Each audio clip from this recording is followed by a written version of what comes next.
Hey, what's up? It's Cute What If this side. Today we will be seeing, what if Deku and all men had lost their quirk? Now before we move ahead with the fic, leave a like and subscribe to the channel for future what ifs like this. The day blurred by for Midoriya Izuku. He woke up before anyone else, showered, and then prepared breakfast for himself, and whoever woke up early enough to get to it before it was all gone. Afterwards, he just sat on one of the many seats around the TV and opened a rhythm game, slowly working his way through harder and harder levels until he was confident that M4 was creating new ones on the fly to keep him entertained. About half an hour in, he had unintentionally dropped into a state of focus that he normally used when sparring against All Might or Katsumi. He was subconsciously aware of the rest of his classmates waking up and greeting him, returning their greetings without thinking. As the hours passed, more people arrived, carrying boxes or furniture as they made their way to their respective rooms. He was unconcerned with this, introducing himself as the faces cycled by. Melissa's arrival was a break in the action, happening around lunchtime. Accompanying her was none other than Yagi Toshiko in her unpowered state, carrying an All Might-themed lamp with an exasperated smile on her face. She greeted Izuku before he introduced himself, the two of them using the alibi that Izuku had been hired to help plan her training before the entrance exam.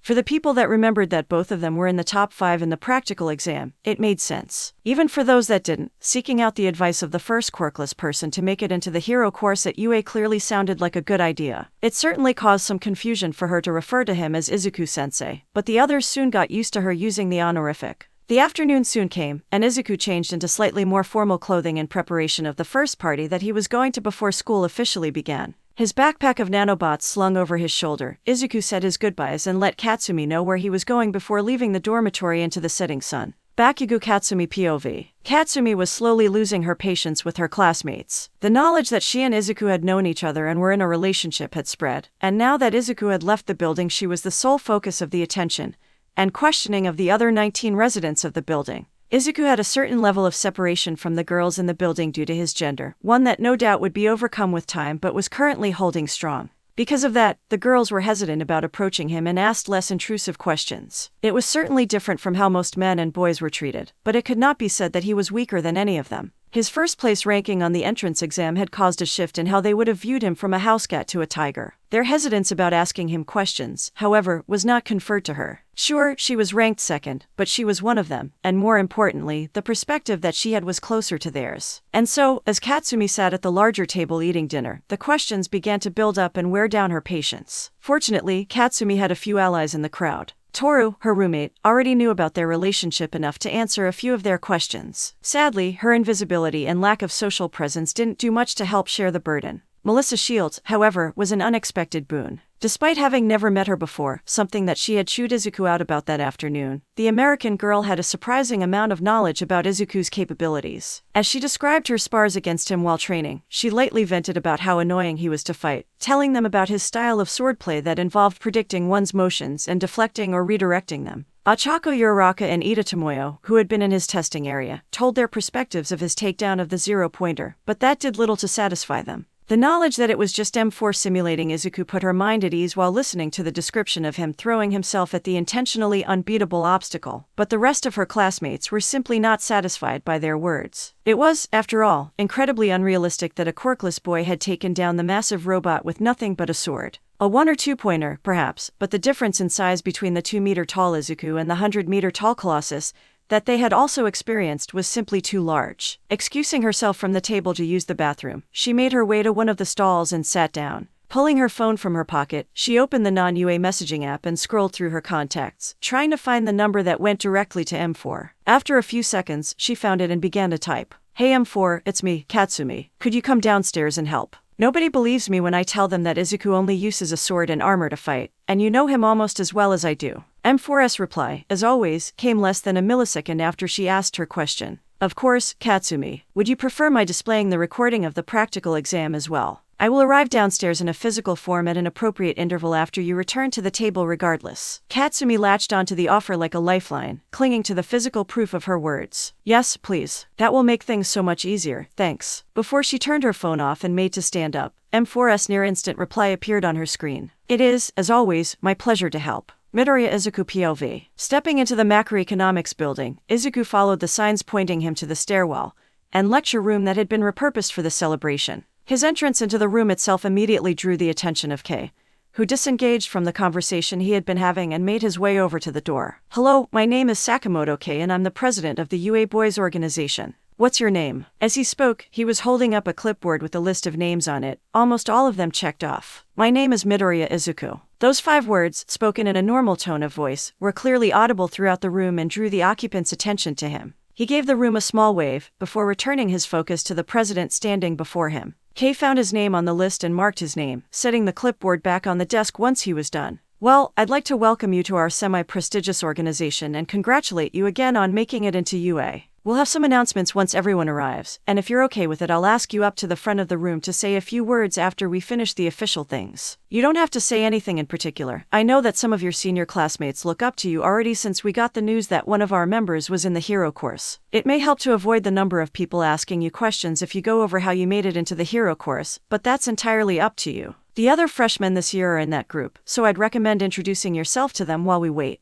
Again, welcome to UA." Kay then turned his attention to the student who was standing behind him, greeting him like an old friend as Izuku walked over to the freshman. Looking around the room, he was once again reminded of how abnormally tall he was. One of the boys milling around the room was nearly as tall as him, but he still stood out among the rest. Arriving at the pair of freshmen, Izuku waited for a good moment to introduce himself to the group. At a lull in the conversation, Izuku stepped forwards and introduced himself. "Hello, my name is Midoriya Izuku. I'm a first year in the hero course, and it's a pleasure to meet you both." A round of introductions later, and Izuku learned both of their names and courses. Their names were Chiba Hideo and Miyashiro Shin, both of whom were in the General Studies course. Shin was of the opinion that the courses would start slowly and then get harder over the first few weeks to give them time to adjust to being at a university, while Hideo was lightly panicking and thought that they would be thrown into the metaphorical deep end on the first day of classes. The two of them were just stubborn enough to not listen to each other, which meant that their argument was only solidifying the beliefs that they already held instead of actually challenging them.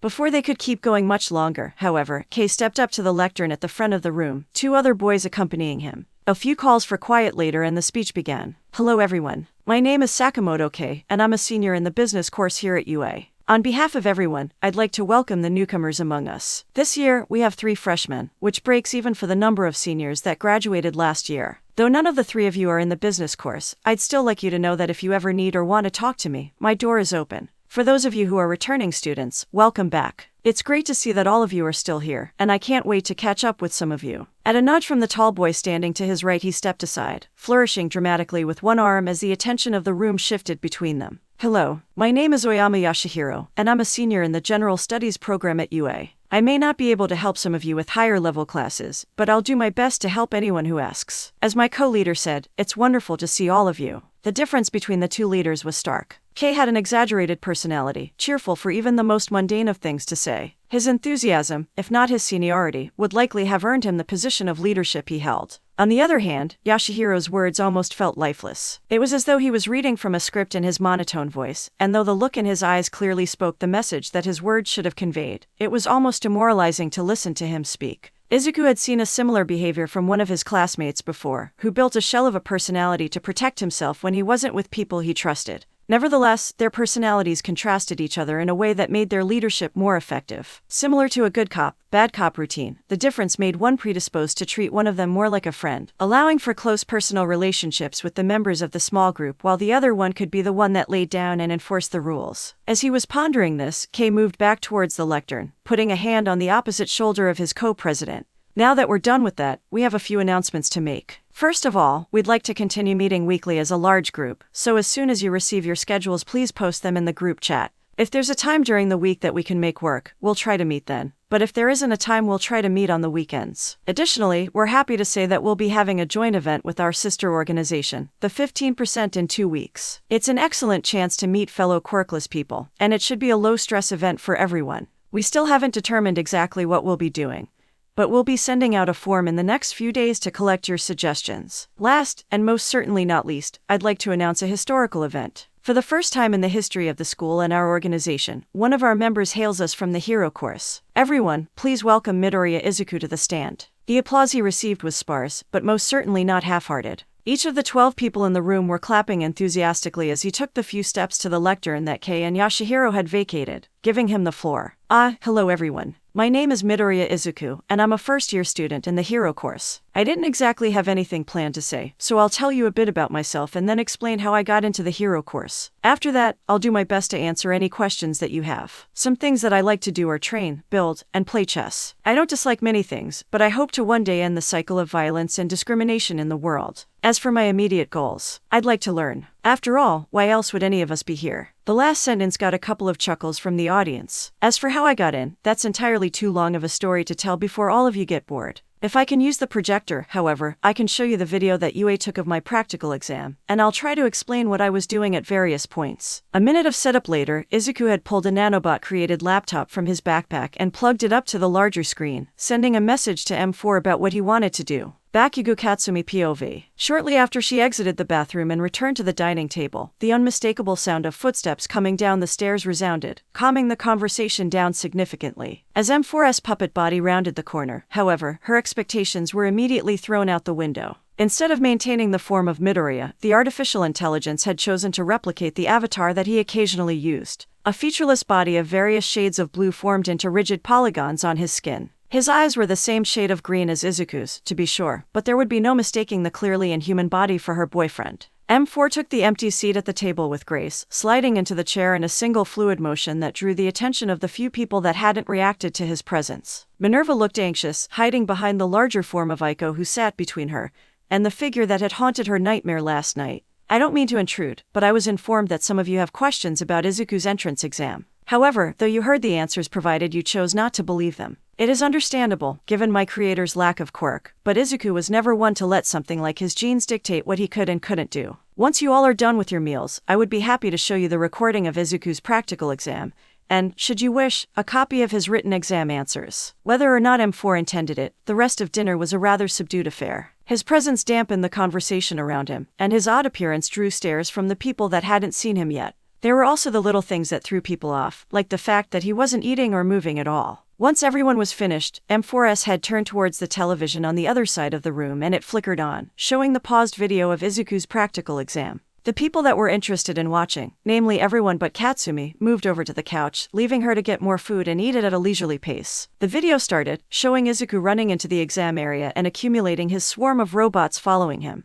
While he was just running, there were a few jeers, deriding him for not taking out the robots and running away. When the video reached the point where he turned around and faced the robot horde, however, such comments faded away. Over the next 2 minutes, as his sword carved through hundreds of points of robots, the room was silent but for the sound of the video. Melissa was perhaps the only girl watching who wasn't surprised, having trained with him and watched him hold off All Might with the same equipment he was using. The other girls, however, were watching in varying levels of shock. In that same situation, with over 100 robots bearing down on them, only Katsumi, Melissa, and Shoko held any hope of doing as well as him. Perhaps, with enough time to prepare, Momo could do just as well, but the difference between them and Izuku was that Izuku wasn't relying on a quirk to destroy the robots. The rest of the video played out smoothly, Katsumi's jaw clenching at the sight of her boyfriend throwing himself at the zero-pointer before she reminded herself that it was merely Midoriya. Seeing the robot with Izuku's appearance walk out of the resulting cloud of dust with Uraraka on his back was a mixture of relief and jealousy that she quickly smothered. As she took another bite, Katsumi realized something. Perhaps showing them the video wasn't the best idea, because now instead of asking the same questions about what he had done over and over, she would have to deal with them asking how he had done what he did, and the questions wouldn't end. Grabbing her bowl and cup, the explosive girl made her way upstairs as stealthily as possible to finish her meal in the relative peace of her room. Her decision was made not a moment too soon, as she had not locked the door for 10 seconds before the sound of the video cut off, and the voices began anew. Katsumi slipped on her noise-canceling headphones and started playing a relaxing piece of music. While the sounds of knocking and questioning came from her door, she simply didn't notice them as she ate her dinner in peace. Perhaps she would have to deal with them sooner or later, but by the time she planned on leaving her room, Izuku would be back, and she could push all of their attention and questions onto him. In her mind, this was a fitting punishment for making her suffer through dinner alone with them. Midoriya Izuku POV. Izuku stood before a silent room, the scene of him walking out of the cloud of dust frozen on the projector. After a few seconds of silence, Kei began to clap, snapping the other boys out of their state, and bringing applause much louder than when he had walked to the front of the room earlier. Once they died down, Izuku spoke up again. If you have any questions, I'll do my best to answer them.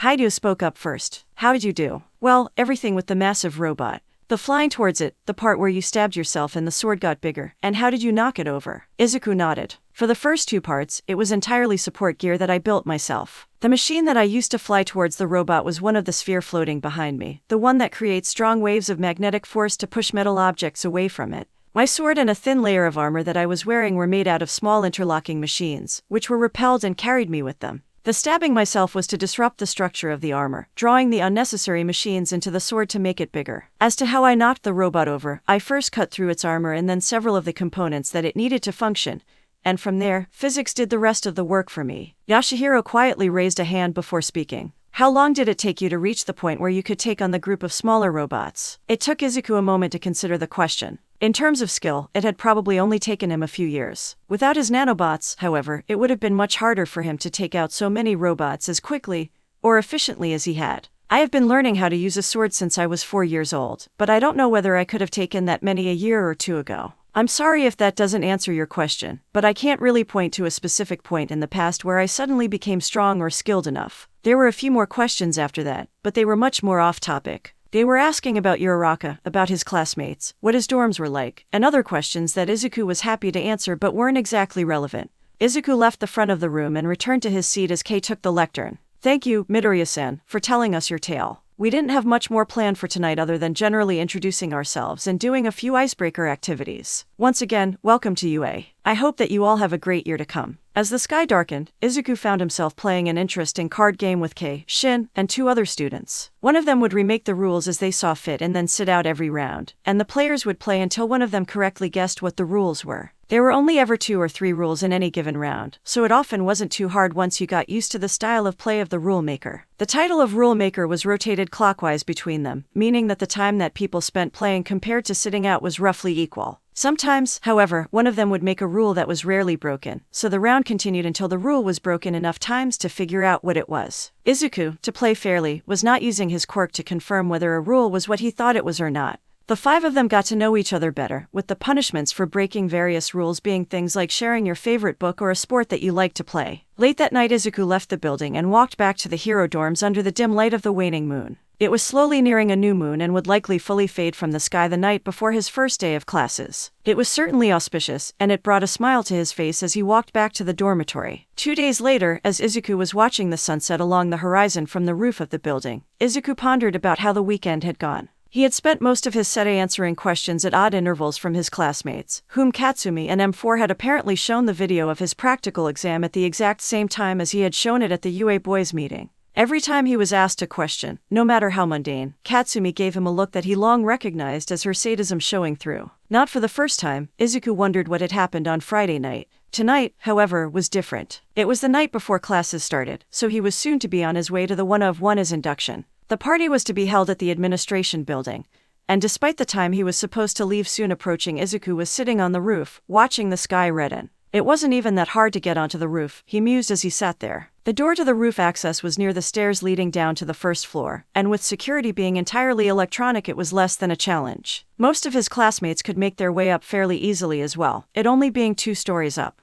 Katsumi could fly using her explosions, Shoko could make a stairway out of ice, Melissa and Tsuyu could simply jump the height with the use of their quirks, and most of the others could make their way there in one way or another. The problem for a few of them was that they couldn't do it without breaking the door leading to the roof stairwell. Aiko or Mina could easily punch or melt their way through the wooden door, though Toru or Jiru likely stood no chance of making it up there without assistance. But despite their ability to come up here, without the drive to do so, Izuku had a solitary view of the nearby campus and the sunset. When the far edge of the sky began to darken, Izuku turned around and re-entered the building, making his way to the ground floor before leaving the dormitory for the party. It was a shorter walk to the administration building than the macroeconomics one, though that was due to the dorms for specific courses being placed closer to the buildings that taught classes for them than unrelated buildings. The administration building, however, was nicely placed in the center of campus between the hero and support courses and the business and general studies courses. While the division of land may seem disproportionate due to the fact that there were maybe 400 students in all years of the prior 2 courses, it was actually fairly even.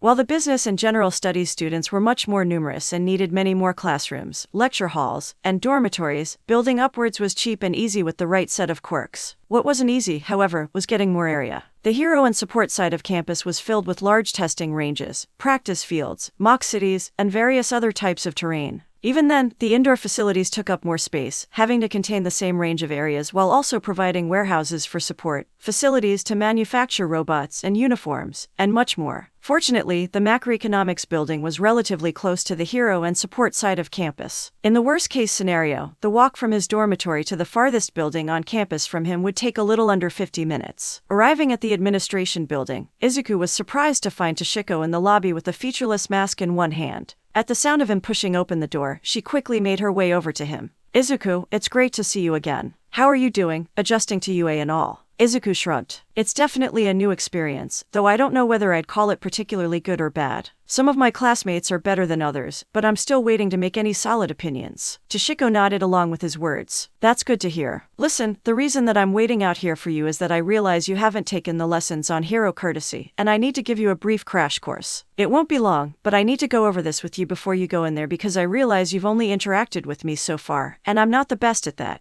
Izuku was apprehensive but nonetheless willing to listen. "I'm all ears, Toshiko." The number 1 heroine winced slightly at that. "Okay, so this would normally be at least 2 weeks of classes, but I'm rushing through it. First of all, when we're in there, some people will use their alter egos instead of their normal identities. All of us have our eccentricities, and we try our best to accommodate them, especially for those of us who have retired or want our true identities to remain secret. Speaking of which, if you'd rather keep your identity a secret, you can use this mask." With a shake of Izuku's head, Toshiko placed the mask on the front desk beside her, and continued speaking. "Speaking of eccentricities, when I said everyone in there has some, I meant it, myself included. For instance, I split myself between Toshiko and All Might, using those names to keep a very clear line between my heroic self and my civilian life. I'll just let you know a few of the more important ones before we head in. Perfect Order is, as her name implies, a perfectionist and extremely controlling. If she places something somewhere, don't move it. Her quirk is somewhere between Feng Shui and a Rube Goldberg machine, and everything that she places like that has a purpose. Tread lightly around Aftershock, and I mean that literally. Her quirk returns vibrations transmitted through solids at a much higher strength, and you don't want to start tomorrow with shin splints or a broken leg. Aquarius is the class grandma, and though none of us are exactly sure how old she is, she treats everyone like they're her grandkids. Expect to be the center of her grandparental attention for at least some of the time.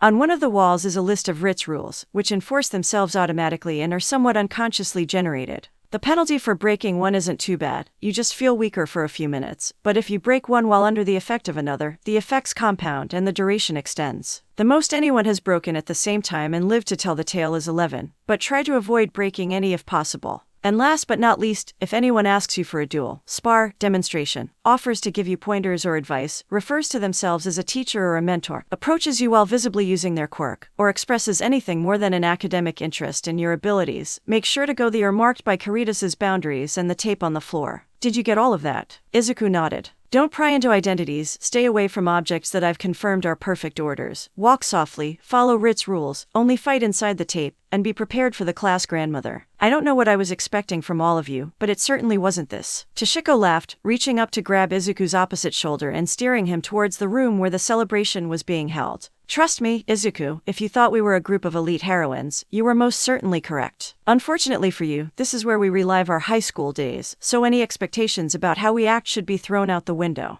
A minute of walking later, and the two of them arrived at a set of double doors. Toshiko removed her hand from Izuku's shoulder and pushed open the door, not looking back as he followed her into the room. As one could expect, it was barely contained chaos. Two heroines, both looking near his mother's age, clashed in the duct-taped boundary. One of them was throwing glowing orbs while the other dodged them effortlessly, letting them splash into nothingness on the air above the barrier. The heroine who was dodging paused for a second to look over at the two of them and was immediately punished, an orb connecting with her, and imploding, throwing her out of the marked boundary. Her landing was graceful, but she immediately charged back, yelling for a rematch before her voice cut off as she entered the boundary. Two of the women in the room very intensely, one of whom was clearly Aquarius, the class grandma judging from her age. The other, however, Izuku couldn't place. She looked to be older than most of the heroines, her solid gray hair showing a refinement from her age. A few objects were placed in seemingly odd places on the various tables and on the floor, which he quickly used his quirk to confirm were left there by perfect order. None of them were placed near the entrance, and so Izuku put that off of his mind for the time being.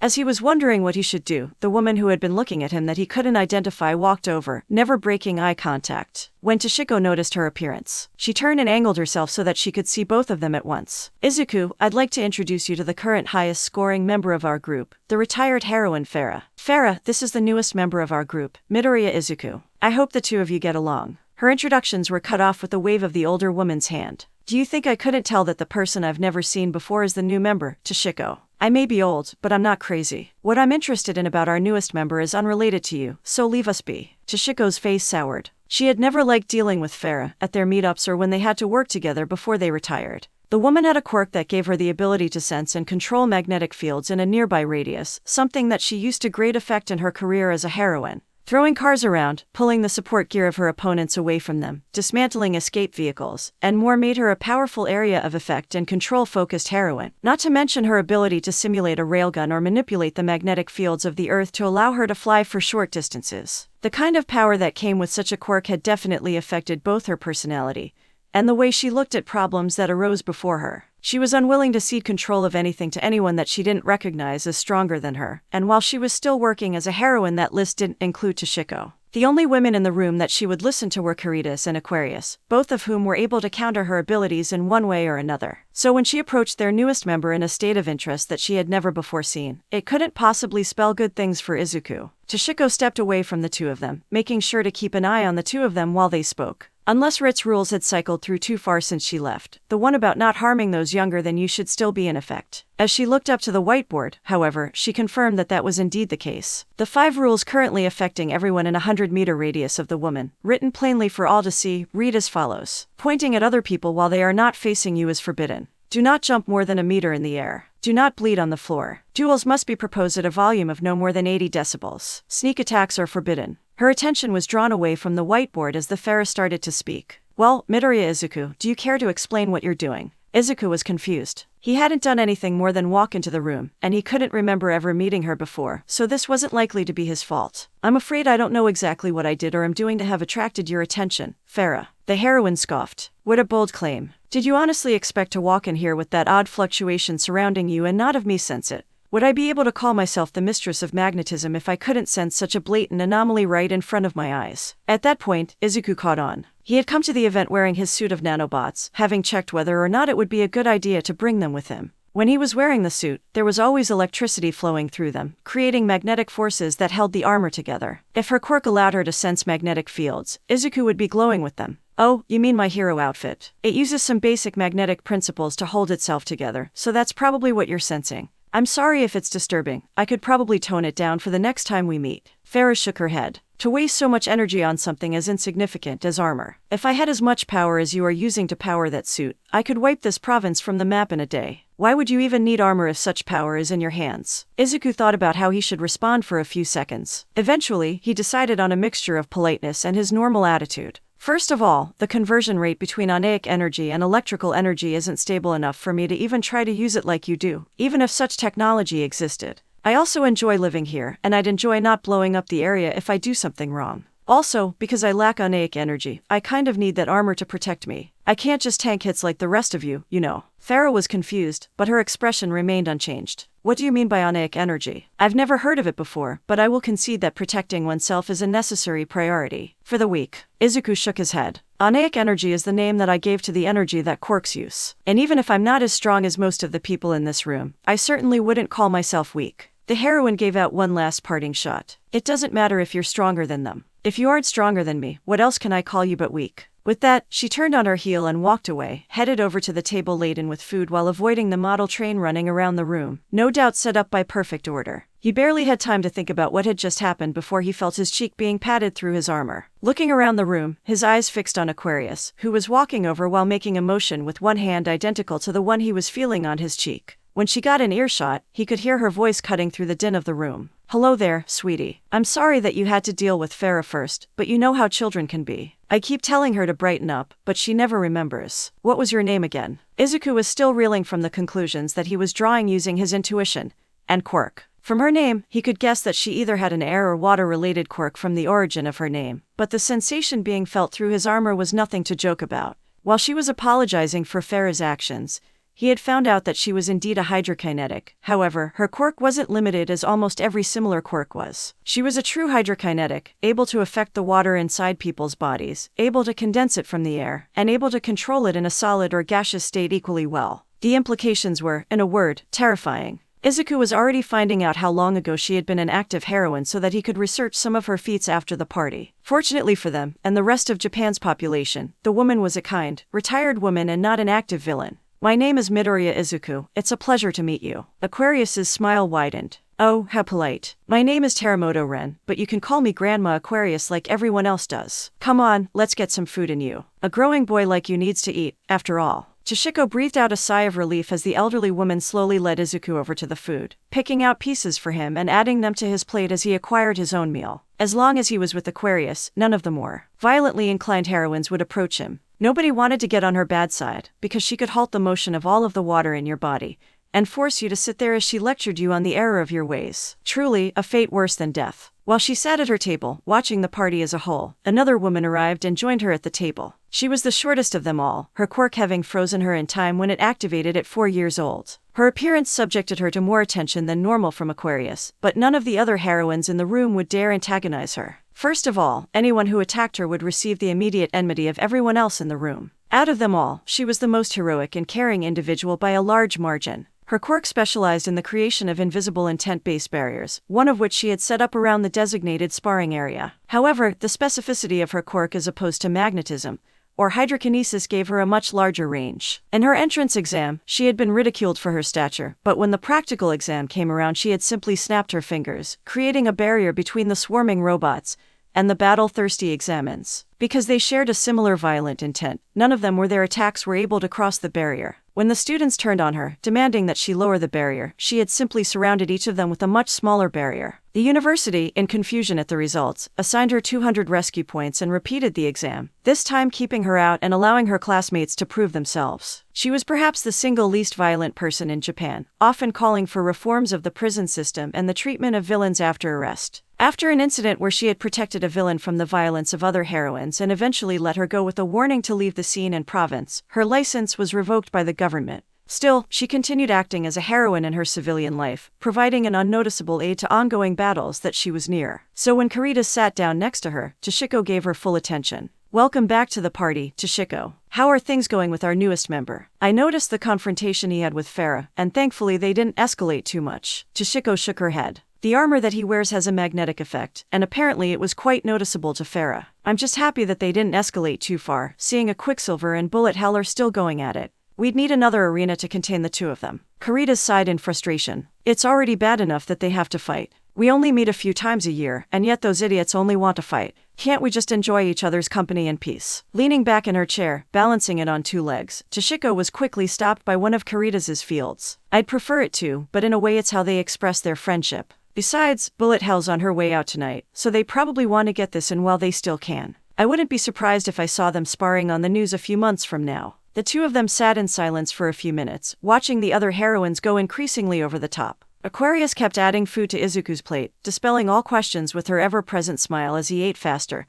and faster to keep up with the food that he needed to grow big and strong. Perfect Order and Lawbreaker kept arguing over the arrangement of the cups on the table, a dark aura slowly accumulating around Lawbreaker as she kept moving her drinking glass out of the spot Perfect Order kept returning it to. The two of them were old rivals, having been in the same class. Had the two of them been in the same examination area, neither of them would have made it into UA with the way their quirks interfered with each other. Perfect Order, as he had told Izuku earlier, had a quirk that had to do with the precise arrangement of objects. She could cause butterfly effect strong enough to take down a zero-pointer or collapse a villain's lair, but there was a secondary aspect to it as well. If she placed objects that had a relation to each other in a particular arrangement, she could cause random beneficial effects for herself. If they were disturbed, the dark aura currently surrounding Lawbreaker would accumulate, causing random negative effects. If Izuku were to investigate it, he would find that the heroine was imbuing the objects with her oneic energy, and then causing said energy to build up by linking it in her formations. When the bonds were broken, the stored energy would lash out, disrupting that of the breaker. When they held, however, the current of energy could calm one's state of mind or the flow of their own oneic energy. However, such strict requirements were the bane of Lawbreaker's quirk and personality. Lawbreaker, as her name implied, passively ignored any quirk-based effects on the environment,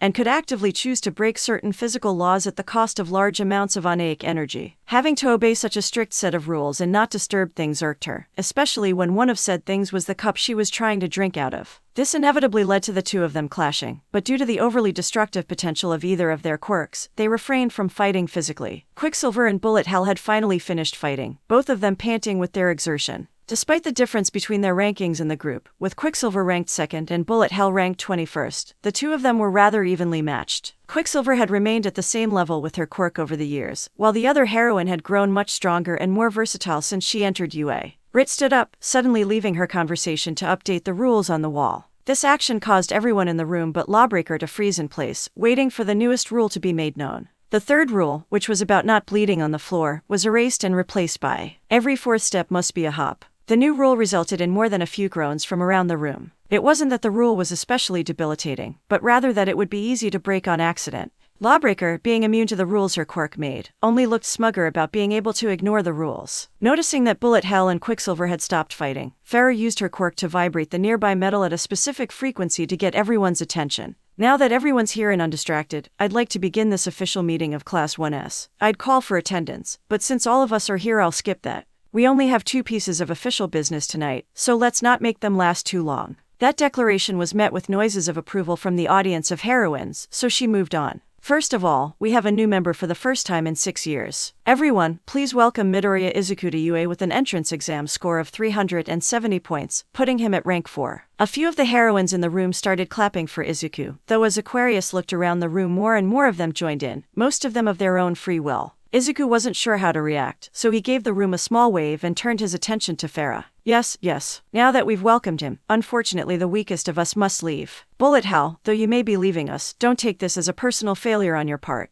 Rather, take it as the strengthening of the future, now that a prospective member has surpassed his limits and achieved a spot at our metaphorical table. There's more of this spiel, but I don't particularly care to read it. Even though you've left, you can always contact us if you want to. The heroine lowered herself from the hovering position that she had taken for the speech. Now then, let's get to the real part of inducting a new member, giving him practical knowledge. As she spoke, her expression turned from the solemn one she had taken as she went through the official proceedings to an almost feral grin. A look of alarm appeared on Toshiko's face, but before she could do anything Izuku had already been corralled into the border set up by Karitas and Bullet Hell was entering the other side. Conjuring a few of her signature attacks beside her, she raised a hand and smiled. Even if you're quirkless, kid, I expect you to put up a good fight. Reaching towards the backpack that he had left on the other side of the room, Izuku clicked his tongue to signal M4. Several of the heroines in the room looked on in surprise as a swarm of nanobots slithered across the floor and up Izuku's body, forming into a blunted sword in his right hand. Farah watched with her electromagnetic sense, getting a feel for the way his equipment worked when it was actively moving instead of simply holding a position.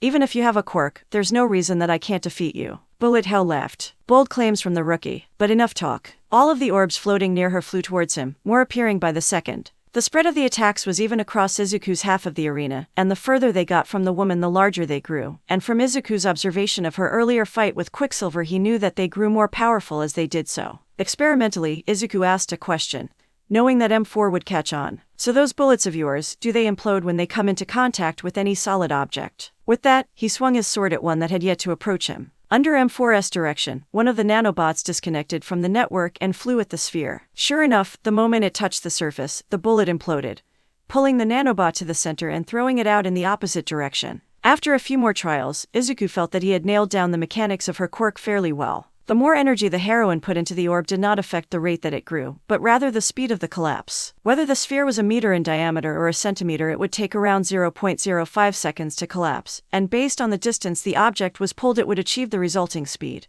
The proper way to fight her, it seemed, would be to get close to her so that the bullets had no time to expand. Taking advantage of this, Izuku dashed towards the woman, covering the distance between the two of them in seconds before grappling, using his greater size and near equal strength to restrain her until she yielded. With the first match out of the way, the floodgates opened for the rest of them to challenge him. Lawbreaker, who was now 20th, stepped up first, causing the rest to sort themselves by class rank. Unfortunately for Lawbreaker, her quirk was much better suited for taking down others with quirks, otherwise training herself in a method similar to Izuku. With the natural advantage that she had from her onaic energy, however, she was physically much stronger than the current Izuku. When the choice for Izuku was between engaging in a battle of strength or a battle of skill, the choice was obvious. Their match took longer than the first one, but in the end it was Izuku's victory. After that, the matches flowed by like water. Most of them he won, with some heroines like Rit choosing to surrender before fighting him. Others, like Perfect Order, had quirks that required too much time to bear any effect before Izuku rushed them. When Aquarius stepped into the arena, Izuku promptly surrendered.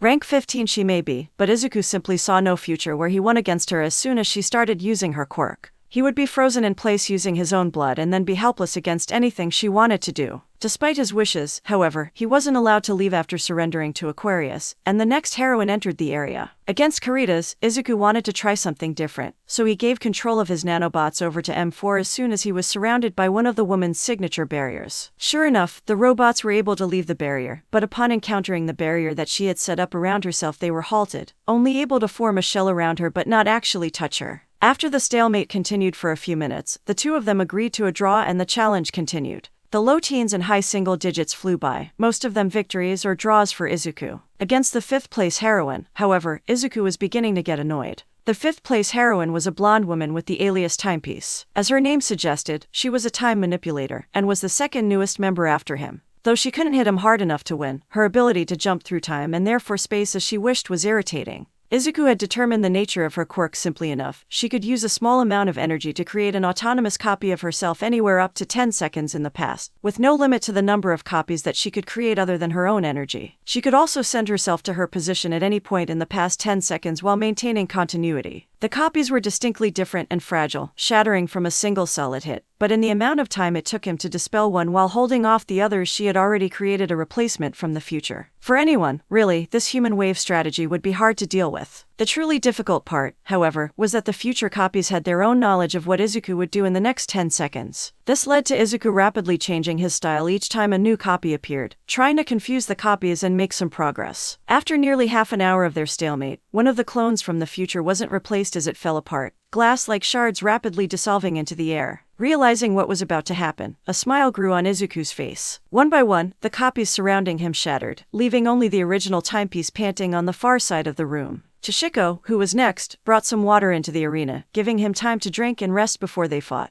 Their spar went as they normally did, with Toshiko slowly ramping up and Izuku holding a solitary position. For the heroines watching, however, they were shocked as the fight progressed. For them, All Might was similar to Aquarius and Caritas. You simply couldn't defeat her, no matter how hard you tried. Sure, when she held back, some of them could hold their own, but the feeling of success that came from equaling the number one heroine in Japan was tempered by her saying that she was only using 30% of her power, and all of them knew that her power increased non-linearly with the percent. With All Might helpfully calling out the percent she was using each time she raised it, the number of heroines who could match her in the room dropped significantly. Once they reached 50%, only Farah and Aquarius could match or surpass Izuku's performance. Though Caritas could certainly restrain her at lower percentages, once Toshiko passed 40%, her barriers simply couldn't hold back the force of her movements. Despite being able to push himself further, Izuku called the match then, yielding to Toshiko so as not to waste all of his energy before the final two fights. Quicksilver entered the arena faster than he could track, striking a pose while Izuku returned to his spot.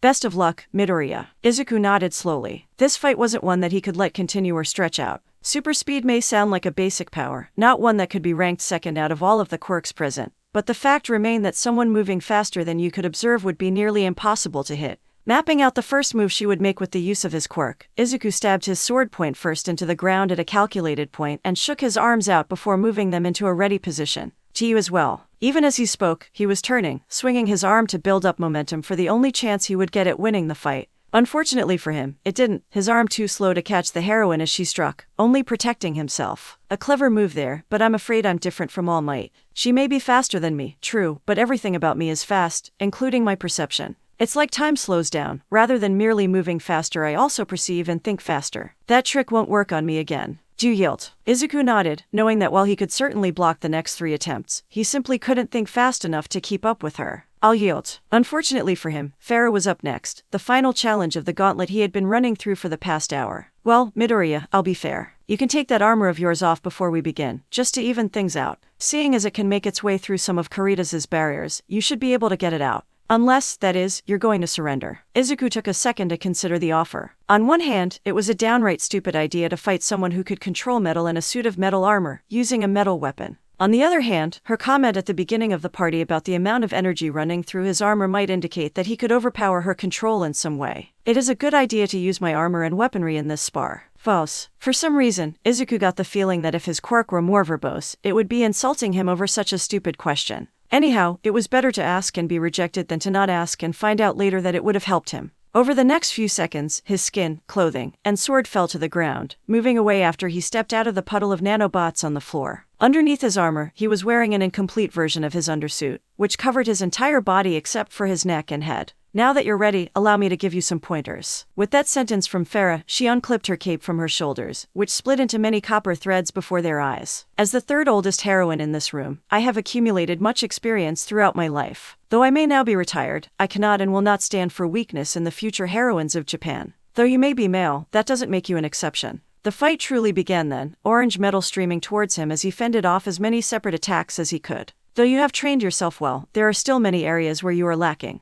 Without access to your support gear, which is quite impressive in and of itself, you are merely another quirkless boy that happens to be stronger than the rest. For a few seconds, Farah was silent as the threads rewove themselves into a few strips of metal fabric, allowing them to hit him much harder. You are capable when fighting against a single strong opponent, as can be seen in your duel with All Might. Truly, you did better than many of us ever have. However, you struggle when facing multiple weaker opponents as we saw with Timepiece. Never mind those of us above her, even Bullet Hell could defeat her when she first joined us. You simply don't have the ability to fight on the scale that you need to when compared to strong heroines. When I first saw your practical exam, I was impressed with how quickly you understood how the robots worked, and how you dealt with them. It spoke wonders of your ability to plan and think on the fly, but you can't plan for everything when you're in the real world. At this point, Izuku had managed to slowly redirect the copper strips so that he would be between them and Farah, so he made a dash to attack the woman. Unfortunately for him, the aged woman was anticipating this, a part of her cape that she left behind her at the start of the fight knocking him back into the fray before orbiting her. And while it's good that you can think beyond the first step you take, something that weak heroines and villains lack, it simply isn't enough when you get to the big leagues. Any of the women in the top 10 in this room would have at least been able to touch me by this point. And yet there you are, suppressed by a fraction of the metal that I could use against you in the real world. That brings up another good point. Though you may have won against quite a number of us, you do so under optimal conditions for yourself. Our space is limited, our supplies are limited, and we aren't allowed to injure you too badly. If we were to cafe each other in the training grounds, I doubt you'd beat 5 of us. If we all went all out, maybe you'd win a fight or 2. Just because you did well here doesn't mean that you should become egotistic. Izuku was already tired before the fight began, but this spar was far more intensive than any of the others had been. Having to keep track of All Might as she blitzed him was easy by now, having trained with her for a long time and her only being one person. The copper, however, posed much greater difficulty. The relatively soft, ductile metal was somehow enhanced by the woman's quirk, either being forced to hold its shape with magnetic force or imbued with innate energy. The fact that there were 8 bands attacking him at once, moving in ways that a human opponent simply wouldn't be able to, made it significantly harder. You did make the correct choice removing your armor before we began, seeing as I would have simply tossed you around the room until you surrendered otherwise. However, now that you have only your own body to rely upon, you're slowing down. As you said to me when we first spoke, you can't take a hit like I could. Without that bodysuit, you'd be bruising and you're going to exhaust yourself in a few minutes regardless. Here, I'll give you a chance. The copper bands froze in midair. I won't use my quirk, so we'll be on even footing. If you can land a hit on me before you collapse, I'll call it a draw. If you don't, it'll be your loss. Izuku took the opportunity to slowly walk over, relaxing for a moment before moving into strike. Despite his years of training, the gray-haired heroine wasn't bothered by his assault. With strength far greater than his, she dismantled his tired efforts without thinking. Just before he collapsed, however, he made to attack with 3 of his limbs at once, leaving one leg planted out of her reach behind him. His other leg and arm were blocked, but his left fist scored a solid blow on her ribs, knocking her back as Izuku fell to the ground. While he lay there, panting, Farah approached him, looming over his fallen form. While one of the most important lessons for a heroine to learn is when to run away from a battle, the mindset and tenacity to push beyond one's limits is something that cannot simply be taught. This was a good fight, Midoriya. Maybe the next time we meet you'll be stronger. With those parting words, her cape reformed behind her back and she walked off, the barrier collapsing as Karitas judged the competition to be over. Before Toshiko could get to him and make sure that he was okay, Izuku felt his body being lifted from the ground and puppeteered over to Aquarius. The grandma of 1S looked at him with an inquisitive expression before pulling water from one of the unopened bottles to his mouth, forcing him to swallow enough that she could make it quickly re-enter his bloodstream.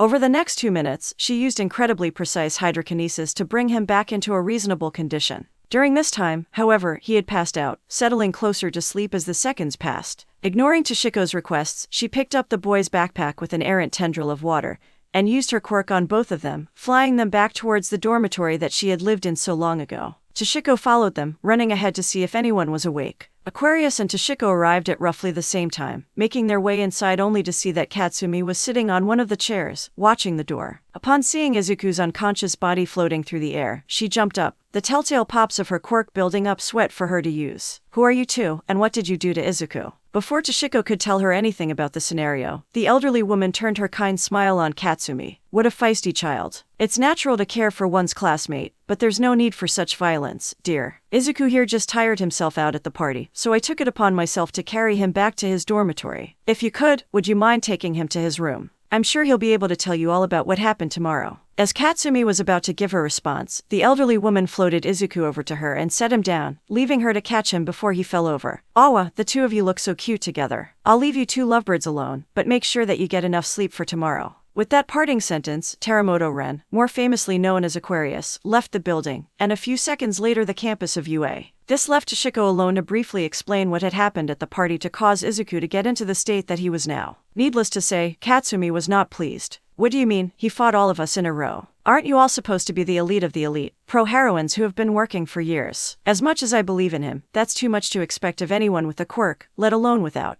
That's just bullying him with a different name." Toshiko laughed nervously. "If it makes you feel any better, he did pretty well. He beat 11 of us, 3 of us forfeited, and there was only 1 draw. That's better than anyone other than the big 3 of us did when we were joining, and they, well, you've already met one of them. Listen, as much as I'd like to explain this to you, I need to teach tomorrow and you need to be in class." Like Aquarius said, he should be fine and able to explain tomorrow morning. "If you'd like my help taking him to his room, I'd be happy to, but now isn't the time for drawn-out explanations." Biting back her first and second responses, Katsumi formulated one that was almost diplomatic. "I'll take care of him. Good night." With that, she changed her grip on Izuku from merely supporting him to actively carrying him, carefully walking upstairs and to his room. When she got there, she shifted her grip again and tried the doorknob. Unsurprisingly and unfortunately, it was locked. For a few seconds, she patted down Izuku's pockets trying to find a key. She was halted in this search by the door opening before her, Midoriya's in human form standing on the other side. Greeting him with a nod, she carried Izuku over to his bed and set him down, tossing the covers over him before leaving to bring his backpack upstairs. When she returned, Midoriya had tucked Izuku into bed and dissolved back into the barrel of nanobots. She set the backpack next to the door, gently closing the door behind her. Once she had finished, she sat down with her back to the door, closing her eyes for a few seconds before snapping them open. Standing back up, she walked the short distance to the door to her room. Slowly and quietly unlocking and opening it, she tiptoed her way inside and closed it behind her. Looking over at Toru's bed, she could make out the lump in the covers that signified her presence,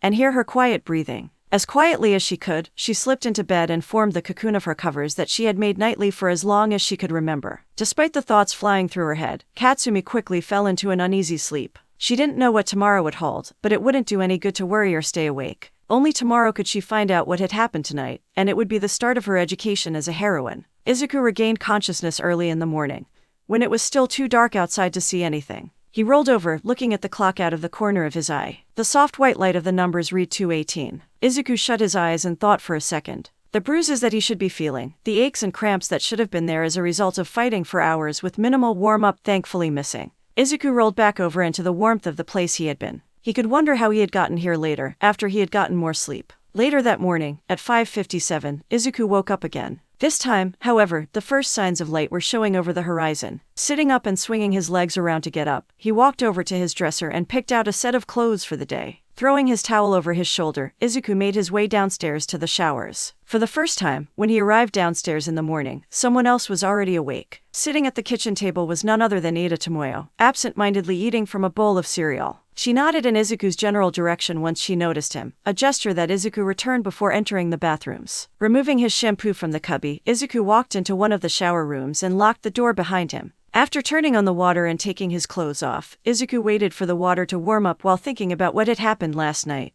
He mentally walked his way through the fights, from bullet hell to Farah, and thought about what he could have done better. Farah's words were still running through his head, causing him to wonder what he could have done to win the fights that he had lost. Her statement about Izuku only being able to beat 5 of them outside of the limited environment had rung true with his quirk, and the drive to improve himself had once again reawakened inside him. The progression of people that he had found himself sparring against had long been stagnant, with All Might sitting at the top. Now, however, he had found a set of opponents with much more varied strengths and even one who surpassed All Might. Suddenly, the path before him was no longer a single cliff face, but a staircase of plateaus backed by several increasingly higher mountains. The water had finally warmed up, and as Izuku stepped under it he felt a strange feeling. Beads of water began to pour from the skin of his chest, all slightly discolored. After staring at it for nearly a minute, the flow from his chest stopped and the feeling on his back returned to normal. As he showered, Izuku racked his brains for a reason that what he had seen had just happened. After the first few minutes he had narrowed down the source of the occurrence to Aquarius, but it took him the rest of the time to figure out how she had caused that to happen. Apparently, she had run some water through him last night to heal him, and the waste product had been set to release as soon as the pores of his skin began to absorb any water. Izuku shuddered at the amount of control that the process implied Aquarius had over her quirk. Toweling off, Izuku dressed in the fresh change of clothes and left the bathrooms, walking back up to his room to drop off the dirty clothes. After he was done, Izuku walked back downstairs and prepared himself some breakfast. While he was eating, Katsumi came downstairs. Having taken a shower last night while waiting for Izuku to return, she was unburdened and immediately spotted Izuku sitting at the kitchen table. Still shaking out the cold in her limbs, she made her way over to Izuku and punched him in the shoulder before sitting next to him. As Izuku playfully rubbed his shoulder, she reached over and stole a piece of his breakfast before beginning to rant at Izuku. "It's just a party, Kaken. You don't need to wait for me," you said. "And yet, you have to be carried back by All Might and some old lady and I have to carry you up to your room. What exactly happened last night, Izuku?" Izuku shook his head. "In my defense, the first half of the party was exactly what I thought it would be. All of them are really interesting people, and their quirks are all unique in their own right. It was really fun, and I got to know a few of them quite well. After that, there was an announcement about my joining and a heroine named Bullet Hell leaving, and then things really started to go off of the rails." Katsumi nodded, stealing more of his breakfast while he spoke. "And would that be the part where you, in All Might's words, fought all of us in a row?" Izuku nodded. "Yeah, I wasn't prepared for that. It went pretty well though. I won or drew against everyone except All Might, Quicksilver, Aquarius, and Farah. I'm surprised that I did that well, but I don't think I'll be beating any of them anytime soon. Especially not Aquarius." Noticing Izuku's shudder at the mention of Aquarius's name, Katsumi's interest was piqued. "What's she like?" For a moment, Izuku struggled to find the words to describe her. "Well, if the old lady that you said brought me back to the dorm is who I think it is, you've already met her. To describe her, imagine my mom, but 40 years older and 100 times more terrifying, and that would be a good description of her as an opponent. When you're talking to her, however, she's the epitome of the overly caring grandmother. Very kind, treats you like an 8-year-old whether you're 18 or 80. Katsumi considered the person he was describing. It matched well with the woman who had brought Izuku back to the dorms last night before flying away. Stealing one last piece of Izuku's breakfast for good measure, she stood up and walked over to the fridge to find something for herself. As she did so, she noticed Tomoyo staring at the two of them. "I'm sorry, I must have misheard. You said that you fought All Might last night, as well as someone stronger than her." Tomoyo's question trailed off, with too many questions to choose from. Before she could pick one, Izuku clarified. "I didn't fight Aquarius, that would have been pointless. I surrendered the moment she stepped into the arena. All Might and I sparred until she got to about 50%, but those weren't the hard fights. That honor goes distinctly to Timepiece and Farah." Tomoyo, being relatively knowledgeable about heroines due to her sister, only recognized 2 of the 4 names. "You fought All Might at half of her maximum strength. And Timepiece is the one heroine that has a cloning quirk, but who are the other 2? Izuku shook his head. 50% isn't half of her maximum strength, though I know that's confusing. It's around 1/70,000th. M4 could give you a better number, but that's close enough. You're right about Timepiece, and Farah and Aquarius are retired heroines from a while ago. Respectively, they're a magnetokinetic and a hydrokinetic, and trust me when I say that you don't want to fight either of them." By this point, Izuku had finished the remains of his breakfast and stood up. "I'm going to get ready for class, and we should probably wake everyone else up so that they can eat before classes." Tomoyo nodded. "An excellent point. I'll knock on doors on this floor if you can do so upstairs. There's no sense in being late to the first day of class, even if we're only going to an assembly today. As the Class 1A, we must set an example for our peers at all times." Chuckling at the enthusiasm of his classmate, Izuku nodded and made his way upstairs. Knocking on the doors of his classmates and calling out that they had little more than an hour and a half before classes led to a variety of results. Some of them were already awake and answered the door before he could say anything, while others were still asleep and made groaning noises at being woken up. Once he returned to his room, Izuku began to prepare for the day, using his quirk to find out what he should bring. Some things, like his backpack, notebooks, and pens were a no-brainer, but when he asked about the undersuit for his armor and his quirk told him to wear it, he abruptly began asking more questions. By the end of them, Izuku was fully kitted out with his full bodysuit, a second skin of nanobots, and as many extra nanobots as he could fit into his armor and bag as possible. His quirk confirmed that he still wasn't ready, and that he should make a stop by the support course building before classes to prepare himself further. Moving quickly, he hugged Katsumi before he left, jogging towards the building. Again using his student ID to get in, he made his way to the first-floor labs and entered. The lights were on and the doors were open, with a note on the whiteboard telling students to look around the lab until power loader arrived. Izuku immediately made his way to the wall of materials and began to search through them with his quirk. Resistors, wires, specific pieces of plastic and metal, a motor, and several other components were moved from the shelves to one of the empty workbenches. Over the next 40 minutes, Izuku assembled the device. It was a sort of engine shaped around a capsule meant to hold a spherical object, one that was built to use one of his spare power cores for the nanobots to power it. Izuku then placed the device gently into his backpack. He didn't know how this would be useful for class today, but his quirk had never led him astray before. As he stood up to leave, someone else entered the room. She looked like she had stayed up all night and yet still more energetic than anyone should be about getting to class half an hour early. Her eyes, rather than bloodshot, were entirely yellow with a crosshair in the center. She waved at him before catching sight of the equipment surrounding the room and dashing towards it, taking her time as she went over every piece of equipment. Izuku tried to get her attention but received no response from the girl. Before he went to try harder, he looked at the clock and realized that he had to be in class soon, and if he left now he would just barely make it in time. With his goodbye falling on deaf ears, Izuku left the labs, arriving at the Hero Course building only 5 minutes before the class was supposed to begin. Pushing open the larger-than-normal doors to the classroom, Izuku was greeted with a scene of chaos. Katsumi was arguing with Tomoyo about putting her feet up on her desk, one which was more likely than not to devolve into fighting if the two remained as stubborn as they were about their positions. Mina, Melissa, and Toru, among others, were huddled in one corner of the room, occasionally looking at one person or another all at once before looking away. A few of them were just causing trouble near themselves, like Minoru Minerva, Kaminari Doi, and Kuji Kana. The rest of his classmates were sitting on the far side of the room, looking in on the rest of their classmates. Izuku quietly took a seat nearby Katsumi and Tomoyo, ready to intervene if he had to. He slid his backpack underneath his chair, leaning forward slightly and resting his head on one hand, as he waited for their teacher to arrive. Eventually, she did, making her way into the classroom almost unnoticed due to the distraction that his classmates were unknowingly providing. Izuku kept his eyes locked on the woman as she walked silently over to the desk at the front of the room and sat down. She looked over the rest of the students with a look of disgust on her face, only changing when she noticed Izuku looking directly at her. When their eyes met, her expression shifted to one of approval and regret for a second before moving on. Once she was done surveying the class and their lack of reaction to her arrival, she pulled a sleeping bag from beneath the desk and pulled 2 stacks of clothing from it, setting them on the desk in front of her before stepping into the sleeping bag herself and zipping it shut.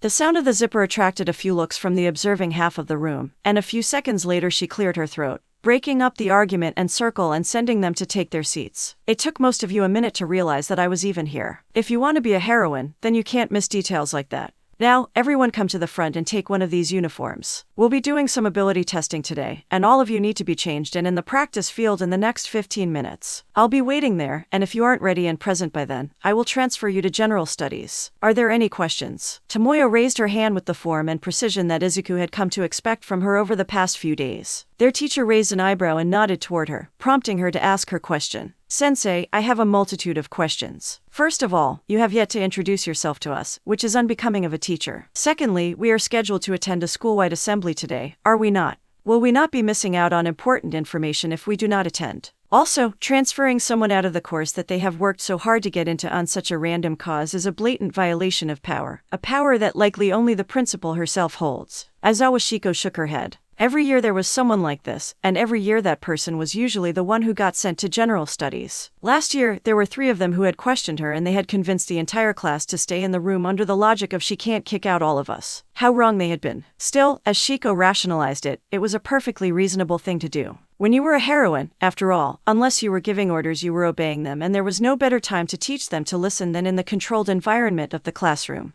The unreasonability of them getting kicked out of the hero course if they failed to follow simple instructions was simply the best way to do that, and it also taught the teenagers that their actions could have lasting and serious consequences. It certainly gave a few of them a reality check, and when the heroines earned back their place and won at the sports festival they were better for it. Here at UA, we teachers have much more freedom in our teaching methods so long as we first get them approved by Nozomi. So, if you'd like to take that particular risk, I invite you to ignore me. Otherwise, I expect to see you outside in 14 minutes and 27 seconds. The statement implying that they were already burning time spurred the class into motion, Momo passing out the outfits rapidly as the rest of the students formed a line. When Izuku got to the desk, however, he noticed something. There were only female outfits there, each resembling his undersuit in a way but distinctly different.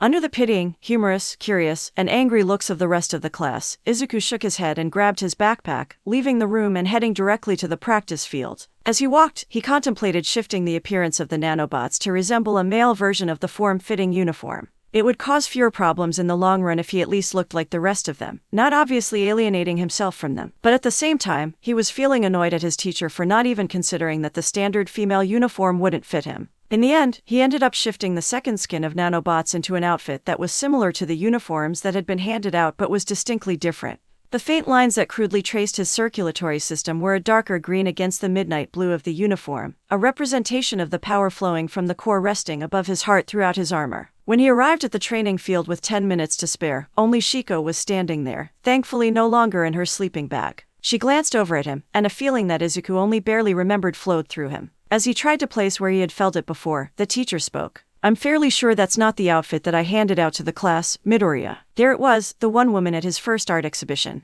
The one that his mom had talked to and he had never seen again. Quirk nullification by line of sight, according to his mother's story so long ago. There was only one heroine who matched that power set. "I am equally sure that a uniform designed to fit you would never fit me, even ignoring the gender difference. Eraserhead Sensei." That name got a flash of surprise from the heroine. "Fair enough, Midoriya. If you can, however, avoid mentioning that name to your classmates. It's always fun to see how long it takes them to notice, and if it takes them too long I can always send them to general studies. So long as problem children like you don't give up the game, it makes a good lesson in awareness."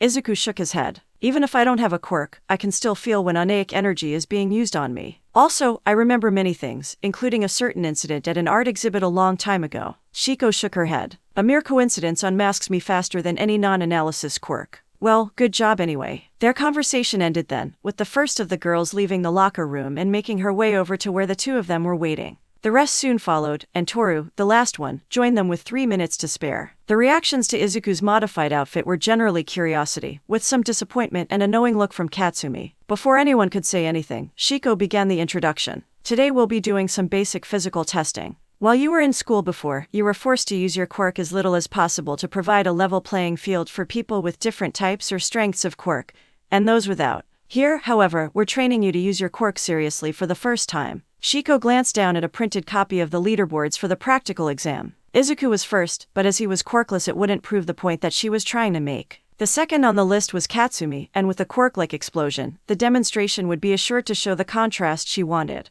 "Bakugu, how far could you throw a baseball back in high school?" After a moment of thought, Katsumi quickly replied. "On a good day, maybe 100 meters. The teacher nodded. Certainly a respectable score, especially without using her quirk. "Now, take this baseball and throw it as far as you can with your quirk. You can do anything so long as you stay within the circle painted over there." Katsumi nodded, taking the ball from the heroine with her left hand, and beginning to build up the explosions on her right arm. By the time she had reached the circle, the right forearm of her suit was blasted away with a glow of continuous explosions. For a moment they stopped, the sweat dripping down to pool in her hand as she transferred the baseball. Then, with a thunderous sound, she blasted the baseball forwards at an incredible speed, the result easily clearing the 1-kilometer limit of the training field and flying into the next field, and the next one. Unfazed, Shiko checked the program that tracked the balls. 2,600 meters. She turned to face the rest of the class. "This is the difference between the education you have received previously, and the one you will receive here. We will teach you to bring out the potential that lies within you,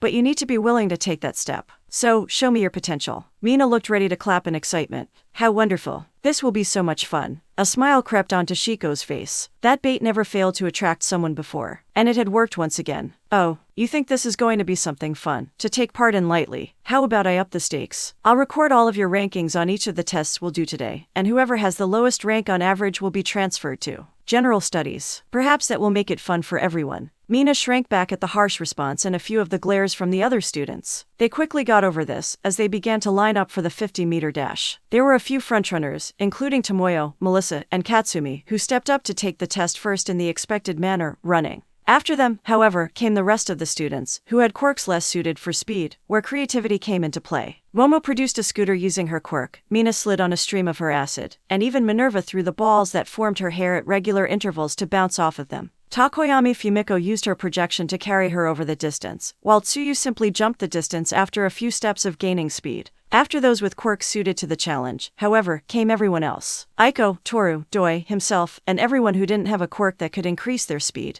Their results were grouped around 5 seconds with a few outliers. Izuku, Ajiro Makira, and Kirishima Aiko, who had trained their bodies far more than the rest of the class, broke into the lower half of 4 seconds, while Toru and Kana, who had never trained that much, were nearly at 6 seconds. The standing long jump had a similar separation.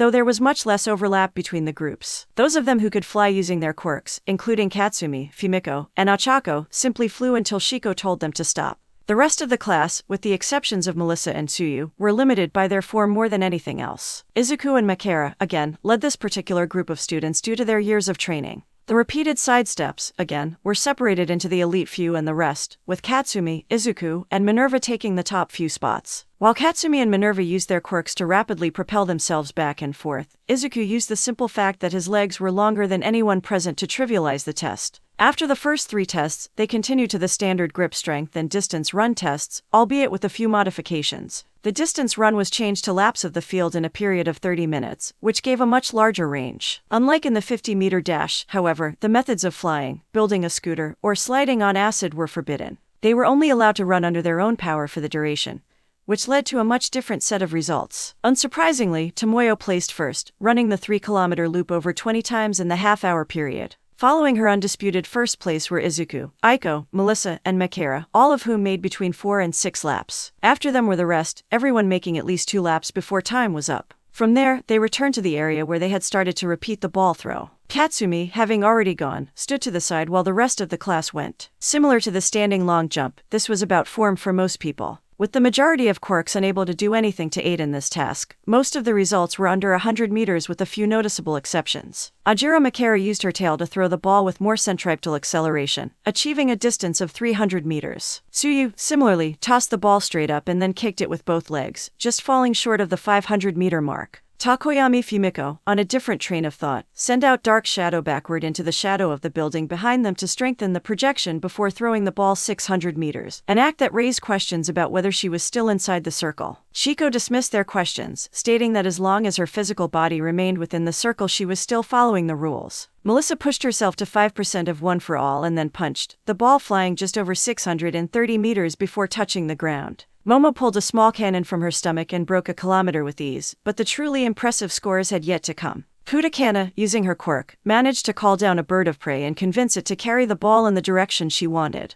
The tracker and the ball stopped moving after 5 minutes, just over 4 kilometers away from their current position. Her first place spot, however, was not to last. Ochako simply touched the ball, applied her quirk, and threw it in the general direction that they were supposed to without much care. The class watched in silence for 10 minutes while the device Shiko was holding tracked the distance of the ball. After that, Shiko pressed a few buttons on the screen and more readings appeared. Position, 13,411 meters. Velocity, 22.352 meters per second. Acceleration, 0 meters per second.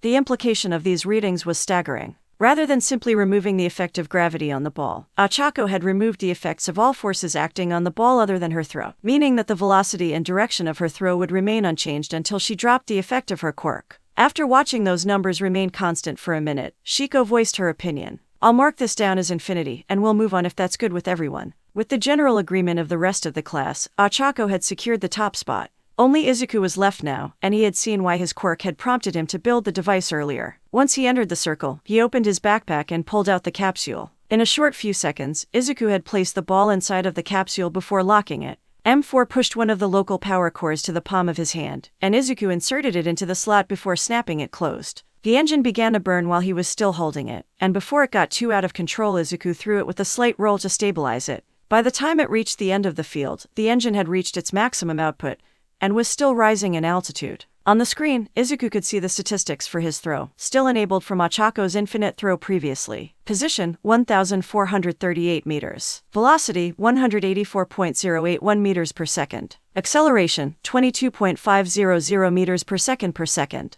Instead of assigning him a similar infinite score, however, Shiko gave him an unamused look. Preparation is certainly an essential skill for a hero to have, but any of us could have done what you just did. She handed Izuku the last of the balls that they had, activating her quirk as she looked at him. No fancy preparation this time, Midoriya. Izuku thought for a moment. A quirk like Momo's was allowed, and she had built herself a cannon. If that was allowed. M4, railgun. The nanobots forming his armor melted off, revealing the black undersuit beneath. Izuku removed the hood and mask of the suit before directing the shaping of the railgun itself, and the aerodynamic shell surrounding the baseball. As the class watched, Izuku built a cannon several times the size of the small one that Momo had used earlier. Melissa, the only other student there with a serious interest in technology, listened to the instructions Izuku was giving with interest, and slowly growing awe. Midoriya arrived about 10 minutes into the construction, and poured his body into the construction of the railgun, fleshing out the frame that Izuku had been working on. From his armor, Izuku removed the backup core of his suit and placed it in the shell of the baseball. It wouldn't do, after all, for someone to recover the projectile and his nanobots without his knowledge, nor would a standard local node produce enough power to withstand the forces that the shell would soon receive. Once he was finished, Izuku placed the cone-shaped object into the holding area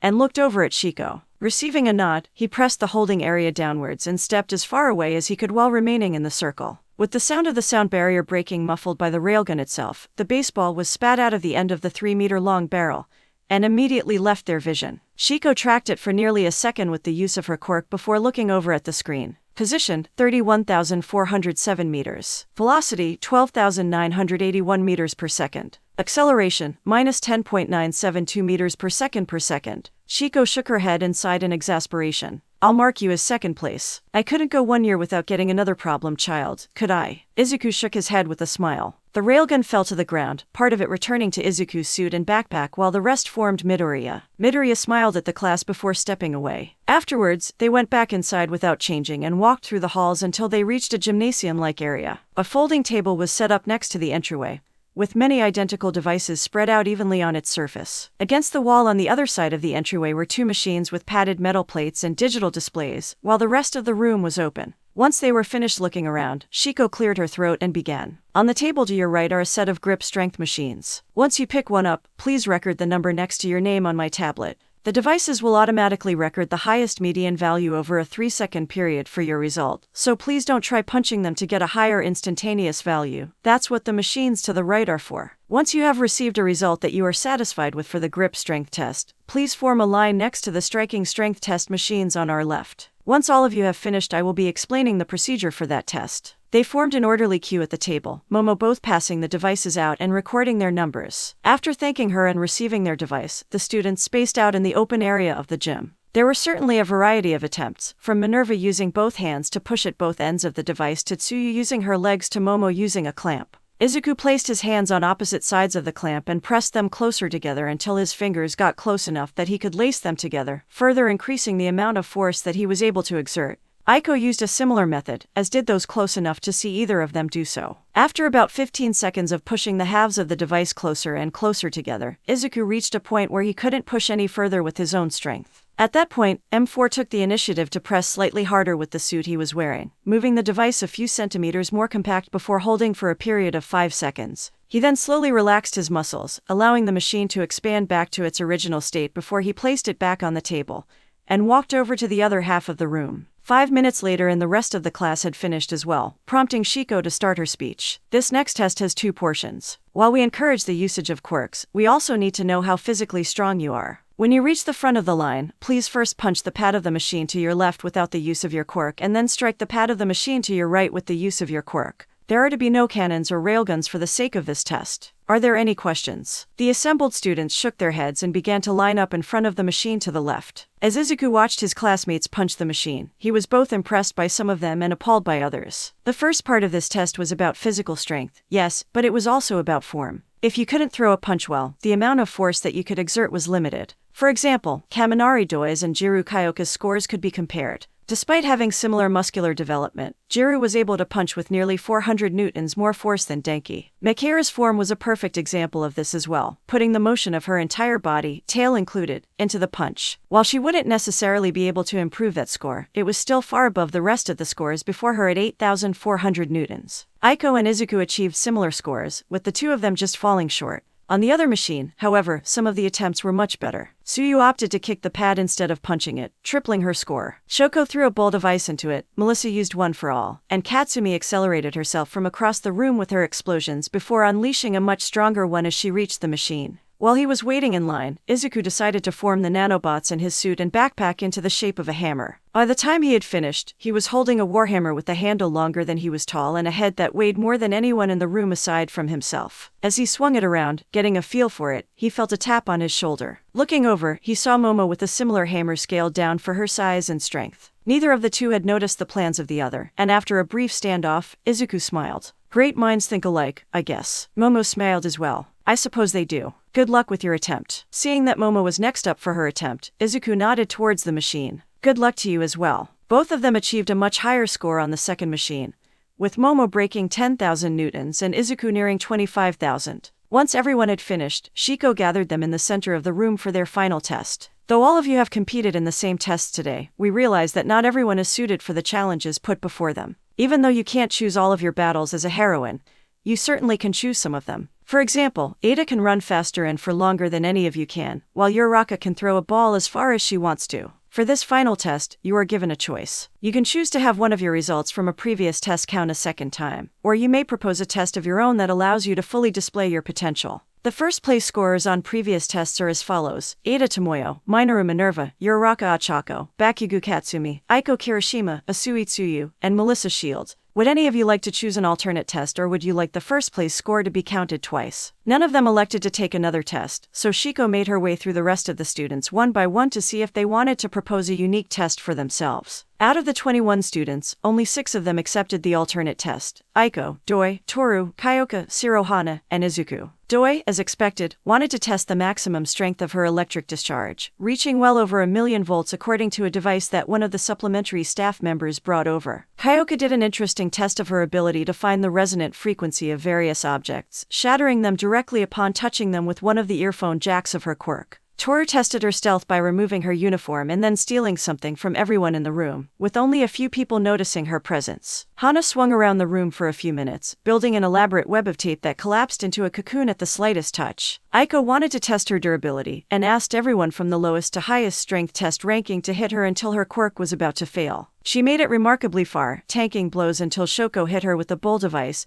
and she called the test. Izuku, once again, was the last to take the test. However, he wasn't trying to do the same thing as the others. He had no quirk to use to display the potential that was unable to show itself on the test. Instead, he was here to prove that he didn't need a quirk to be strong. For my test, I'd like to engage in single combat. One weapon, no armor, and we fight until someone yields. Quirk usage is allowed, but no injuring anyone. Shiko nodded. That's certainly an interesting choice, but I suppose the difference between confidence and foolishness is competence. Who would you like to fight against? Izuku smiled. Who better than the person judging the fight? The look of tiredness on Shiko's face that had persisted throughout the day was gone now, leaving a serious expression with elements of contempt. If that's the hill you want to die on, I suppose. The rest of the class moved away from the two of them, most of them expecting Izuku to lose with the sole exceptions of Katsumi and Melissa. As the armor melted away from Izuku and moved away, part of it coalesced into the blunted form of his sword in his right hand. Adopting a ready position, he found that his teacher had removed her scarf, and was holding it in both hands, ready to fight him as Eraserhead. At Eraserhead's call of begin, the two of them began to move, testing each other with probing attacks before moving forwards into closer combat. Eraserhead's movements were like those of a professional dancer, flowing past Izuku in movements that left her scarf trailing behind her to restrict his movements while kicking at him wherever she saw openings. Izuku, meanwhile, had adopted a modified form of his usual style. His movements were ethereal, moving just barely enough to avoid each blow and making every swing of his sword count. Rather than solely defending, however, he was always moving closer to Eraserhead, striking to disarm or put her in a worse position. Every once in a while, Eraserhead would activate her quirk to cause a sense of unease that quickly passed, allowing her to create some room despite the decreasing effectiveness. While her style was effective against people that relied on their quirks, forcing them to adjust to an entirely new style of fighting, Izuku never had to shift from the style he had honed for more than a decade. After a few minutes, Izuku saw an opening and abruptly switched his style, moving from his elegant movements to Katsumi's rushing ones, lunging out at Eraserhead in a bid to disarm her or knock her back. Unfortunately, the heroine had used her quirk to distract him midway through, causing his attack to falter. He returned to his original style and continued as if nothing had happened, continuing the fight until Eraserhead called the end of it. Well, Midoriya, I have to admit that was a pretty impressive showing, Shiko said, only slightly tired from the spar. You were able to defend yourself, but weren't able to expand your range to bring the fight to me or take the initiative. As the hero, you can't let the villain dictate the flow of battle. You must decide how the fight will go as much as possible. Izuku nodded in acceptance as the nanobots that were his armor swarmed back to him, crawling up his body as the sword melded back into them. Now that he was done, Shiko walked back over to where she had set down the device that she was using to enter her scoring for the student choice exams and entered her mark for Izuku's performance before turning the screen away from the students. After a few more inputs, she nodded and turned the device off. Looking at the gathered students, she figured that it was time to wrap up the aptitude testing. All of you except for Bakugo, Midoriya, and Shield can return to the locker room and change back into the clothes you came to class wearing. Place the uniforms that you are currently wearing into the same locker that you placed your clothes into before and leave a note on the locker with your name for future identification. Once you're done changing, head back to the classroom and wait for me to get there. Any questions? After the rest of the students had re-entered the main building, Shiko turned to the three of them. First of all, congratulations on scoring the top 3 places in the aptitude tests. Because of that, however, I'm going to make some statements about the 3 of you when we get back to class, and I just wanted to let you know beforehand so that it didn't look like I was singling you out, and that you didn't take it to heart. Are you all okay with that? Melissa and Izuku nodded after a moment of thought, while Katsumi had a few words to say. So long as you aren't outright insulting us, that's fine with me. Shiko's laugh and response bordered on sadistic. Don't worry, I won't be insulting any of the 3 of you. Well, at least not intentionally. If you don't have any more questions, hurry along. I have to submit these results in my office before I get back to class, so I'll be taking long enough for everyone to get a quick shower in. Midoriya, since you didn't go to the locker rooms on the way out here, just walk through the same doors that everyone else left through and look for the labeled door. With that, she turned and walked to a different door leading into the gymnasium, scanning a badge in her pocket before slipping through the door. The 3 of them looked at each other and shrugged before walking to the student door. Just before they parted ways, Izuku spoke up. Do you two think we should or shouldn't tell the rest of the class what she wanted to talk with us about? After a second, Melissa replied. We probably shouldn't. She seemed like she wants to do a big reveal. I feel really bad for whoever's going to be kicked out though. Less than a day of class, we haven't even learned our teacher's name, and suddenly you're sent to the general studies program. It sounds miserable. Katsumi nodded in agreement. Yeah, it would suck to just get kicked like that. Maybe whoever it is will be able to appeal or get back somehow. Our teacher, this is getting annoying. I can't believe she didn't even introduce herself when Tomoyo asked. How are we supposed to talk about her without everything sounding awkward? Izuku shook his head, looking over his shoulder as he pushed open the door to his locker room. I found out her heroine identity's name before the rest of you got out of the changing rooms, and apparently she makes a game out of it to see how long it takes people to find her name. A little bit of quirk analysis goes a long way, remember. With his last few words, the door to the men's changing room clicked shut, leaving the 2 of them staring at the door. Katsumi stared for a moment before turning around and walking into the opposing locker room. Melissa quickly followed. Their arrival was met with a great deal of attention, and after sharing the news that they would have the time to get in a quick shower before they went to class, a few cheers. Izuku faced the small room with a sigh. There was a single locker on one wall, clearly new and unlocked with a bench bolted into the floor in front of it. There was only one shower stall connected to the room, which smelled of cleaning supplies used to hide the lack of scent that normally came with such a room. The locker room at Aldera had been larger, with more than 5 times as many lockers as the male population of the school. At the time, Izuku had disliked the way that the school have covered up the emptiness of the room by filling up the walls with unused lockers, but now Izuku saw why they had done it. It was much lonelier to only have what you needed without the facade of company. After a quick shower, Izuku put the undersuit back on. The nanobots did a wonderful job of cleaning the suit while he wasn't wearing it, as well as preventing it from getting dirty or smelling bad in the first place. He would need to wash it eventually, but for the rest of the class, he could wear it again without trouble. Shifting the skin of nanobots back to the appearance of the clothes he had been wearing before they had left the classroom, Izuku walked back through the halls of the building. He was the second person to get back to the classroom, with the stoic Kana sitting at her desk with her eyes closed. He took his seat as well and waited as the rest of his classmates trickled into the room. Nearly half an hour after they had been dismissed in the gymnasium, Shiko returned to the room with the same device she had been recording their scores on earlier,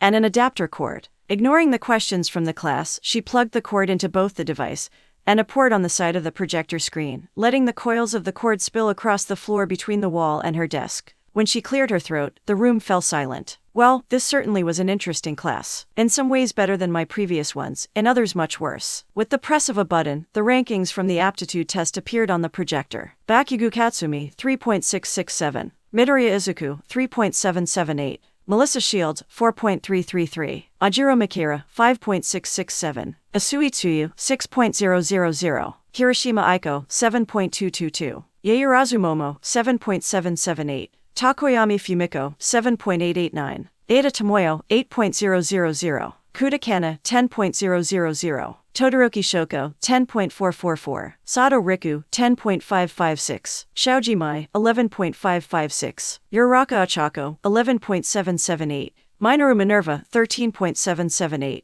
Jiru Kyoka, 14.000. Aoyama Yui, 14.556. Hagakure Toru, 14.889. Shiro Hana, 15.000. Ashido Mina, 15.111. Kaminari Doi, 15.556. The numbers next to your names represent the average of all of the rankings that you received on the tests today. While I know that some of you may be disappointed in the ranking you received, I can only say one thing. The class, Doi especially, switched their focus from the rankings to their teacher, hoping for good news. Reassurance, a way to improve their rank, even in their wildest hopes for her to say that the threat of kicking the lowest scorer to the general studies program had been a test, or a logical ruse. Unfortunately, they were met with the stern expression of the woman who had a long track record of doing such things and no mercy to spare. I am equally disappointed in almost all of you. These words killed their hopes in a heartbeat. The whole lot of you have had your quirks for your entire life, and yet only one of you managed to do better than a quirkless person. While some of you beat him in a few tests, at the end of the day only one of you managed to do consistently better than him.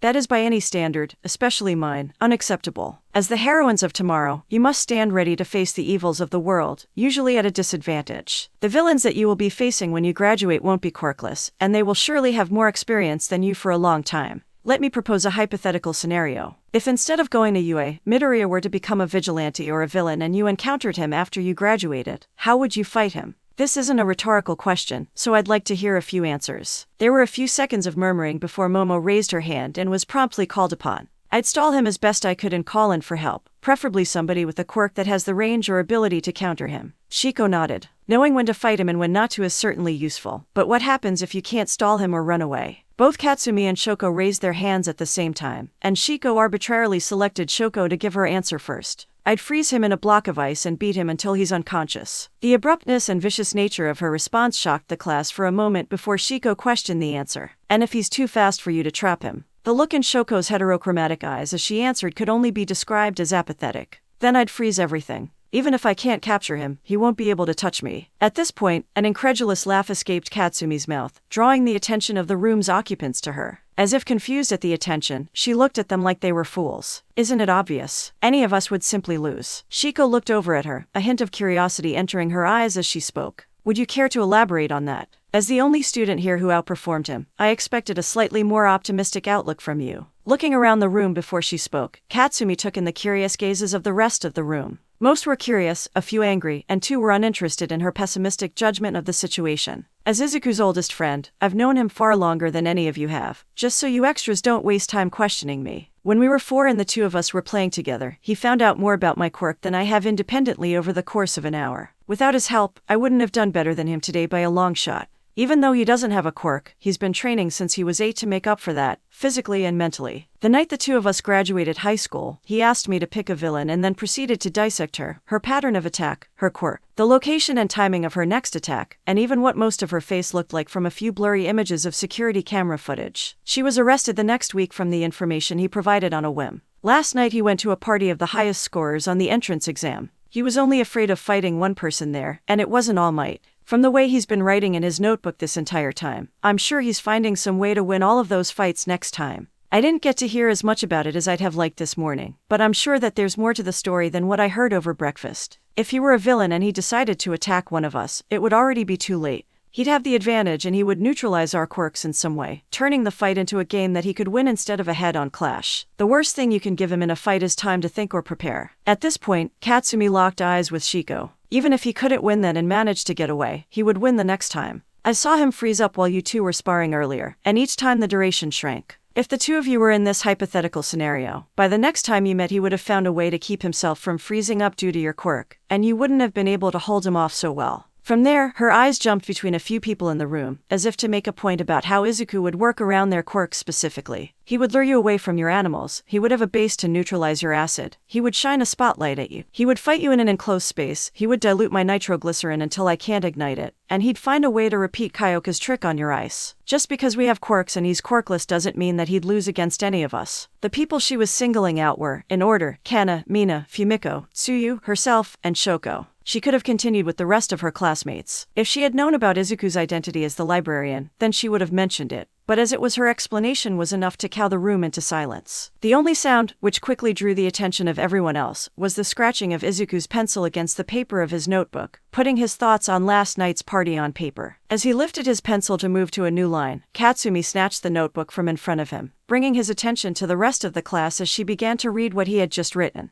Karitas. Quirk, intent-based barriers. Notes, strength of barrier related to the intent of forming it. Definition of intent, would robots trigger this? Where is the intent judged as originating from? What counts as intent? Inanimate objects sometimes affected by intent but not always. Lack of aging, barrier of a concept. More research required. Just as Izuku was about to reach over and take the notebook back, Katsumi handed it back to Izuku, who quietly closed it and placed it back into his backpack. Katsumi turned back to face Shiko, who was trying to place caritas in her memory of famous heroines. I rest my case. The explanation over, Shiko picked up from where she had left off. While that was a far more informed opinion than I was going to give, you captured the main point perfectly. Just as any of you could beat each other in the right circumstances, Midoriya has proven that he is equally as capable of this as any of you are. If you want to say something about his support gear, I have it on the word of the support course that it was entirely self-developed and therefore counts as a part of his own strength just as much as anything Yaoyorozu makes. Leaning forwards, she rested her elbows on the desk and laced her fingers before resting her chin on her hands. I have to say, when I first saw these results, I was tempted to expel everyone who did worse than Midoriya to prove a point. At that sentence, a wave of dread swept through everyone who would have been kicked out, though a sliver of hope appeared on Doi's face. Shiko continued. However, even if you haven't realized it yet, I see the potential in all of you to improve.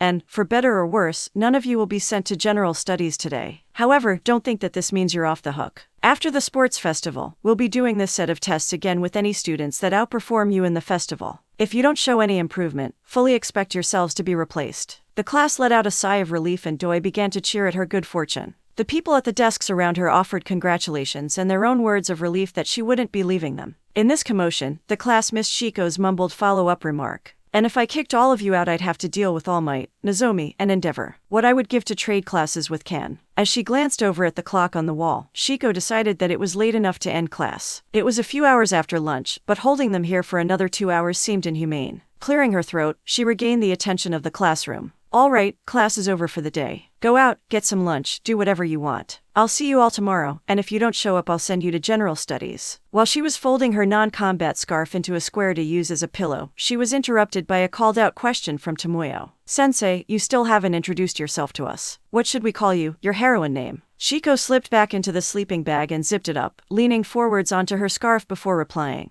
Call me Aizawa-sensei, and if any of you can find out my alias, I'll give you extra credit. No asking Midoriya for help. And with that, Aizawa Shiko pulled the sleeping bag over her head and shut her eyes, fully intent on enjoying the little sleep that she could get.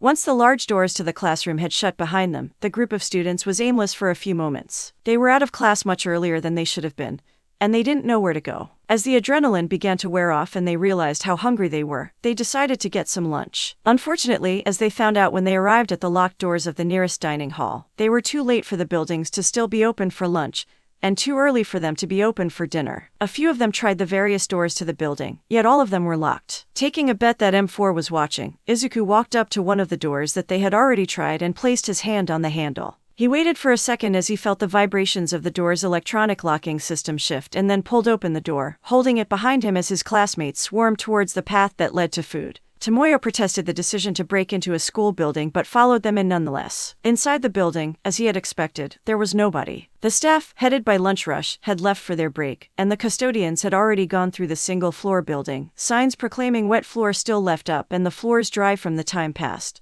There were a few baskets of fruit that hadn't been put away, but that was nowhere close to enough for a group of hungry teenagers. Looking around the hall, Izuku spotted a few doors that clearly led into the kitchen areas. With the grace and stealth that he had refined over the years, Izuku managed to escape from his classmates' attention and make his way into one of the kitchens. They were much more fleshed out than the ones in the dorms, clearly meant to serve hundreds of students each meal. The sheer amount of stove space, the size of the pots resting on the back burners of the unlit stoves, all of it was far more than Izuku had ever worked with before. With the increased scale of the kitchens came the increased scale of the pantries. Izuku grabbed 24 eggs, not even making a dent in the remaining supply, and placed them next to the stove before pulling out a few pans. Grabbing a stick of butter and a few different types of vegetables and pre-cooked meat, Izuku turned on the burners of the stove where the pans were resting. Even if omelets were normally a breakfast food, they were healthy, quick to make, and full of protein. When he walked towards the doorway leading to the area where the staff stood when serving the food, Izuku spoke to M4. Hey M4, could I have a chef's hat?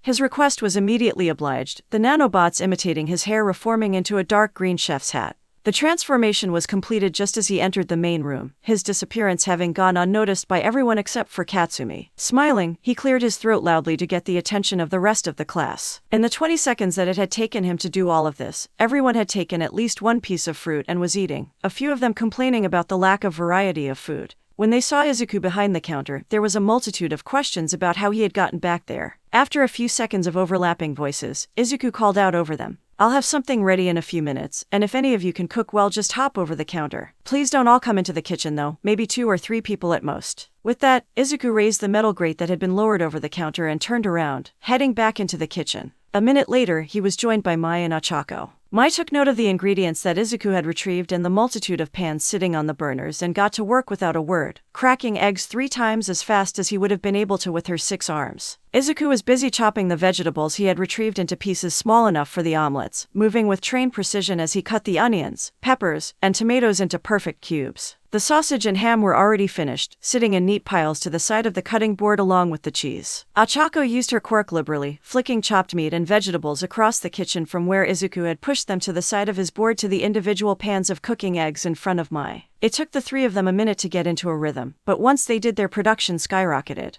Every few minutes, Mai would slide each of the 10 completed omelets onto the plates that Ochako had laid out. With a touch, they floated in front of her as she gently pushed them through the doorway leading to the rest of her hungry classmates. While they had been cooking, Tomoyo had run around the room until she found the remaining clean silverware on a cart and brought it over to the rest of them, allowing them to pick what they wanted. When the first omelets came out, there was a brief argument over who would have to wait for the second batch and who would get to start eating immediately. The debate was short-lived, however, as the hot pans and efficiency of the 3 chefs delivered them another batch before they could reach a conclusion. When the third batch was finished, Izuku, Mai, and Ochako left the kitchen and began to eat with the rest of them. The conversation was much more lively than any of their meals at the dorm, the shared experience and fear of their first day bringing them closer together than living in the same building had. Katsumi's retelling of Izuku's graduation gift to her had gotten them curious, and so he was cajoled into finding a news article about it. The top result was overly sensational, and despite him scrolling past it to find a more reputable news site, the rest of them still managed to read it on the screen of his laptop.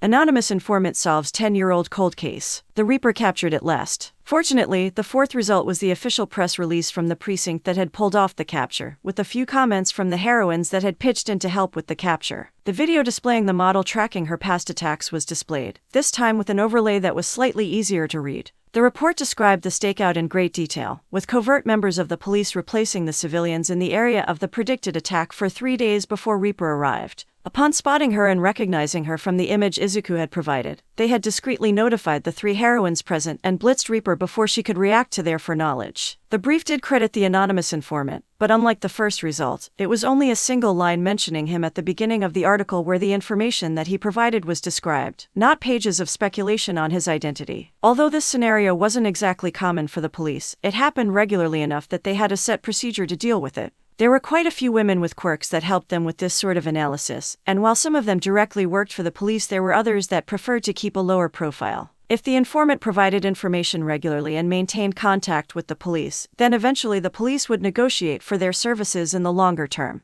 Others were like Izuku with regards to Reaper, a burner email address, quickly deleted after contacting the police. They couldn't be tracked down without significant effort, and it was better for the police to maintain an unofficial network of information than to alienate a helpful community by persecuting them. Because of this compromise, his involvement was mentioned in a perfunctory way to allow him to disappear afterwards in the hopes that he would resurface once again. By the time that Mina, who had been asking about the story, had finished the article, Izuku had eaten his first omelet and was working his way through his second. Between bites, he managed to answer a few of her questions. Yes, that really had been him. No, he wouldn't do it too frequently. No, not even if she kept pestering him about it. Once he had finished his second omelet, the conversation of the people around him turned to the other parts of what Katsumi had said, more specifically the 1S party. Izuku described the ones he had interacted with the most in great detail: All Might, Aquarius, Timepiece, and Farah. Once he got into his speculation about the quirks of some of the people at the party, most of his classmates stopped following the story. Katsumi, who was used to his abrupt derailment of conversations to talk about something related but random, kept the conversation alive in their place. Although she never found other people's quirks as interesting as her own, content with her explosions as she was, Izuku's fanaticism had worn off on her over time.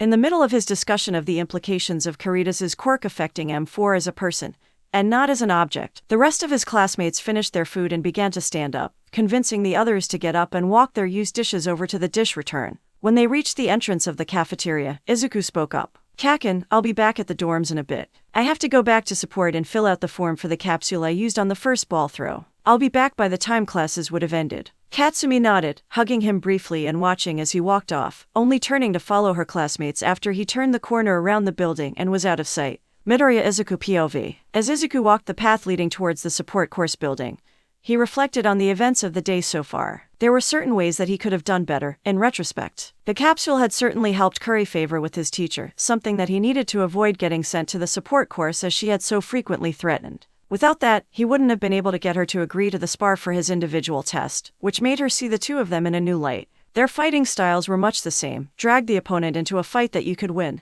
and then beat them. Shiko could erase her opponent's quirk, eliminating any advantage that her opponent possessed before fighting them with years of skill. In the middle of a fight, such an advantage would cause nearly anyone to lose their tempo unless they had specifically trained to not use their quirk. Izuku, similarly, manipulated events before the fight so that he held all of the information and forced the opponent into a situation where using their quirk was difficult, useless, or actively detrimental to his opponent before fighting with his years of training against an opponent who underestimated him. Hopefully, with the scores he had set on the aptitude tests, his classmates and his teacher would recognize his accomplishments and break the preconceptions they had of quirkless people and men in general. For now, however, he had to tidy up the loose ends of his quirk-guided actions earlier that day. While he was walking, he pulled his phone out of his pocket to check if anything had happened while he was in class. He had quite a few messages from the UA boys chat, so he clicked on that first. There were messages from almost everyone around the time of the scheduled assembly earlier that day, people trying to find each other among the thousands of students streaming into the stadium. There were a few messages asking where he was that he hadn't seen, though they died off as the scheduled start of the assembly occurred. A few minutes into the assembly, however, there was one text that stood out.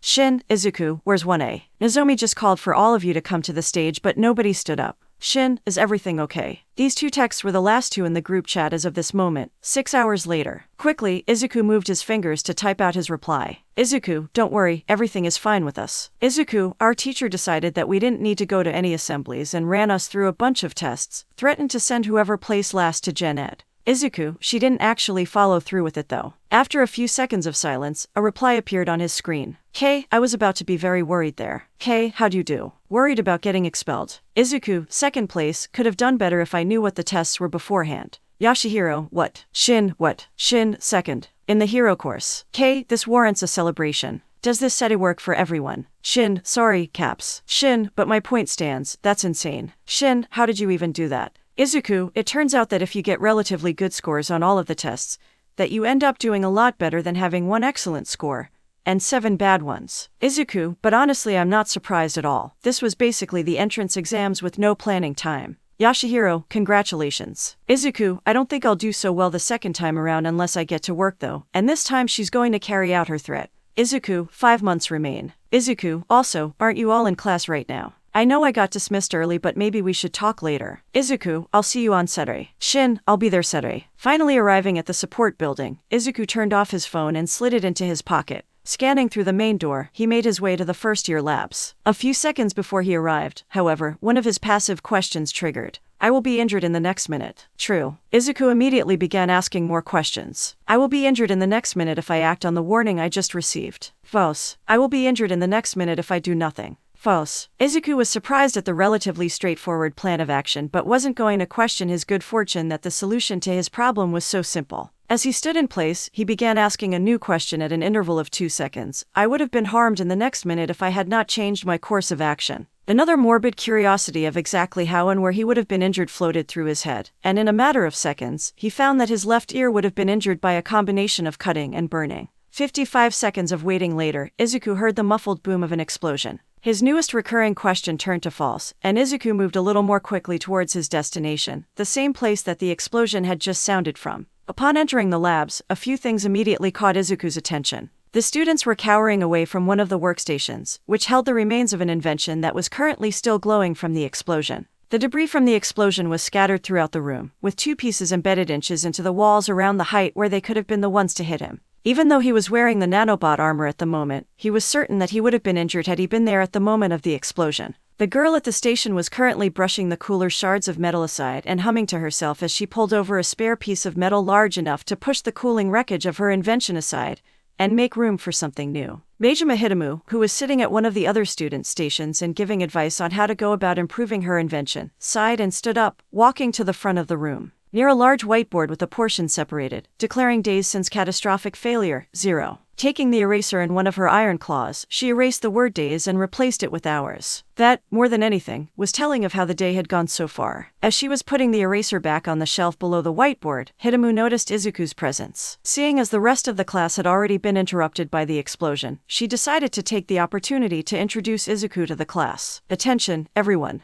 Hatsum, that means you as well. This here is Midoriya Izuku, and he'll be stopping by the labs from time to time to work on his own work. He's in the hero course, but I expect you to treat him as you would any of the rest of you while he's here. I haven't assigned his gear to any of you, but if you're interested you can ask him. She then turned her head to look at Izuku. We did an icebreaker early, so just tell them your name, hobbies, and the invention that you applied with. With that out of the way, she started walking back toward the table she had been at before the explosion. Izuku, now holding the attention of the room, began to introduce himself. Hello. My name is Midoriya Izuku, and I enjoy sword fighting in my free time. The inventions that I applied to this course with were an artificial intelligence and a model of nanobots. Please treat me well. Izuku bowed lightly, then started looking around for an empty desk. To his utter lack of surprise, both of the desks near the girl who had caused the explosion were empty. Hitomu had called her Hatsum, and that was as good of a basis as any to start with. He pulled out the stool next to her and placed his backpack on it before looking around the room for the requisitioning forms that he had seen during his visit several days ago. After bringing the form back to his desk and beginning to fill it out, Izuku let his arm move on autopilot while he thought about what he could do to improve and keep up with his classmates physically. There were a few ideas that he had come up with long ago, from altering his biology to make himself more resilient and increasing his muscle density to putting an implant in himself to better interface with the nanobots. However, he had never thought that they were good ideas and his quirk vehemently agreed with him. Now, however, with the examples of Class 1S and the target that his teacher had laid on him, he had to think further outside the box. While invasive procedures on his body were confirmed as a bad idea by his quirk, there were certainly external ones that he could rely on.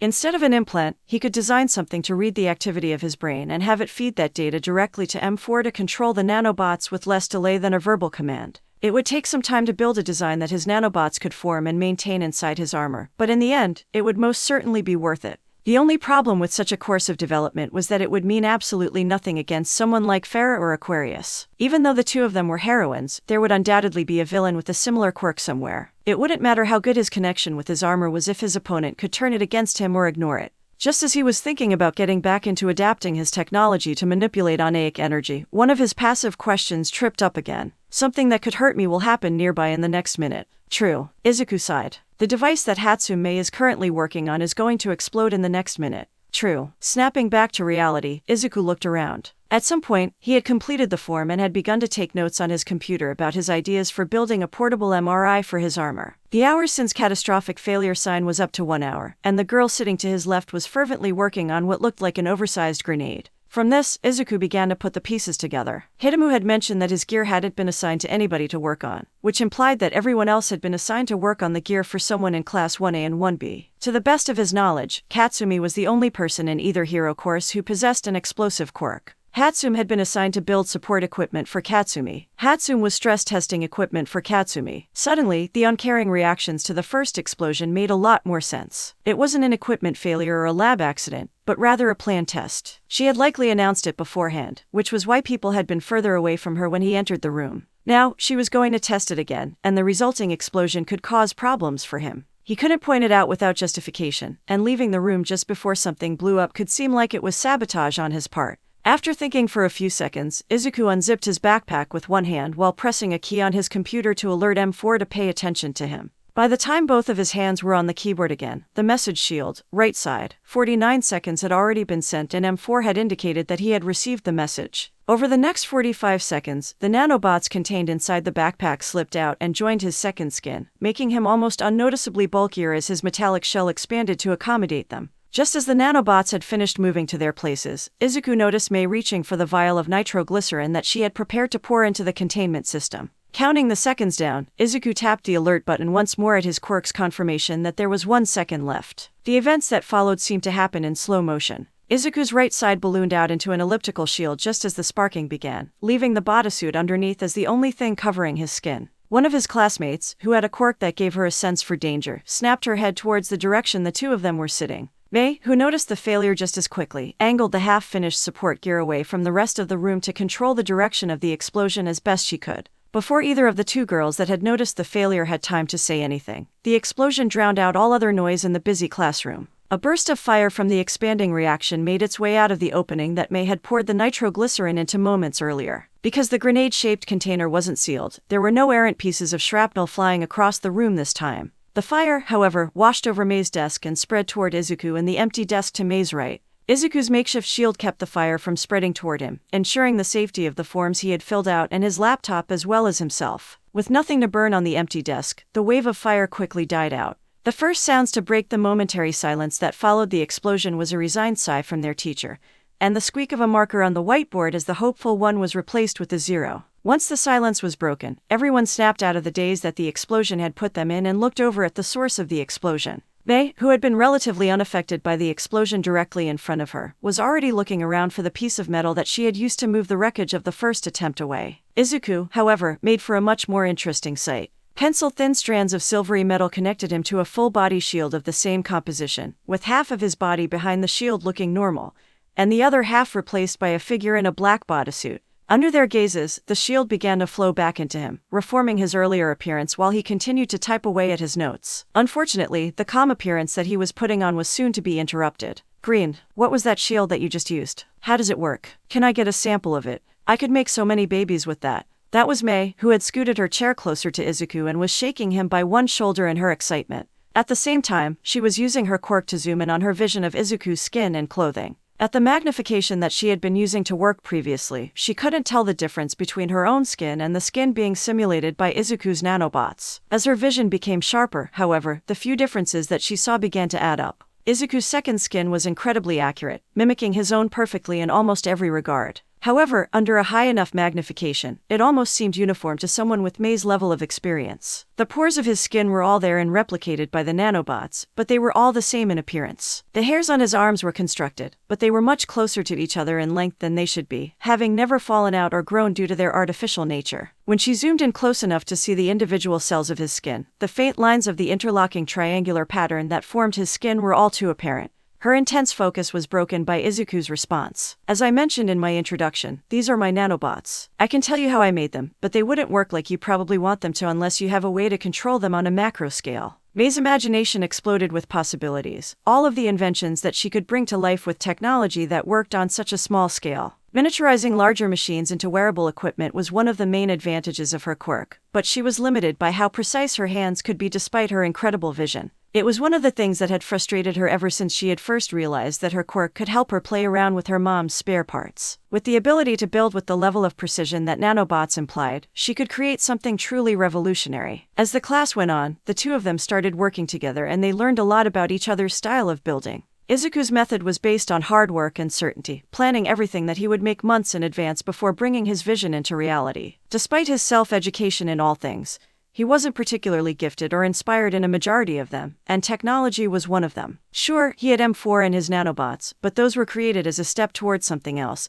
and then refined into what they were today. If he didn't have the need for a smart assistant or more resilient equipment, he never would have taken the steps to make either of them in the first place. May was similar, but on an entirely different level. Despite her quirk only allowing her to see as well as a normal human with a good enough microscope, she was truly gifted. Having first picked up a tool in her mother's workshop at the age of 3, she had found her passion long before Izuku ever tried to build anything. Her strength, however, did not lie in her planning but in her inspiration. With the random pieces lying in the scrap heap at her mother's workshop, she had built a handheld device capable of sending a directed electromagnetic pulse to disrupt technology that left no lasting environmental effects, and used it to enter UA. Now that she had access to new components, as soon as she finished the boring task that she was assigned, she had so many ideas to pursue. The two of them used each other as sounding boards for the rest of the period, with Izuku moderating her increasingly over-the-top ideas and May giving him a few suggestions on how to solve a few of his many design challenges. By the time that classes ended, the board read hours since catastrophic failure. Two and their classmates and teacher were shooting the duo nervous glances as they overheard the conversation.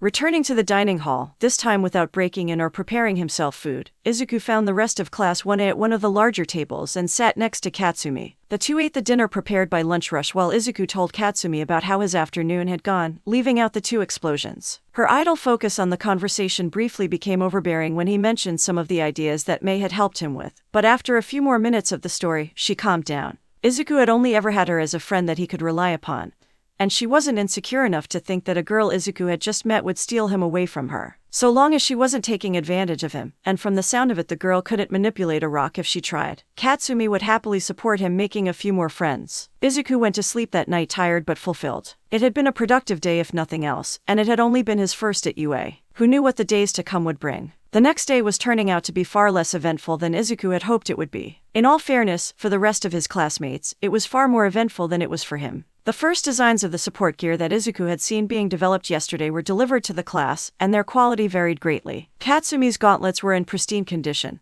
being the only pair to survive a single test from the previous day. They likely wouldn't survive the kind of wear and tear that Katsumi could put on them with prolonged use of her quirk, but they were durable enough to store her sweat in a stable enough environment to not randomly detonate. Some of the other pieces of support gear that Izuku saw being handed out were much less impressive. Doi received a spool of cable to help guide the electricity her quirk provided. Fumiko got an oversized umbrella to help create shadows around her, and Yui and Ochako received shoulder holsters containing quick-acting stomach medicine. With his nanobots and M4, however, Izuku had his support equipment ready to go. They were in the gymnasium where they had been tested on their grip strength and striking strength yesterday, and those of them who had gotten the hang of using their equipment more quickly were sitting around and chatting. Izuku was chatting with Melissa about her support gear, something she called a living metal cast. It was meant to limit the damage that One for All could do to her when she used it at higher percentages than she was capable of, and according to Izuku's quirk, it would work up to around 30% of One for All. As the two fell into a lull of silence while watching Katsumi practice shooting stored nitroglycerin from her gauntlet and detonating it as it flew, the door leading outside slammed open, a familiar face speeding into the room. "I am here, just in time for today's activity." Her arrival, while not louder than the general din of explosions and waves of ice shattering, was accompanied by a burst of wind that immediately attracted everyone's attention. After a few students calmed down, All Might continued her speech. "For today's activity, please meet me in the city simulation area, which you may remember as the place where you took the practical portion of the entrance exam. I'll see you all over there in 15 minutes. Before she could make her exit, a shouted question from Mina stopped her in her tracks. "Will we be expelled if we're late?" All Might shook her head at the question. She had only started teaching here this year, but she had heard the rumors of what her coworker had done in previous years for a variety of reasons. "No, but time is of the essence. The longer you all take to arrive, the later we will finish our activity, and the later you will get to have your lunch. We have 4 hours until noon, and if you all arrive there in 15 minutes we should be able to finish around then." With that reassurance, yellow sparks crackled around her, and she disappeared from her position in the gym, moving with the speed and alacrity that medium percentages One for All provided. Although all of them had been to the practical exam area, none of them had ever had to find their way there from another part of campus. After a few seconds of confusion, an arrow of nanobots appeared in front of Izuku, pointing him in the direction of the path that would take him to the training grounds in the shortest amount of time. Izuku wasted no time in following it, but not before requesting that M4 bring the rest of the nanobots there as a precaution, anticipating that he may have to use them in a way similar to yesterday's railgun. Katsumi followed him immediately when she saw the arrow, using a series of explosions to fly at the same speed Izuku was jogging. Melissa and Tomoyo quickly caught up with them, and the rest of the class followed them at a reduced pace. While they could have used their quirks to travel faster, they didn't want to burn all of their energy trying to get there on time only to be tired before the activity began. By the time Izuku arrived, M4 was already waiting there in the body of Midoriya, and holding a volleyball-sized sphere of nanobots in his left hand. 13 minutes after All Might first entered the gymnasium, all of Class 1 was assembled in the central hub that led to the practical exam testing area. With little ado, All Might opened one of the doors marked maintenance and gestured for them to follow her. Behind the door was a stairwell that led up to the room where the exams were monitored from. Once everyone had made their way into the room, All Might explained what the activity was about. "As you all were told when you opened your acceptance letters, I have accepted this teaching position at UA so that I could impart my wisdom to the future generation of heroines. However, I have not yet received my teaching certification, so I will be joined by your homeroom teacher, who has asked not to be named, until I receive it." Her second sentence was met with a wave of sharpened focus and a series of groans from students that had hoped for an easy end to their teacher's challenge to figure out her heroic identity. Several of them had tried asking Izuku during their impromptu lunch yesterday, but to no avail. Today's activity will be a good introduction to using your quirks practically. Though some of you may have trained with your quirks before coming here, not all of you have, and I need to get a sense of what areas each of you needs help with. I know you did aptitude testing yesterday, but formal tests will never give you the true experience of what it means to be a heroine. This first activity will be based around indoor combat. Despite the great publicity that many clashes between heroines and villains receive, it is generally worse for civilians and infrastructure if fights make it out of a predetermined battlefield or a villain's lair. Though this may sound hypocritical coming from me, I assure you that the vast majority of work that most heroines do on a daily basis is performed so well that it never makes it to the news, whether we win or lose. I'm sure that Aizawa can confirm this for you should you have any questions. A few heads turned towards the sleeping bag lying on one of the chairs in front of a series of monitors and controls. After a second of silence, the head portion of the bag leaned forwards and then returned to its original position. Taking that as her agreement, All Might continued. Because of this, today's activity will be hosted inside one of the many artificial buildings in our city simulations. You all will be randomly split into groups, and 2 of the groups will begin as the heroines and villains, with the villain group defending a bomb inside said building. The villains will have 5 minutes to prepare, after which the heroines will search the building to locate the bomb. If the heroines secure the bomb before 10 minutes are up, they are the winners of that round of the activity, and if they fail to touch it before time runs out, then the villains are the winners. Whichever team wins will be given 5 minutes to hide the bomb in a different location or set up defenses before the next team of heroines enters the building, and so the cycle will continue. There are a few rules that I have to go over, however. Please do not cause structural damage to the building or bait others into doing so. If the building becomes too unsafe, we will have to move to a different training ground, which will cause delays for the end of the activity. All of you will be given an earpiece with a camera and microphone so that we may contact you in the event of an emergency. Do not destroy your earpiece or your opponents, as doing so will disqualify you immediately. All of you will be provided with capture tape, and if it locks around your torso, you are out for the remainder of the round unless freed by your teammate.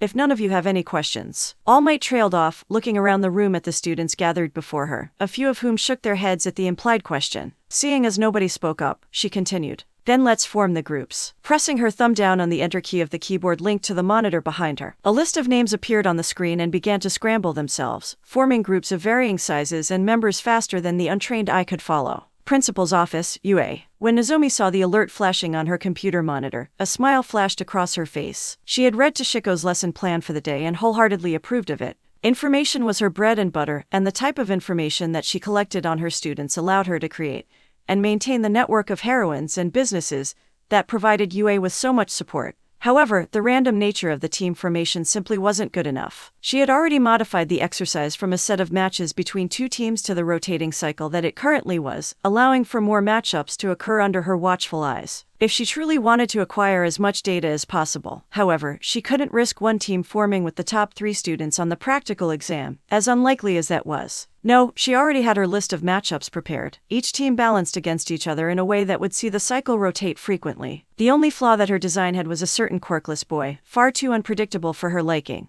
Nevertheless, with 21 students going into teams of 2, there would always be one left over, and how the other students would react to him would certainly be interesting. 1 key press later, the random list of teams was sent to the city simulation control room's computer. Now, all she had to do was wait. M4 POV. While monitoring the nanobots in both Izuku's armor and Midoriya nearby, M4 felt a signal travel through the field of awareness that he had set up. Slowing time to a crawl, he picked apart the packet carried by the signal and read through its contents, finding the sender while he was at it. It was certainly an interesting conundrum, with the principal having fixed the teams for a theoretically random exercise. However, he could see the logic for splitting up the teams the way that they were, all except for one. Team K, Midoriya, Izuku, and though the principal of UA had a distinct reputation for her ability to know things she seemingly shouldn't, the artificial intelligence was sure that she had little idea of his abilities outside what he had displayed while on campus. Perhaps she had seen the same potential in him that Izuku had found so long ago, but either way, it wasn't worth showing his hand to alter it right now. All of this had taken less than a microsecond, and by the time M4 was finished considering his options, the packet hadn't even reached the computer. Midoriya Izuku POV. When the screen finally stopped shuffling, Izuku started reading through the teams. Team A, Bakugo Katsumi and Shiro Hana. Team B, Melissa Shield and Aoyama Yui. Team C, Shaoji Mai and Uraraka Achako. Team D, Kirishima Aiko and Sato Riku. Team E, Kudakana and Asui Tsuyu. Team F, Todoroki Shoko and Minoru Minerva. Team G, Ida Tomoyo and Hagakure Toru. Team H, Ashido Mina and Ajiro Makira. Team I, Yaoyorozu Momo and Jiru Kyoka. Team J, Kaminari Doi and Takoyami Fumiko. Team K, Midoriya Izuku and it was disappointing to be alone, and Izuku could already feel the stares of several of his classmates on him. Nevertheless, he smiled. He looked over at Midoriya, who was standing nearby. Even if he was by himself, he would never be alone. The first few matches were interesting to watch, with teams being randomly chosen to face each other. Team C had started as the villain team and had defended against Team G, but had been quickly dethroned by Team I when they hadn't moved the bomb during their recovery time, leading to a much faster search. Izuku was chosen to face them next, and at his nod, Midoriya rose with him.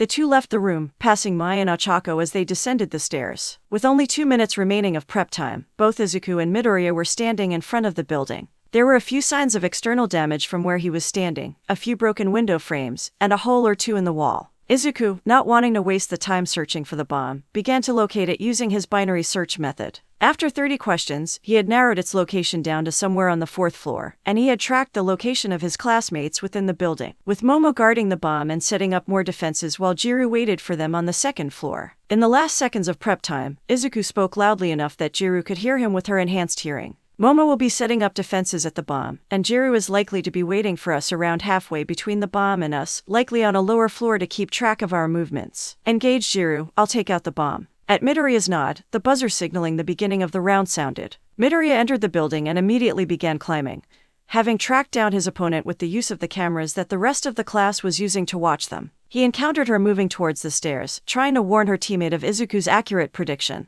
The two were equally matched against each other. If Midoriya were a conventional robot, Jiru's ability to shake materials apart through sustained contact would have been devastating. His unconventional composition, however, allowed him to disperse the vibrations with ease and manipulate his resonant frequency with ease. Midoriya, however, couldn't truly injure his opponent and was at a loss for range. He was content with letting their struggle continue, not allowing for a victor while also keeping her away from the few staircases that would lead her to reunite with her teammate. Bakugo Katsumi POV. Though she had momentarily been worried for Izuku, seeing Midoriya follow him out of the room had been a relief for her. It was always odd to see the robotic clone of her boyfriend in the same room as him, but the two had gotten used to interacting with each other in person rather than simply M4 talking to her from a screen. While she was watching him approach the building, she noticed the speculative look on her face and braced herself for what was about to come. From the speakers in the room, her boyfriend's voice sounded, almost narrating the view on the two screens depicting the villain team as her classmates lost their comm at the prediction. They eagerly followed Midoriya's perspective, but what she was more focused on were Izuku's actions. If he gave a command to Midoriya, she could take it for granted that the artificial intelligence would find a way to carry it out.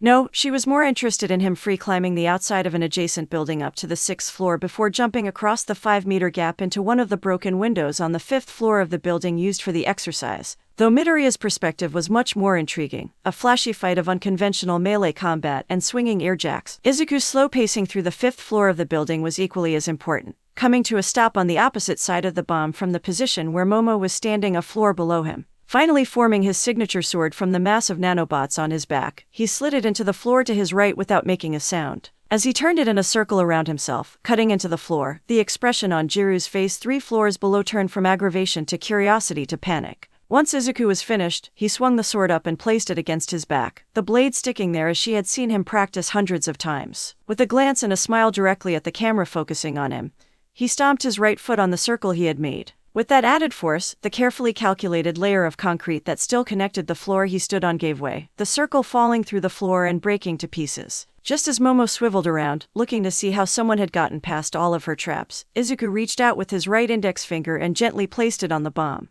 Yaoyorozu Momo POV. In all of their earpieces, All Might's voice echoed. This round of the activity is over, with the heroic team as the victors. Team I, please leave the building so that Team K can begin their preparations for the next fight. Before Momo turned away, she had a question for Izuku. How did you get in here? I had every entrance trapped, and the bomb was too far away from any of them for you to have reached it before I noticed if that clatter was you setting 1 or 2 of them off. Izuku gave his trademark smile before replying. If all of your options seem impossible, you simply have to create another one. If coming from below was harder, why shouldn't I just come from above? Nothing is truly impossible or perfect if you put your mind to it. At the repeated call for Team I to leave the building, Momo turned and left, joining her teammate outside before returning to the observation room. While they were arriving, she passed Team G, Tomoyo and Toru, as they made their way out to the building. As they took their seats in the room, All Might began her analysis of the fight. All in all, that was a wonderful performance from all of you. Yaoyorozu, you came up with the plan of defense. Kyoka did an excellent job preventing Midoriya from approaching the bomb, and I only have a few comments for the two of you before I move on to Team K's performance. Kyoka, though you were in an even matchup, you need to try to break it in creative ways. Your opponent had 3 different locations to keep you away from, and that puts you at an advantage. Don't focus on defeating your opponent, focus on taking control of the situation. Yaoyorozu, your plan was excellent. The defenses that you had set up would have made a lot of noise and delayed opponents that ran into them long enough for you to create something suitable to taking them out. However, as Izuku pointed out, just because you have those traps set up doesn't mean that your opponent needs to go through them. In the future, I would recommend gathering more information about your opponents beforehand, and creating a specific counter to them before you get into close range with them. All Might took a breath, having finished going over the notes for Team Ai's performance. She glanced at the timer that she had set for the preparation period, finding a little over 2 minutes remaining. On one of the many screens behind her, she could see Izuku carrying the bomb up the stairs while Midoriya waited on the first floor. Now, as for Team K's performance, they did an excellent job of thinking outside the theoretical constraints that this exercise imposed upon you all. Instead of seeking to capture his opponent with the capture tape, Midoriya stalled his opponent out, keeping her away from her teammate and preventing the flow of information between the two. Izuku took advantage of the fact that only the villain team was restrained by the location, scaling an adjacent building before jumping the gap to avoid the traps created by Yaoyorozu. He also sought to end the exercise as quickly as possible, cutting through the floor in a location that minimized his distance to the bomb on average wherever it was placed in the room, luckily landing directly next to it. As the last few seconds ticked down, All Might spoke a few final words. However impressive their showing as the hero team was, however, they can no longer rely on their earlier advantages. Re-enabling her communication with the 4 students in the city simulation, All Might began the round. M4 POV. Though the earpiece he was wearing was merely a facsimile created from the same nanobots that formed the body of Midoriya, M4 was able to intercept the broadcast with ease. Prep time is over and the 10-minute timer starts now. From his position in the center of the first floor, he watched as Ida Tomoyo walked into the room. From the team composition, it was certain that his invisible teammate was also in the room, wearing the specialized uniform that her Quirks effect extended to. After a few seconds, the slight irregularities in the room's airflow made her appearance clear, a trail leading towards one of the stairwells. Tomoyo, having noticed him, was determined to not fall into the same trap that Jiru had. Circling him at a rapid pace, her attempt to pass him was hindered by Midoriya's most recently inspired tactic. Taking inspiration from Farah, M4 had designed this tactic to combat opponents who relied on metal equipment. Though most of the class only had metal in their support equipment, Tomoyo was at a distinct disadvantage due to the metal engines in her legs. Faced with the new environmental effect, Tomoyo tripped over herself a few times before adjusting to the new pull. As soon as she began to run away, however, the effect fluctuated wildly for a second, greatly weakening, and then returning to its original strength. Losing balance, she moved away from him much faster than she had intended, crashing again before the pull returned in force. After a few repetitions of this, she changed tactics herself. Instead of running away once she had adjusted to the effect, she dashed towards him, speed increased by the pull. A split second before she made contact, however, a smile formed on Midoriya's face. As counterintuitive as it may seem for a bodiless entity, M4 was most proficient in close quarters combat, when he had a physical form. With all of the examples over thousands of years of history uploaded to the internet, and Izuku to refine the selection, only those significantly physically stronger than Midoriya could defeat him with that knowledge alone. Midoriya, however, lacked several weaknesses that humans possessed. He didn't feel pain, allowing him to pull off maneuvers that would severely injure any human that tried to perform them. Furthermore, he didn't have a fixed skeletal structure, allowing him to contort his body in ways that would require people to dislocate several joints in order to replicate. Focusing on the knee that was rapidly approaching Midoriya's torso, M4 snapped one of his arms to pull the limb in a different direction, redirecting her momentum. Once he had removed that risk to himself, he began to pin her down, pushing downwards with his magnetic field to restrain her legs as he used a few nanobots to manipulate the capture tape around her waist. From Tomoyo's earpiece, he could hear the faint sound of Toshiko's voice. Ida Tomoyo has been captured. Moving away from her, the robot pulled 2 prop chairs from the far corner of the room and set both of them down in the center of the room. Tomoyo, otherwise unrestrained, remained on the ground for a few seconds after he had set them down, puzzling him for a brief moment. After running through his analysis of her personality, he quickly identified the reason that she wasn't moving from her uncomfortable position on the ground despite her lack of restraint or injury. She abided by the spirit of the rules whenever possible, and in this activity being captured was equivalent to being knocked out. If she were the villain, he could easily see her monologuing while standing in front of the bomb. Here, she was being as accurate in her role as she could be. A moment of effort later, Midoriya had picked her up from the ground and placed her in the chair opposite his. Despite her silence, he could see the look of gratefulness in her eyes as the two of them sat there, waiting for the round to end.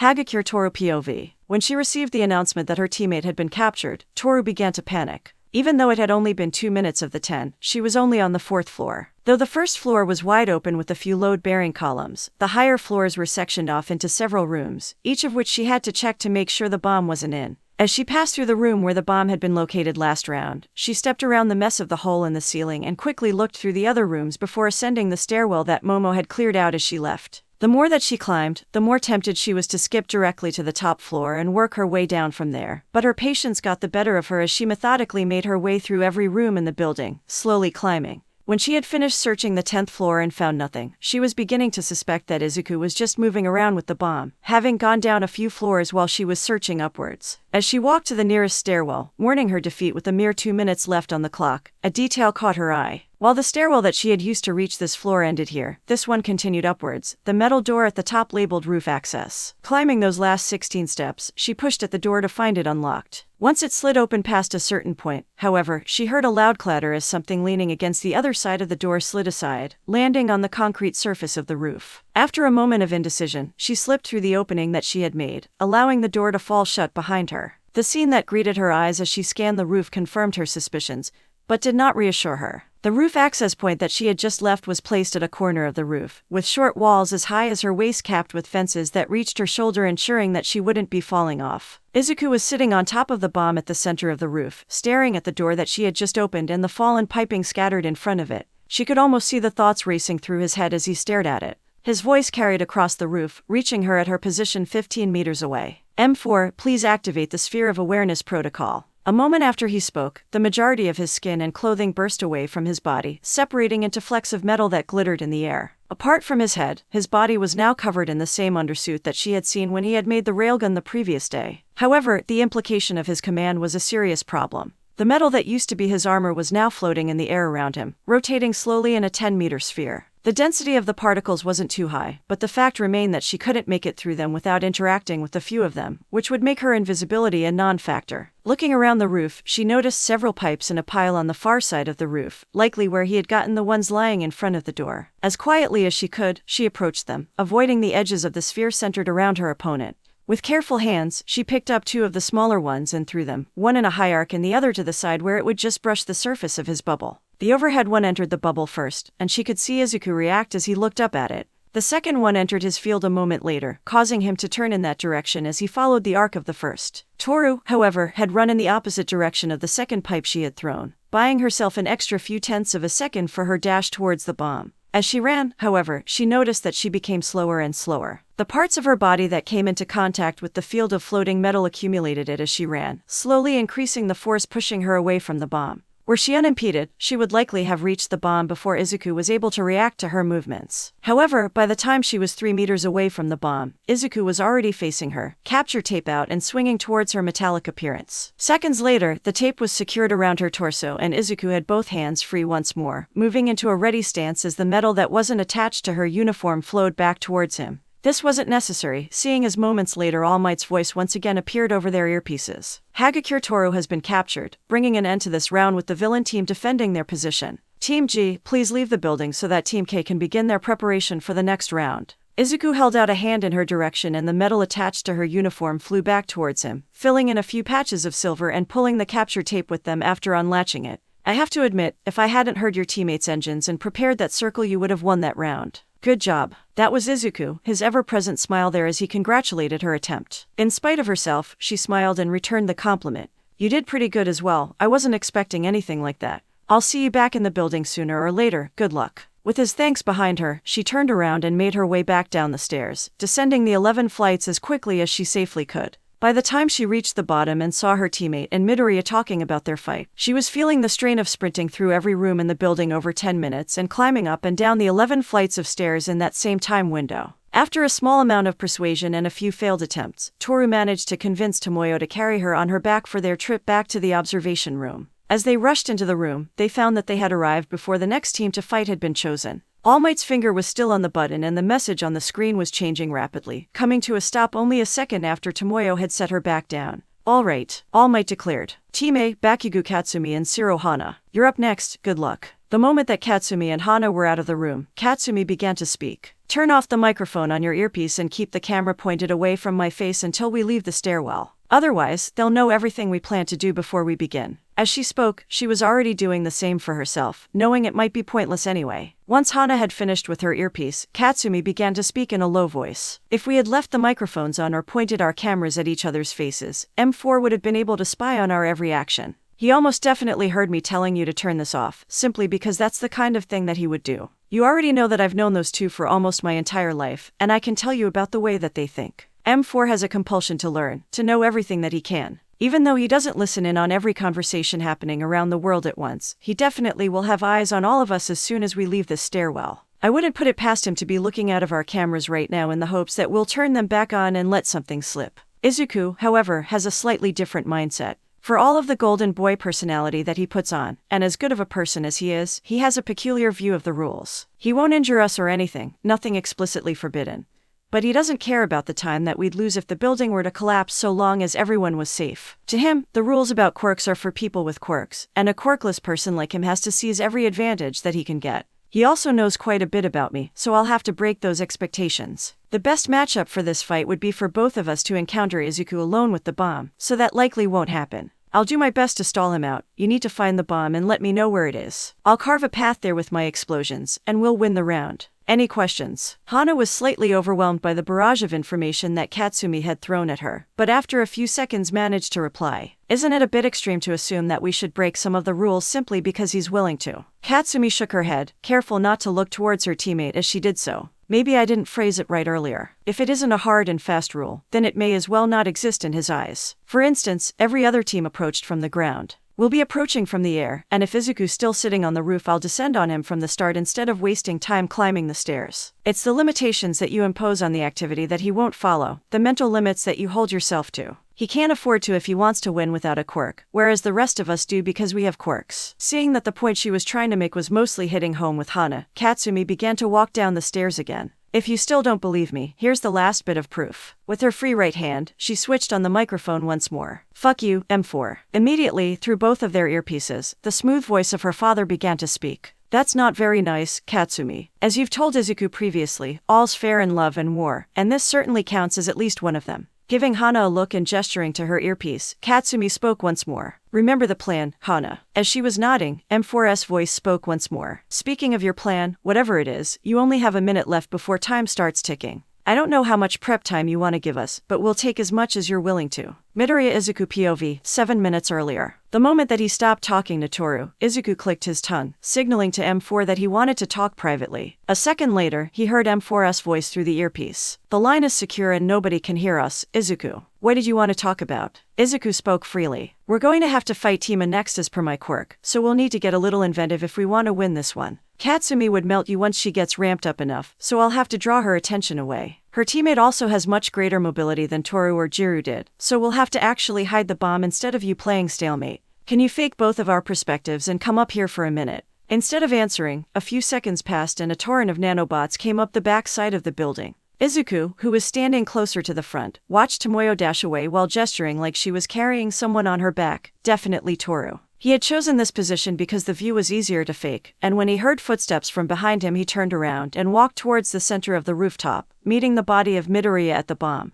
Here's my idea. You take the bomb down to the first floor and cut open a portion of the floor and hollow out underneath it before placing the bomb there. After that, put the concrete back, cover it with some furniture and a rug that I'll grab from the 7th floor, and leave it there. For maximum effect, I'll grab a desk and a chair that you can sit behind. Sounds good. Midoriya smiled. It sounds like a plan, Izuku. I'll be waiting for you. With that, he dissolved into a puddle of nanobots and slithered around the bomb, lifting it slightly and moving away as Izuku walked towards the roof access door that Toru had gone down less than 2 minutes ago. Descending the stairs as quickly as he could, Izuku reached his destination, and began to roll up the carpet he had seen earlier as quickly as he could. Hoisting it over one shoulder, he continued his descent, arriving on the ground floor halfway through the process of M4 transporting the dirt from underneath the tile of concrete to outside the back door. Izuku's presence gave him more nanobots to use, speeding up the process by about 10%. By the time they had finished placing the bomb underneath the floor and concealing it, there were just over 2 minutes of prep time left. To get back into their places faster, M4 repeated his trick with the bomb in reverse, forming a harness around Izuku and moving him up the side of the building like an elevator. With a minute and a half left, Izuku was in his earlier position staring over the edge of the rooftop towards the rest of the simulated city. Armor reformed around him and both hands on the pommel of his sword with its point embedded into the rooftop.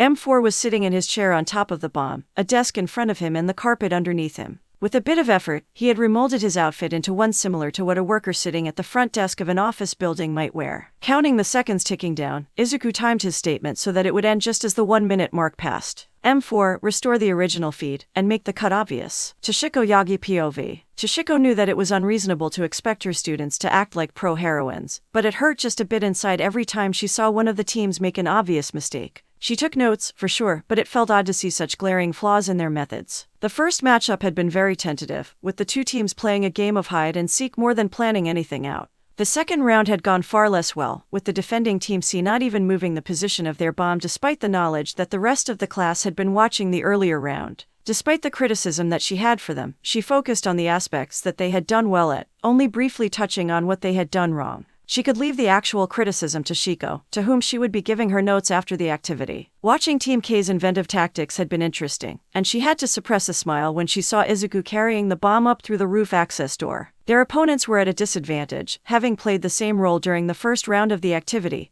and lost. With each team slated to appear twice in the random generator, it was unlikely for a team to appear twice in such a short time frame, but not impossible. The tactic of making Toru do all of the searching instead of the much faster and more enduring Ingenium, no, Tomoyo, she mentally corrected, was wonderful, draining the time of the hero team in order to force a hasty conflict with a tired opponent. What she couldn't understand, however, was why Izuku and M4 weren't doing anything with their prep time. Both Katsumi and Hana were stopped in the stairwell with their microphones turned off, likely trying to plan without M4 spying in on them. Izuku, however, was staring out over the rest of the simulation as if he had nothing better to do, and Midoriya's perspective was standing perfectly still on the ground floor of the building. If it weren't for the signs of movement in the position of the cameras of the other three perspectives, and the small motions visible in the cityscape, she would almost believe that the cameras had frozen. The return of Katsumi's audio was a good sign, and her brief conversation with M4 brought quite a few laughs from the rest of the class, while those that were more perceptive began to plan how they would avoid similar observation if they had to face him in a later round. With only 1 minute left, there was an abrupt change in the two feeds from Team K. Izuku's change was relatively minor, only going from having his hands held behind his back to having them in front of him, resting on the handle of what was likely his sword. Midoriya went from standing to sitting down, his arms folded on a desk that appeared in front of them and a circular rug underneath the desk with the chair positioned at its center. Immediately, she knew that they were trying to hide something underneath the rug, which was likely the reason that the cameras had been tampered with for the past few minutes. The question was, what? It was a rather short-lived question for her, however, as Izuku's perspective glanced over his shoulder, revealing that the bomb had disappeared from its prior location in the meantime. While the rest of the class began to whisper amongst themselves, wondering what had happened, Izuku's perspective snapped back to the direction of the entrance at the faint sound of Katsumi's warm-up explosions audible in the distance. Bakugo Katsumi POV. The first few beads of sweat began to appear on her arms as she and Hana jogged down the street towards the designated building. She motioned to the microphone with one hand, and both members of Team A turned theirs off once more. All right, remember, you go to the 5th floor and work your way down. I'll go to the top and work my way down. If you see the bomb or the real Izuku, retreat and find me. Good luck. Hana nodded at Katsumi's reminder. Good luck to you as well. The two then turned their microphones back on and split up, taking different paths to the building in question. Hana shot her tape towards the buildings nearby and retracted it once they stuck, pulling her into the air as she swung between the buildings. Katsumi, however, had to warm up. Her quirk, as she and Izuku had found over the years, had a self-perpetuating nature. She could detonate her sweat, which created heat in the air. Despite being immune to the burns and shockwaves produced by her quirk, she was not immune to the environment, and the higher temperature caused her to sweat more. The more she sweated, the more explosions she could create, and this cycle repeated itself. The only limit was her body's water and sugar reserves, and with the amount that she had eaten earlier today, she was confident that she could sustain a few hours of her sparring level of explosions. The beads of sweat that had appeared from her jog earlier ignited, quickly followed by more and more until the sound became constant. A rolling boil of explosions as she slowly began to lift herself into the shy with the ones from her feet.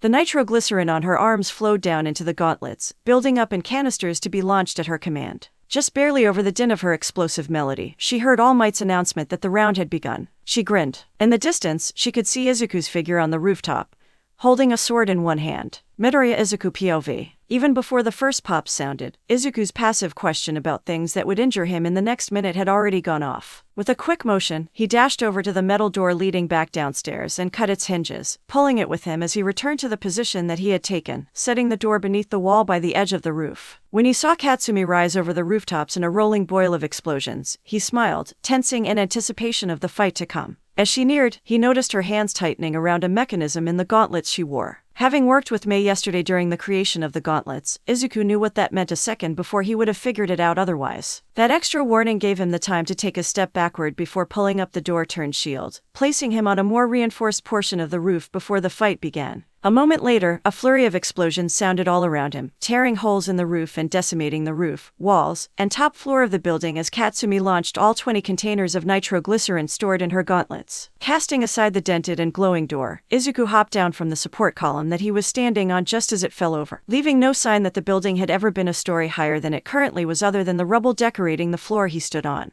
When Katsumi finally landed 10 meters away from him, broken gauntlets falling off of her wrists, the two spent a moment facing each other off without fighting. Kaken, was it really necessary to do that? I had such a nice monologue planned, but the fire and destruction don't really give the aesthetic needed. Katsumi snorted in amusement. And I'm sure that monologue would have taken half an hour at the very least. Besides, I've been itching for a good fight for nearly a week now, so don't let me down. With their banter out of the way, the two dashed at each other, each readying their first strike. Toshiko Yagi POV. When she saw Katsumi's first strike, Toshiko couldn't help but worry for a split second. She knew that Izuku wouldn't have put himself in a situation where he could die or be seriously injured, but their individual cameras made the situation look grim. Though only 3 of the 20 explosions made direct contact with the impromptu shield, the rapid alerts coming in about damaged or destroyed cameras on the top floor told a far different story than Izuku's personal video feed. After a bit of banter between the couple, they charged at each other, and Toshiko focused on one of the few surviving cameras from the top floor while they did so. The opening exchange was, in a word, brutal. Izuku had returned his sword into his armor in order to use both hands to support the door, leaving him temporarily without a weapon. The two were both trained in hand-to-hand combat, but the difference between them was stark. Katsumi's motions were violent, harsh, and abrupt, striking at weak points and changing targets rapidly in an effort to end the fight as soon as possible. Izuku's were no less violent, but they seemed to flow together, never a wasted motion. With Katsumi's stronger body and Izuku's armor, neither of them truly damaged the other in the first few seconds. The two were evenly matched until Katsumi overextended one punch, and Izuku seized that advantage immediately. The following minute of the fight was a close-quarters beatdown.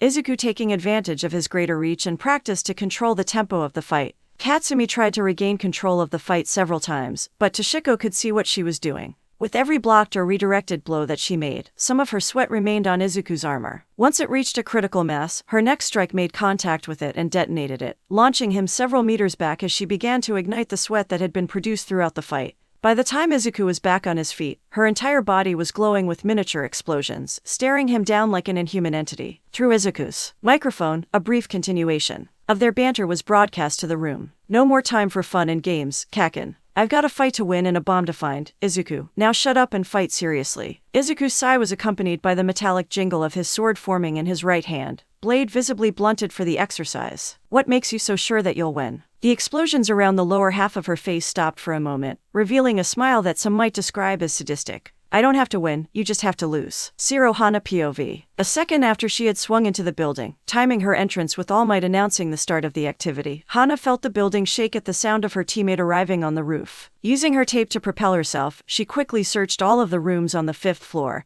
and went down the stairs, taking less than 10 seconds to clear the floor. This cycle repeated itself for the next 3 floors down, with no success in finding the bomb. When she reached the ground floor, she exited through the stairwell nearest the front entrance and saw Midoriya sitting at the desk. Any uncertainty as to whether or not it was the real one was cast aside as he dissolved and reformed next to the desk, standing in a relaxed position as she circled around him. A brief observation of the room revealed nothing amiss aside from the desk he had been sitting at, which was in a far better condition than the rest of the room. As the two of them faced off, Midoriya's head rotating unnaturally to keep facing her, Hana considered her options. She hadn't found the bomb on the lower 5 floors, and the space under the desk was empty. She could go back up the stairs and search the upper floors, but the renewed sound of explosions coming from the stairwell discouraged her from taking that choice. Mobile as she may be, she didn't want to be on the wrong end of one of her teammates' explosions. Another, far more risky option, was to face off against Midoriya. She had seen the robot fight before and had no intention of trying to approach it with her capture tape. The third option, and the one that she was in favor of, was to stall. She was fairly confident in Katsumi's ability to defeat Izuku, and if Izuku was captured she would have to keep Midoriya from sneaking upstairs to rescue him after Katsumi left. This line of thought did raise a question for her, one that she felt was appropriate enough to voice. If I capture you with the capture tape, will you stay captured? Midoriya tilted his head to one side, which was particularly disturbing due to the angle that his head was currently at.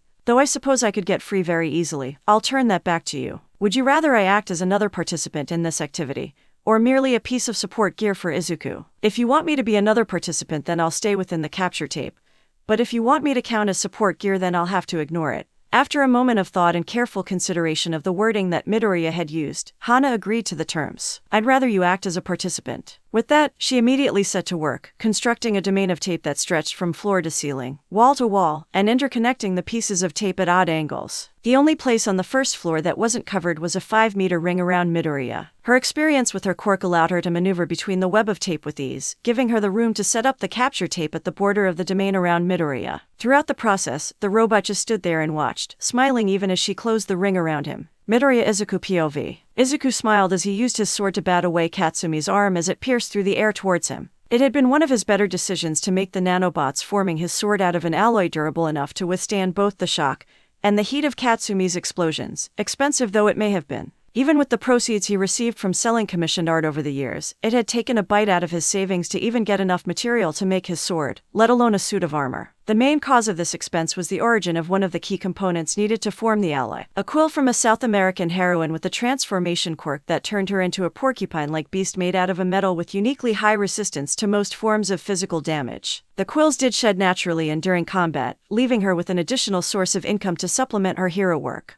The problem was that in addition to her already high selling price for her quills, the local governments were usually first in line to purchase them due to the same properties that Izuku was looking for. With M4's help, he managed to create an alias that purported herself a collector of strange materials. Taking advantage of a glitch in the system, Izuku managed to delay the government's automated purchasing of the website and sneak one into Japan, paying an additional transportation fee to do so. Once the quill was in his possession, it had taken less than a day to convert into nanobots, bringing an end to a process that had taken a little over a month. Now, all of that time spent was paying off. Every strike from his blunted sword that connected prevented an explosion from reaching him, from fusing his nanobots together into one piece of metal. Their fight had not been kind to the building, which had lost another floor in the 2 minutes that they had been fighting and was well on its way to losing a third. He was sure that the perspective of their cameras may have looked impressive to their classmates watching. But internally Izuku's mind was ablaze trying to find a way to end the fight as quickly as possible without injuring Katsumi. She was durable enough that to restrain her without knocking her unconscious was foolish, and the constant explosions coating her would make it hard to secure the capture tape without it being blown away. Were the buildings fully accurate with water piping, the fight would have long been over, but they were merely concrete shells with cheap furniture inside to provide the proper aesthetic.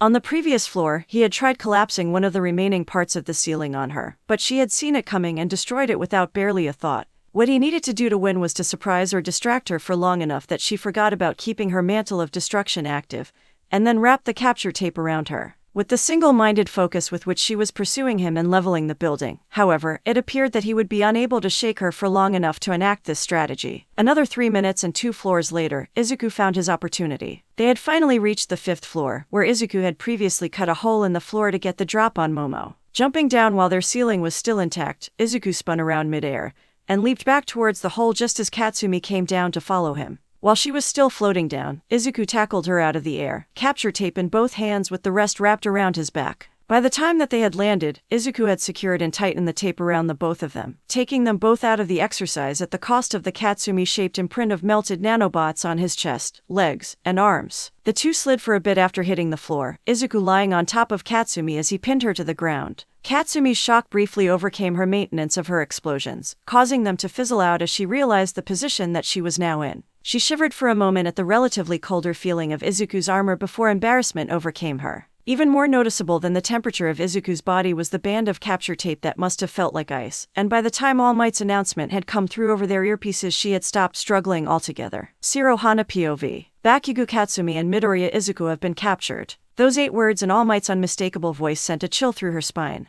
The plan of waiting until Katsumi had finished taking down Izuku and leaving M4 trapped in the circle would no longer work, and with her not having seen the bomb on any of the bottom 5 floors she would have to either rescue her teammate or somehow find the bomb herself. She was also beginning to regret having chosen for M4 to count as an opponent in the heat of the moment. Despite having taken out Izuku, Katsumi had been captured as well, and the inconvenience of having to flee from M4 temporarily would have been well worth the entire villain team being out.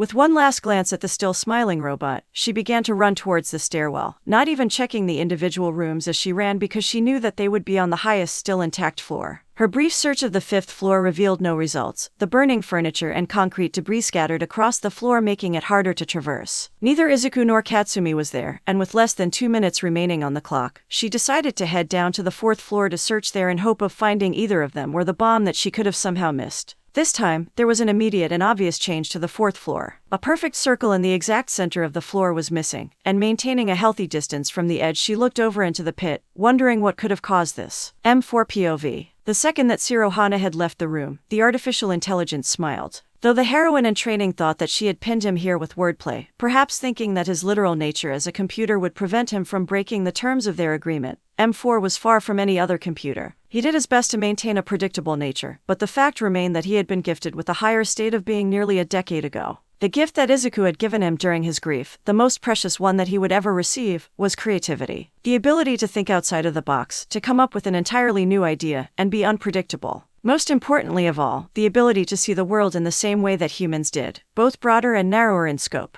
As he extended one hand upwards, a chain of nanobots piercing through the ceiling, his smile only grew larger. Even without tracking the locator in her earpiece or watching her camera feed, he could predict where she would go first and how long it would take her to get there, how much time she would waste checking the 5th floor in vain. His core in a single layer shell of nanobots remaining on the 1st floor for the cameras. Every other nanobot that he had in the operational ones on Izuku's armor began cutting through the ceiling of the 3rd floor in a circle exactly the size of the boundary that Hana had placed around him. Izuku's core, stories above him, rolled over on top of the circle, and with a quiet snap, the platform broke free of the rest of the floor. Slowly it descended, his entire supply of nanobots easing the descent to eliminate as much noise as possible. The first platform of cement settled down on the first with a quiet click, and immediately the nanobots set to cutting through the ceiling of the 2nd floor on the exact same boundary. 2 repetitions of this later, and the stack of cement discs was resting on the ground floor, the desk and chair tossed into the web of tape surrounding the circle before the final cut was made. M4 finally broke the shell that he had been maintaining,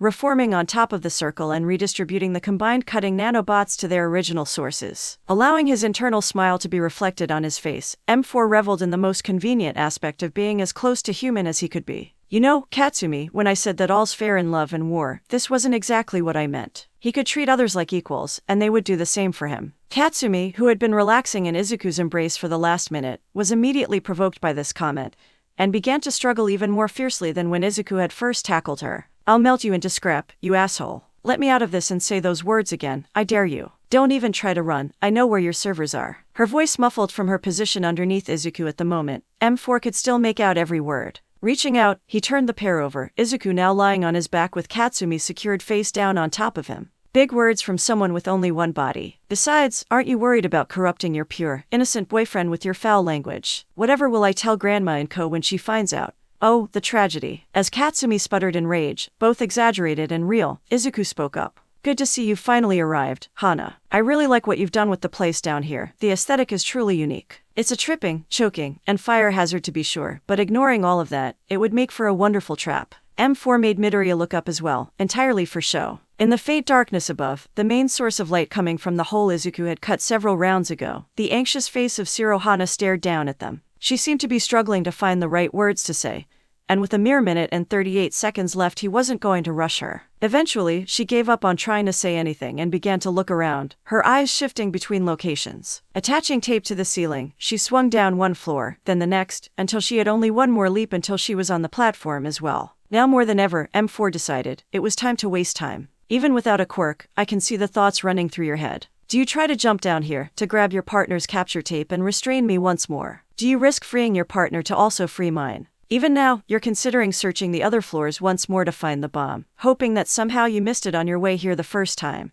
Every option holds a chance of working out in your favor, and yet the variety has left you paralyzed with indecision. If you'd like, I can simplify that choice for you. He looked to Izuku briefly, asking a question that the two had long practiced the body language for the answer to. The brief twitch of one foot instead of the other in response to Midoriya's hair freezing for a split second was all the confirmation that they needed. This building will not be used for the next round of this exercise, so I may as well tell you where the bomb is. Underneath these rings of concrete, beneath the desk chair that I was sitting on, in an area excavated in the brief prep time we had, the bomb rests. On your own, you possess neither the strength to push these slabs aside, the leverage to lift the final piece of the floor from the ground, nor the destructive force to break through these in the time remaining. Really, in the entire window of the test, I doubt that you would have been able to access the compartment containing the bomb without the assistance of your teammate. So, what will it be? Your choices have boiled down to two, and, interrupting his monologue, Hana leaped down from the ceiling, arms outstretched towards the junction of the tape restraining both of their teammates. Just before she reached them, a cold metal hand grabbed one of her ankles, the capture tape on Katsumi's waist leaping up to bind her as she hung there. Not a second later, she was placed next to the two of them, capture tape secure around her stomach while M4 looked on. Even though your choice may not have resulted in success, the important factor is that you made one instead of letting your time run out. Though you may hesitate to make choices at times, commit to them once you have decided, and try not to regret making them. As if waiting for his speech to finish, Yagi Toshiko's voice once again sounded. With the capture of Hana and the expiration of the timer, this round of the activity is over, with the villain team as the victors. Both teams, please return to the observation area with the bomb for a brief interlude while we choose another building to use. With Katsumi's muttered insults still being picked up by his keen ears, Midoriya picked the couple up and stuck them in the web of tape. Less than half a minute later, he had cleared out a portion of the tape, pushed the stack of concrete slabs into the cleared area, and removed the carpet from the floor. Reaching his fingers into the nearly invisible crack in the concrete surface, he slipped as many nanobots as he needed through and proceeded to lift up the square, setting it atop the concrete stack like a pat of butter on top of a stack of pancakes. Removing the bomb from its position, he returned to the puddle-like form that he had used to transport it earlier, and slid through the web of tape to the front entrance, tendrils of single nanobot thickness cutting apart the tape in his path. Through the sole unobstructed camera in the room, he watched as Hana freed herself and Izuku unclasped the capture tape from around himself and Katsumi. After extracting a promise for her to not melt Midoriya into scrap as she had earlier threatened, he let go of her, and the three of them walked out through the path that the aforementioned robot had cleared moments before. The three of them left the building 5 stories shorter than when they had entered, one floor mostly full of tape, a core through the center missing, rubble scattered across the streets nearby, and small fires still burning themselves. Out on the new roof, the three were laughing and joking about the round already, having bonded through the experience in a way similar to their aptitude testing. All in all, a wonderfully productive 10 minutes. When Katsumi pushed open the door to the observation room, she didn't know what she was expecting. Perhaps the brief congratulations that teams before them had received, maybe scolding from the teachers or Tomoyo for destroying the building they had been using, maybe even praise for one team or the other. Instead, the room's occupants were all staring at their teacher, who had finally gotten out of her sleeping bag. She had a tablet in her hand with a wire linking it to the main computer, and from the sounds coming from the speaker she was skipping through the footage of the previous round. Even All Might, who had been trying to maintain an air of professionalism, had joined them in staring at the usually disapproving woman. The woman in question was well aware of the eyes on her, but she simply ignored them. If they were willing to disturb her nap with their cheers and screams during the activity, then they could certainly deal with her seemingly illogical actions afterwards. The gentle thud of the door closing drew her attention away from the screen. Aizawa-sensei, who she still hadn't figured out the heroic identity of, turned towards the 4 of them and nodded. That was very logical, all of you. The room descended into chaos. Even having only known her for 2 days, the class had already picked up some of her verbal tics and other eccentricities. The theories on why she was always in her sleeping bag and how she managed to store so many supplies inside of it. One theory was that she had a space-expanding quirk that made her tired the more she used it, but that was merely one of the many suggestions that had been made overnight. Only Izuku knew for sure, and despite her asking, he hadn't even given any hints, instead telling her to be more observant. If she hadn't known him for her entire life, she would have been annoyed and tried harder. What they had picked up on after an hour of class, however, was her habitual use of the word logic. She used it to describe their failed attempts to use their support equipment, nearly all of her criticisms describing an action or choice containing the word illogical at least once. Additionally, she had never praised anything they did directly. Sure, she had mentioned that they had potential at the beginning of class, but that was followed up with a warning about being sent to the support course if they didn't act on it. So, to be told that something they did was logical sent them all into a state of confusion, especially with how disjointed the whole affair had been from their perspective. From what she gathered from the random questions coming from around her, Izuku and M4 had engaged in a similar information-silent approach at the beginning of the activity, likely intending to reuse the building and hiding place after the fact. From that perspective, she could easily see why they were so confused about the last round. The prep time had been silent and unrevealing, the timer had started explosively with her, and her spar with Izuku had only gotten more intense from there, and the ending to their fight was an unexpected double knockout. From what she had heard from her teammate, the bottom half of the building had been far less eventful than the top, only getting interesting after she and Izuku were out. Even she, who had been through the experience firsthand and had likely made some of the decisions that were being touted as logical, was having a hard time believing her ears. When the noise level of the room calmed down enough for All Might to continue speaking, the heroine began her judgment of the round. Tima did a wonderful job with operational security and thinking outside the box from the get-go, and you should feel good about that. Your strategy, as nearly as I could tell, was also spot on, playing to your strengths wonderfully. Bakugo, the powerhouse, went to take down an opponent that she knew would cause problems immediately, while Shiro used her impressive mobility to search her half of the building efficiently. The only criticism that I have for you individually is that Bakugo overused and destroyed her support gear in the first few seconds instead of using it at a sustainable rate throughout the match, while Shiro was too cautious in approaching Midoriya. Creativity and security were not only limited to the heroines, however. Team K did a wonderful job in concealing the hiding place of their bomb, and reacted well to the unorthodox strategy employed by their opponents. While the strategy of sacrificing yourself to take down an opponent is inspired, it is not an action I would recommend in the field. The monologue that Midoriya gave served its purpose wonderfully, burning the little time that Tima had left while also forcing his opponent into a limited set of choices. Although monologuing sees little use in heroics, making your opponent doubt themselves or act in a way that you can predict or control is an invaluable tool in the hands of the right person. However, Shiro, you shouldn't doubt yourself because of what Midoriya did. As he said in the last seconds, heroism is about making a choice to do better, to go beyond your limits in every way. Even through the slightly pessimistic mood she was in due to losing the match, Katsumi could feel All Might's charisma in every word that she spoke, reassuring them and bolstering their spirits. It was the same kind of feeling she got when Izuku got passionate about what he was doing when he got too in character during one of their play fights as kids. She couldn't put her finger on it or replicate it if she tried to, but it was the kind of magnetism that made you glad that they wanted to be heroes and not villains. At this point, Aizawa chimed in. Midoriya, it was a horrible decision to engage with Bakugo, but it was the best option you had. I expect you to get better to create more options in the future. Shiro, if the robot wasn't moving, you didn't have to stay there and set up all the tape.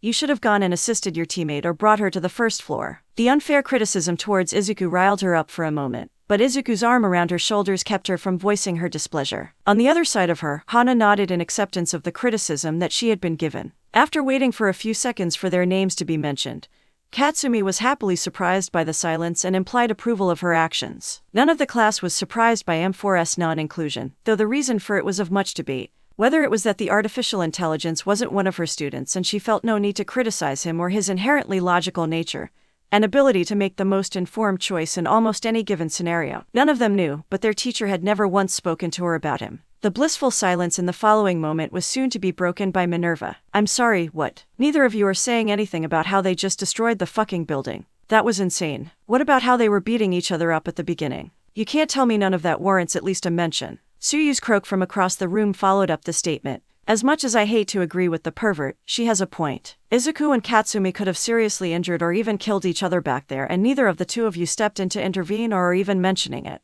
Very carefully avoiding looking at her tablet, All Might gave her reply. Both of them have achieved recognition for their accomplishments in their respective martial arts, and as such, they were not stopped when they engaged in hand-to-hand combat despite the intensity of their actions. They know how to minimize the damage to themselves and safely incapacitate their opponents. If one of them were to face a Jiro or Yaoyorozu, the same policy would apply. If any of you have a similar level of expertise that you did not include in your application, you can approach your teacher after class and she can help you register that with UA. Seeing the nods from around the room and the thoughtful expressions on several faces, All Might let out a sigh of relief. Looking down, she read the 2 notes for what must have been the 100th time since the beginning of the last round. Allow the students to bend the rules so long as none of them are seriously injured. Nozomi, don't interfere with Izuku and Katsumi when they inevitably fight each other. Katsumi needs the fight and Izuku needs the challenge. M4. She hadn't put either of them there, and though she knew how both of them had likely appeared, she didn't particularly feel like annoying either the rodent queen or the digital sovereign for something so simple. If any of her students were truly in danger at any point, she would have had no issues breaking out one for all, and breaking up the fight faster than any of them could perceive her absence from the observation room. But for the few harmless requests that they had, it was worth having the 2 of them be on her side. She continued speaking despite the doubt she could clearly see on Melissa's face. Anyhow, the camera feeds from Zone D are beginning to boot up, so if Team K would begin to walk to the building in the same relative location as the previous location was in Zone E, your prep time will begin as soon as you enter. Begin to climb the outside of, or otherwise arrive at the building. Please don't destroy this one as well. As soon as Izuku and Midoriya had left the room, All Might reached over to the main screen and pressed the button labeled Choose a Team. Once more. And Team F, Todoroki Shoko and Minoru Minerva. As soon as Team K arrives at the building, you may leave the room as well. Remember, go to Zone D this time and not Zone E. Midoriya Izuku POV. As the two of them made their way through the identical city, Izuku was thinking about the rest of the activity. Sure, the two of them had done well, but the previous round had revealed that they couldn't be playing the role of passive defenders and expect to win, even with their extensive planning. Thinking through the various ideas that he had bounced off of his Quirk in M4 over the years, one, in particular, had been brought back to mind by the sight of one of his classmates. After a brief confirmation from his Quirk that it wouldn't be detrimental to his outcomes, Izuku spoke up. Hey M4, you want to try something out?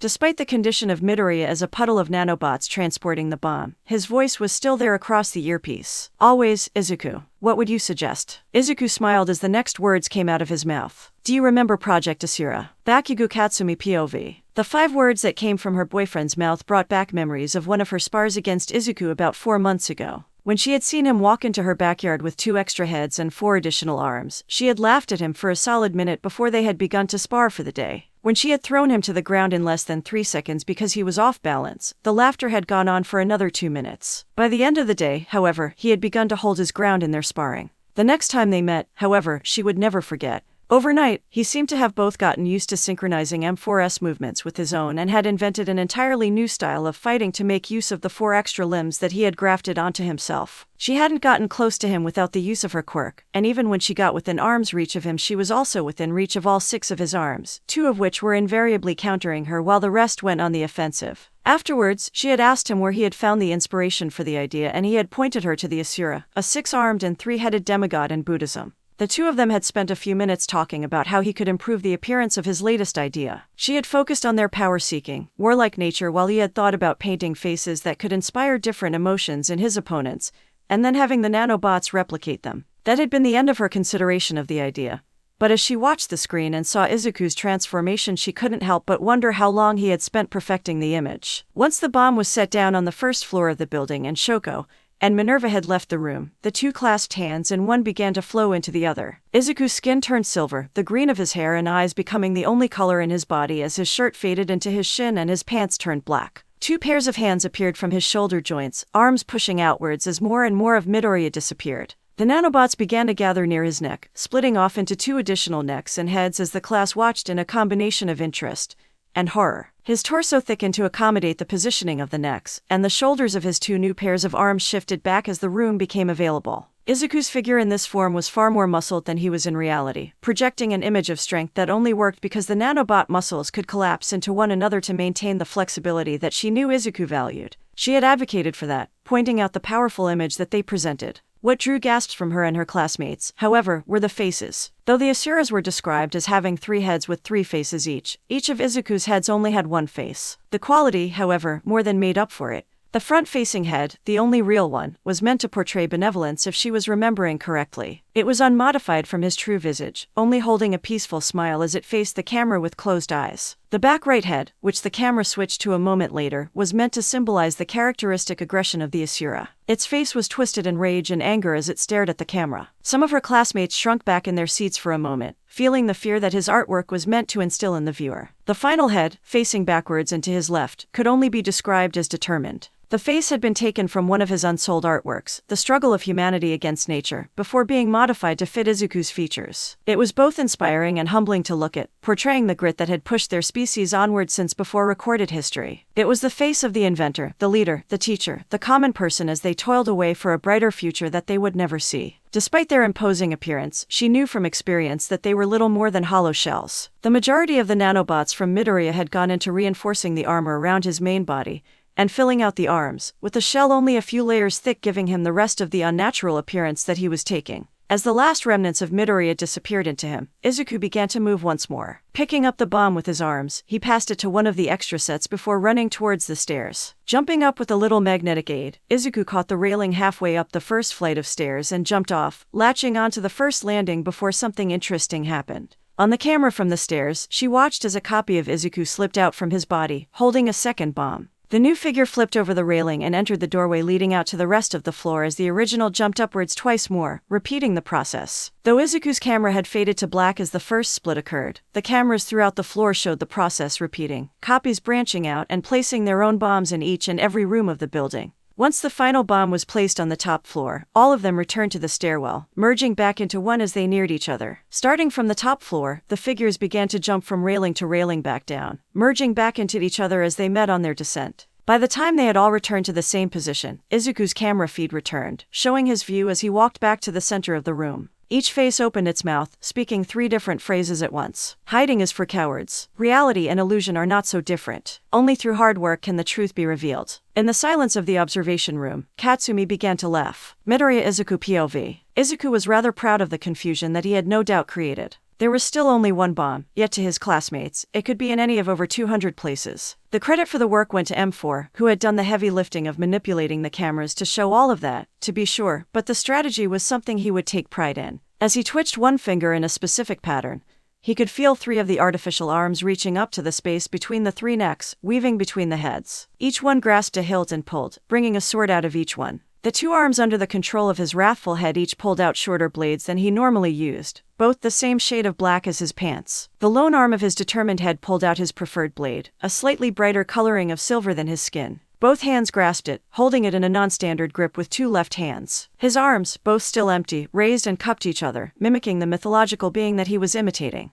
His head, the peaceful one, widened its smile for a moment before returning to the image that he had so carefully perfected. This would be fun. In the same moment that All Might announced the beginning of the round, Izuku noticed the abrupt drop in temperature around him. Jumping a fraction of a second before the ice entered the doorway, his instincts were rewarded with a wave of ice flooding the surface he had been standing on in a layer nearly 10 centimeters thick. He landed a second later, still facing the door as he watched both members of Team F walk through the entrance. That was a cowardly move. Welcome. I shall not fall. While Minerva was put off by the declaration, Shoko was undeterred. With a single hand gesture, spears of ice went flying towards him from all directions. As spikes dig into the ice beneath him, Izuku reacted to everything within his 120 degrees of responsibility. Each spear that approached his benevolent face was redirected with a palm strike, while the other 2 reacted in their own ways. The wrathful head cut them apart with his swords, while the determined head mimicked S trick and vibrated his sword at the resonant frequency of the ice, shattering the ice upon the slightest contact. After a few seconds of the assault, Izuku lunged forwards at the pair. While the assault from Shoko continued, Izuku pushed forwards, grabbing one of her arms with one hand and nearly continuing before he felt a sense of danger. Letting go and jumping to the side, placing himself closer to Minerva, he watched as a burst of ice erupted from the arm he had just grabbed, filling part of the room with a floor-to-ceiling block of ice. His closer proximity to Minerva gave him an opportunity, and he pounced on it before she could react. With the determined head facing her, it released the handle of the sword with one hand and grabbed the capture tape at his side, securing it around her torso before she could move away. The combat lapsed into an uneasy moment of calm. Izuku thought back to what he recalled about Shoko and her quirk. She had a very reserved personality, only speaking when she had to and never more than necessary. She reacted poorly to authority figures, which his quirk confirmed was a result of her upbringing as the daughter of Endeavor. Her quirk was dual-natured, though she refused to use the fire aspect of her quirk out of hatred for her mother. According to his theory of how quirks affected the user, she should have had a more neutral personality that got more aggressive with the use of her fire and calmer with the use of her ice. With her refusing to use her fire, however, her personality shifted over time much closer in line with the ice aspect of her quirk. This left her with 3 weaknesses, 2 of which overlapped each other. The first way that he could win this fight would be to make it a battle of attrition, forcing her to create more and more ice until she ran out of energy, or began to suffer from overuse of the ice aspect of her quirk. The other way that he could win was to end the battle decisively while avoiding contact with the side of her that produced ice. Opting for the second choice, Izuku lunged forwards just as Shoko raised her hand once more. Nozomi POV. Nozomi was not having a good time. The cameras, the microphones, the virtual omnipresence that she prided herself on were falling apart. She had managed to send out the teams for the day's activity, but after that point, things had gone downhill. The cameras that she was looking through were manipulated, cutting off vital portions of information. Even the students had cut off their microphones at one point, only referencing an M4 that she had never heard reply. The copy of Midoriya Izuku was within her knowledge, having been presented to Powerloader in his application to the support course, but even as the cameras switched between ones, the problems remained. In fact, they worsened, going from obstructing information to creating false information, showing hundreds of copies of the boy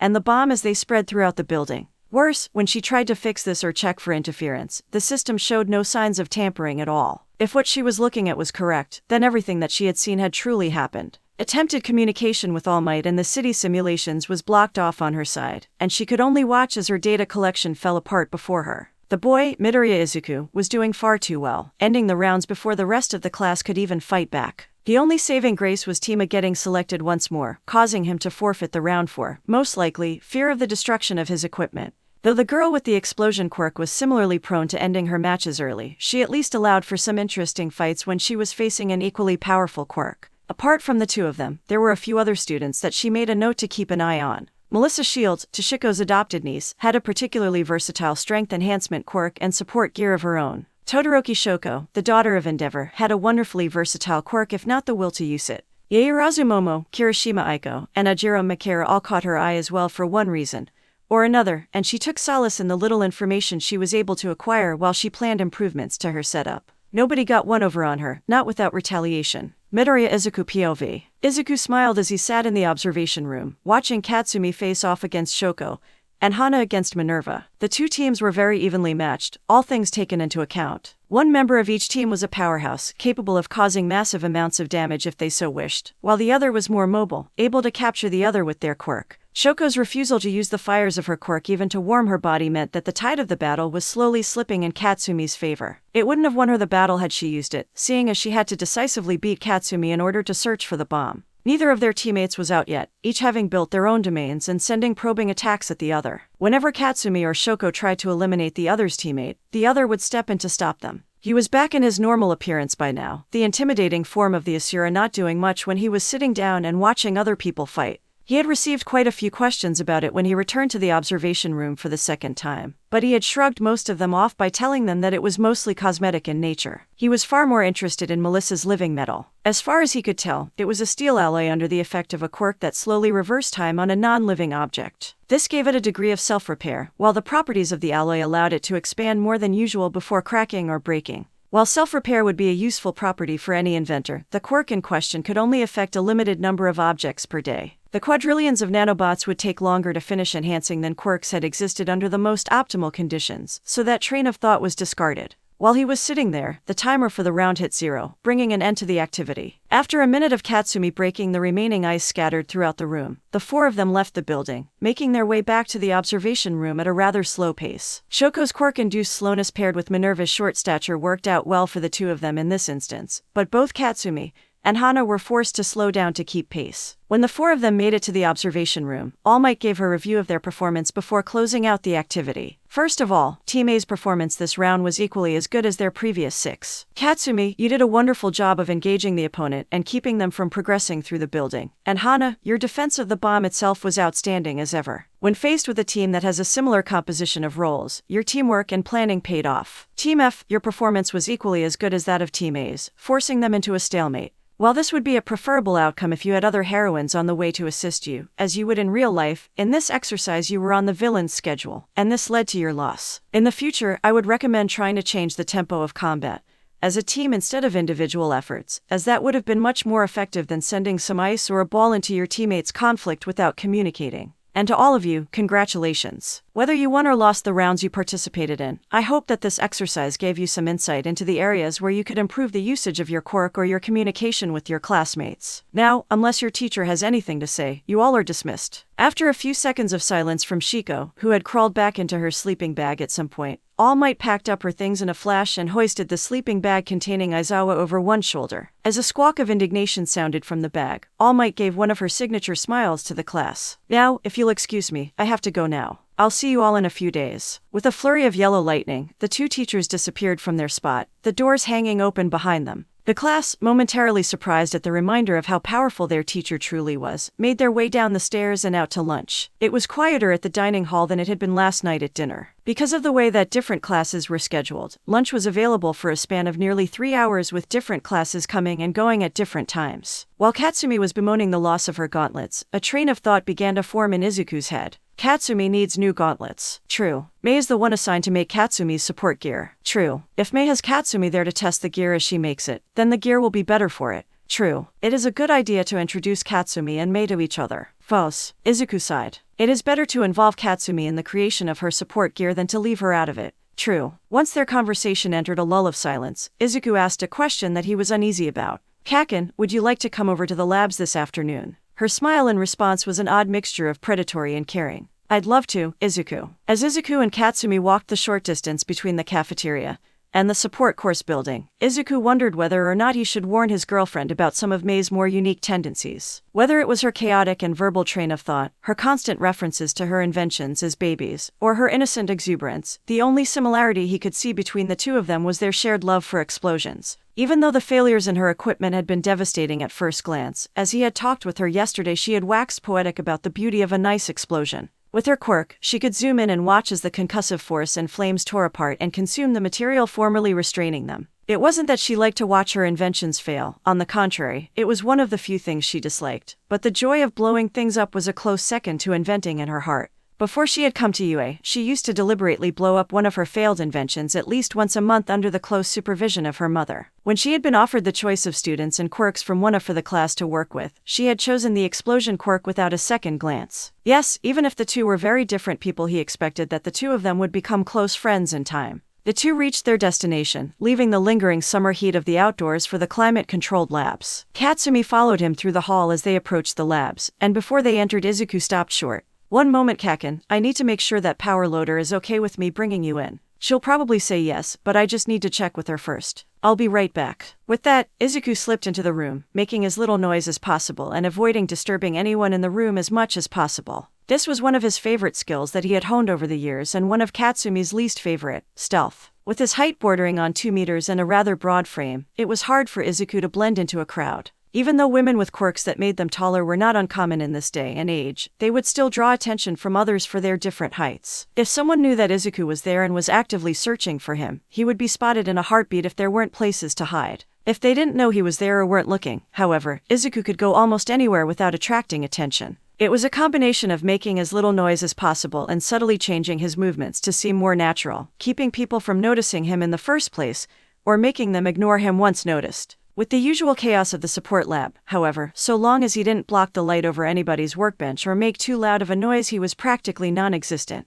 With smooth, practiced steps, he made his way over to the desk at the front of the room, where their teacher was approving student requests for materials and communicating with Nozomi about bringing in guest speakers. "Majima-sensei." With those 2 words from his mouth, the illusion was broken. The woman in front of him jerked back and upwards in surprise, letting out a cry of surprise as she did so. Her chair teetered back on 2 legs for a moment before returning to all 4, and with one of her iron claws pressed over her heart, she choked out a reply. "Midoriya, you almost gave me a heart attack. When did you get here? How long have you been standing there?" Izuku shook his head. "I just got here, sensei, and I haven't been waiting at all. I was wondering if I could bring Katsumi to the lab this afternoon so that she could work with Mei on replacing her gauntlets." The pro-heroine shook her head as she returned to a normal posture, taking deep breaths as she calmed herself down. "She's the one with the explosion quirk, right? Just make sure they head over to the testing range before they intentionally blow things up and everything should be fine. Also, if you could let me know you were there in a more subtle way in the future, that would be nice." Izuku smiled and scratched the back of his head. "It's kind of become a habit by this point, but I'll do my best to remember in the future." With that, he walked back out to the hallway and brought Katsumi into the room, walking over to the empty desk to the right of Mei. She was engrossed in her work, applying solder to something that looked like a harness as the 2 of them sat down on either side of her. Once she had finished with the string of solder that she had been using, Izuku waved a hand between her and her project, snapping her out of the fugue she was in.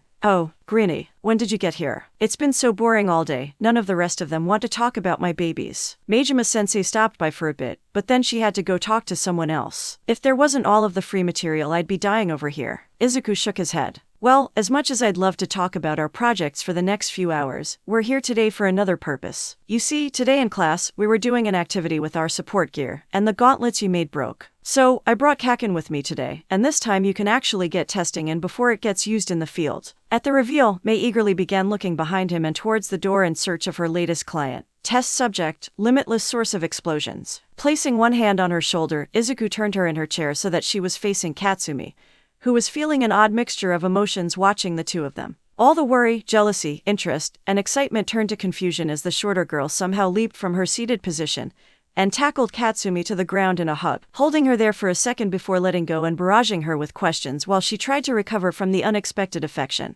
Once the 2 of them got back into their seats and started talking about things like the design of the gauntlets and the functions that Katsumi wanted them to have, the 2 found themselves getting along in an odd manner. Mei, as always, was her hyperactive self as she worked, asking questions about her quirk and how the first test of her baby had gone. Katsumi, however, had mixed emotions regarding the girl. On the one hand, she was far too familiar with Izuku after having known him for such a short amount of time. She'd given him a nickname, had been looking forwards to his presence in class, and was far closer to an intellectual equal to him than she was, much to her chagrin. On the other hand, it was impossible not to like her. Despite how different the two of them were and how close she was with Izuku, she struck her as the type of person who didn't have a bad bone in her body. Her genuine enthusiasm for everything she talked about was infectious, and her happy reactions to the pieces of knowledge she'd picked up from hanging around Izuku while he worked made her feel bad for disliking her in the first place. When Mei dragged her over to the testing ranges to try out the new versions of the gauntlets, she couldn't help but notice the look on the engineer's face as she warmed up once more, tiny explosions forming all over her body as her sweat flowed into the gauntlets. It swiftly transformed from interest to awe as first one, then two, then the other 17 stored capsules released and detonated across the range in front of them.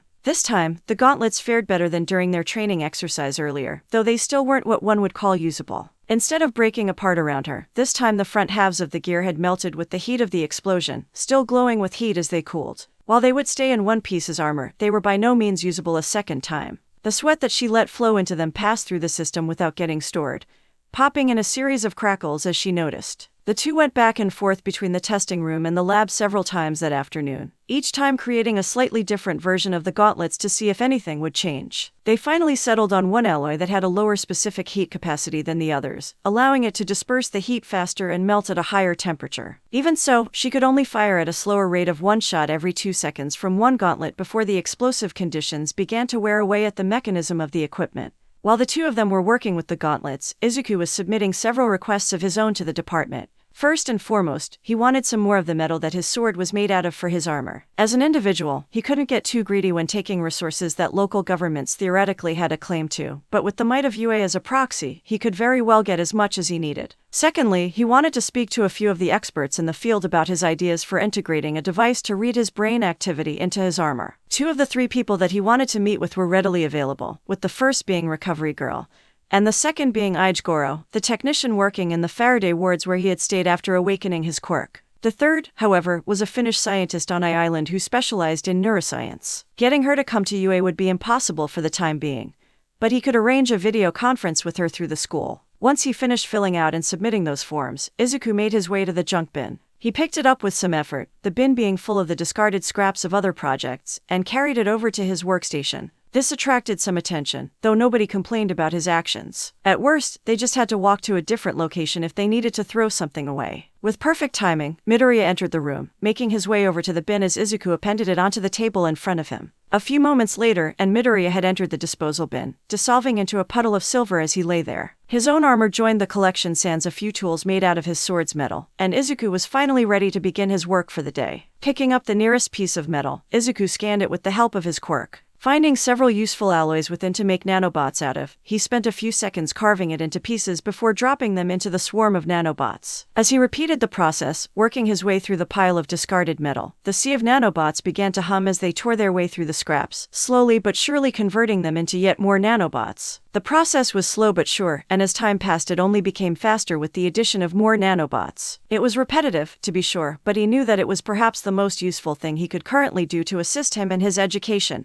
and career. After half an hour of sorting and cutting, Izuku was finished with the material that would be processed by the end of class. He walked over to the supply cabinets at the far end of the room, measuring out the amounts of magnetite he would need to complement the other metal that was currently being broken down. Pouring it into the metal soup next to him, Izuku turned back to the cleared table in front of him, pulling his laptop from his bag as he did so. He had 2.5 hours to wait, and with the estimated future quantities of nanobots that he would have, there were many more options available than he had previously. As he looked around the room, he saw that power loader had finally stood up from her desk and was making the rounds. Though he could always consult M4, perhaps it would be better to get the insight of a professional with far more experience than him. Half an hour later, Majima Hitomu stepped away from Izuku's workbench and returned to her desk at the front of the room. Pulling open one of the many drawers, she pulled out a bottle of painkillers and shook one into her hand. With a swig of water to wash it down, she returned the cap to the bottle and took a heavy seat in her chair. It wasn't that she disliked having Midoriya Izuku as her student. On the contrary, he was the model of what a student in the support course should be: inquisitive, creative, and determined. The problem was that she just wasn't up to the level of theory that he so clearly was. When she had first arrived at his station, skipping over the empty workbenches of Katsumi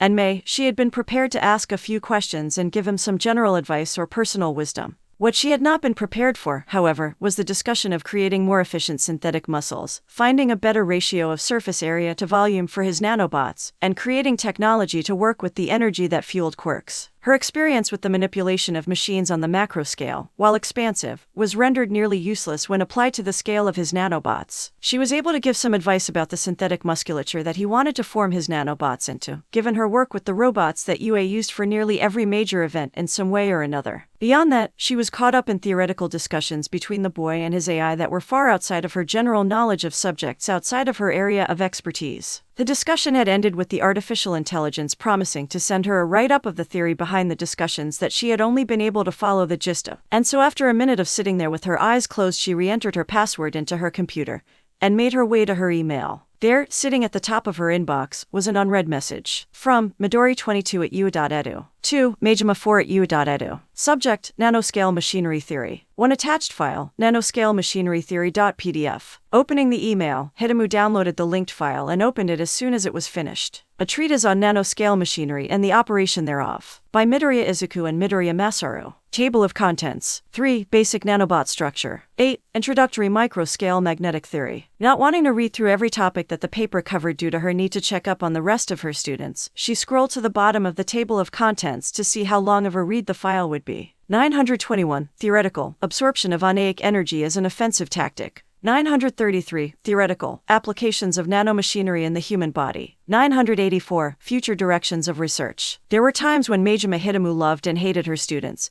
and this was a prime example of them. Jumping to random places in the file, she found that it was written in the same format as she had many times when publishing to the various academic circles that she recited in. The file was just over 1,000 pages long, and a more detailed reading of the table of contents revealed a smooth progression from one idea to the next, culminating in 3 places throughout the paper. The first was nearly halfway through, where the end of the practical results mentioned in the titles appeared and the theoreticals began. The second was near the 800th page, where the discussion of advanced but hopefully proven theory ended and gave way to speculation on applications of the aforementioned technology and theory. The third and final place was in the last section, which spanned 20 pages of potential applications for the technology that had not been given serious consideration. Although she preferred this abundance of information to students and colleagues who made unfounded claims, she knew that she would have to dedicate a serious amount of time towards reading through the first 2 sections at the minimum if she wanted to have any idea what he was doing. The knowledge contained in that email was both a blessing and a curse. On the one hand, she had all of it at her fingertips. On the other, she knew herself. She wouldn't be able to let such a treasure trove sit there, and she would be certainly losing sleep over the next few days as she spent time going through the paper. Closing the file, she stood up from her desk and returned to making her way around the room. She had other students to get to, and the paper would still be there when she got back. The next day, Class 1 had taken their seats, ready to get out of them for some new activity if the trend of the past 2 classes had been anything to go by. They watched as their teacher made her way in like an inchworm in her sleeping bag, slipping into her chair in a series of contortions that must have been uncomfortable to experience. Her head popped out of the top of the bag, and she began to speak. Good morning. Today, you will be undergoing some of the most important decisions you will make in your time at UA. You will have a chance to change these in the future, but not without great effort on your part. The opening of the lecture got all of their attention, many of them leaning forwards in anticipation of the next words that would come out of her mouth. Izuku's Quirk evaluated her statements as true, which was a minor source of worry as none of his passive questions had triggered beforehand. Today, you will be deciding your class president and vice president. You have 15 minutes to decide, and then I'll go back to teaching. The only restriction on how you decide is that none of you can be injured or killed in the course of the decision. Other than that, I don't care how you decide. Your time starts now. With that, her head retracted into the sleeping bag and the class let out a sigh of relief. They had been worried from the introduction, but to be given such a low-stakes task immediately after was a relief. Only a few seconds of silence later, the room burst into declarations of what people would do if they were president, attempting to gain popular support.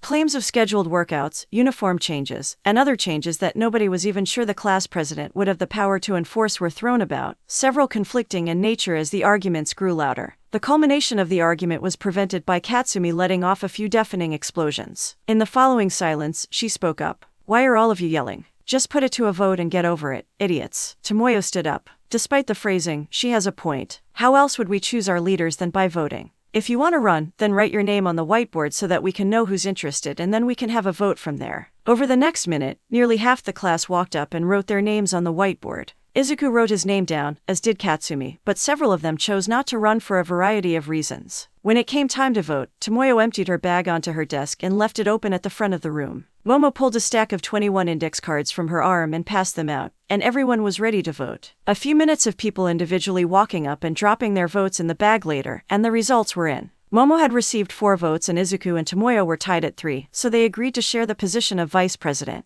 At the end of the 15 minutes, Shiko unzipped her sleeping bag and stepped out of it, shoving it under her desk as she took the results and wrote them down. Erasing the whiteboard, she faced the class and began the lecture for the day. Although that was important, what I'm about to talk about next is far more so. And if I notice anyone not paying attention, I will make all of you sit through this lecture again. Am I clear? With scattered nods from the class, she continued. I'm sure all of you know that most heroines keep a secret identity. There are a rare few that don't, but for the vast majority one's identity is their most important shield. In the vigilante era, back at the dawn of Quirks, there was no concept of a secret identity for heroines. With the breakdown of the traditional government, there were too few police to enforce the pre-Quirk vigilante laws, so most heroines left their identities public. Hiding one's identity in those times was something only villains did for fear of reprisal from heroines, and any heroines that suggested doing the same were put under heavy scrutiny. In those times, it was also a source of comfort for people to know that their neighbor was a heroine, seeing as how rare quirks were back then. Of course, all of this changed in the Great Reaping,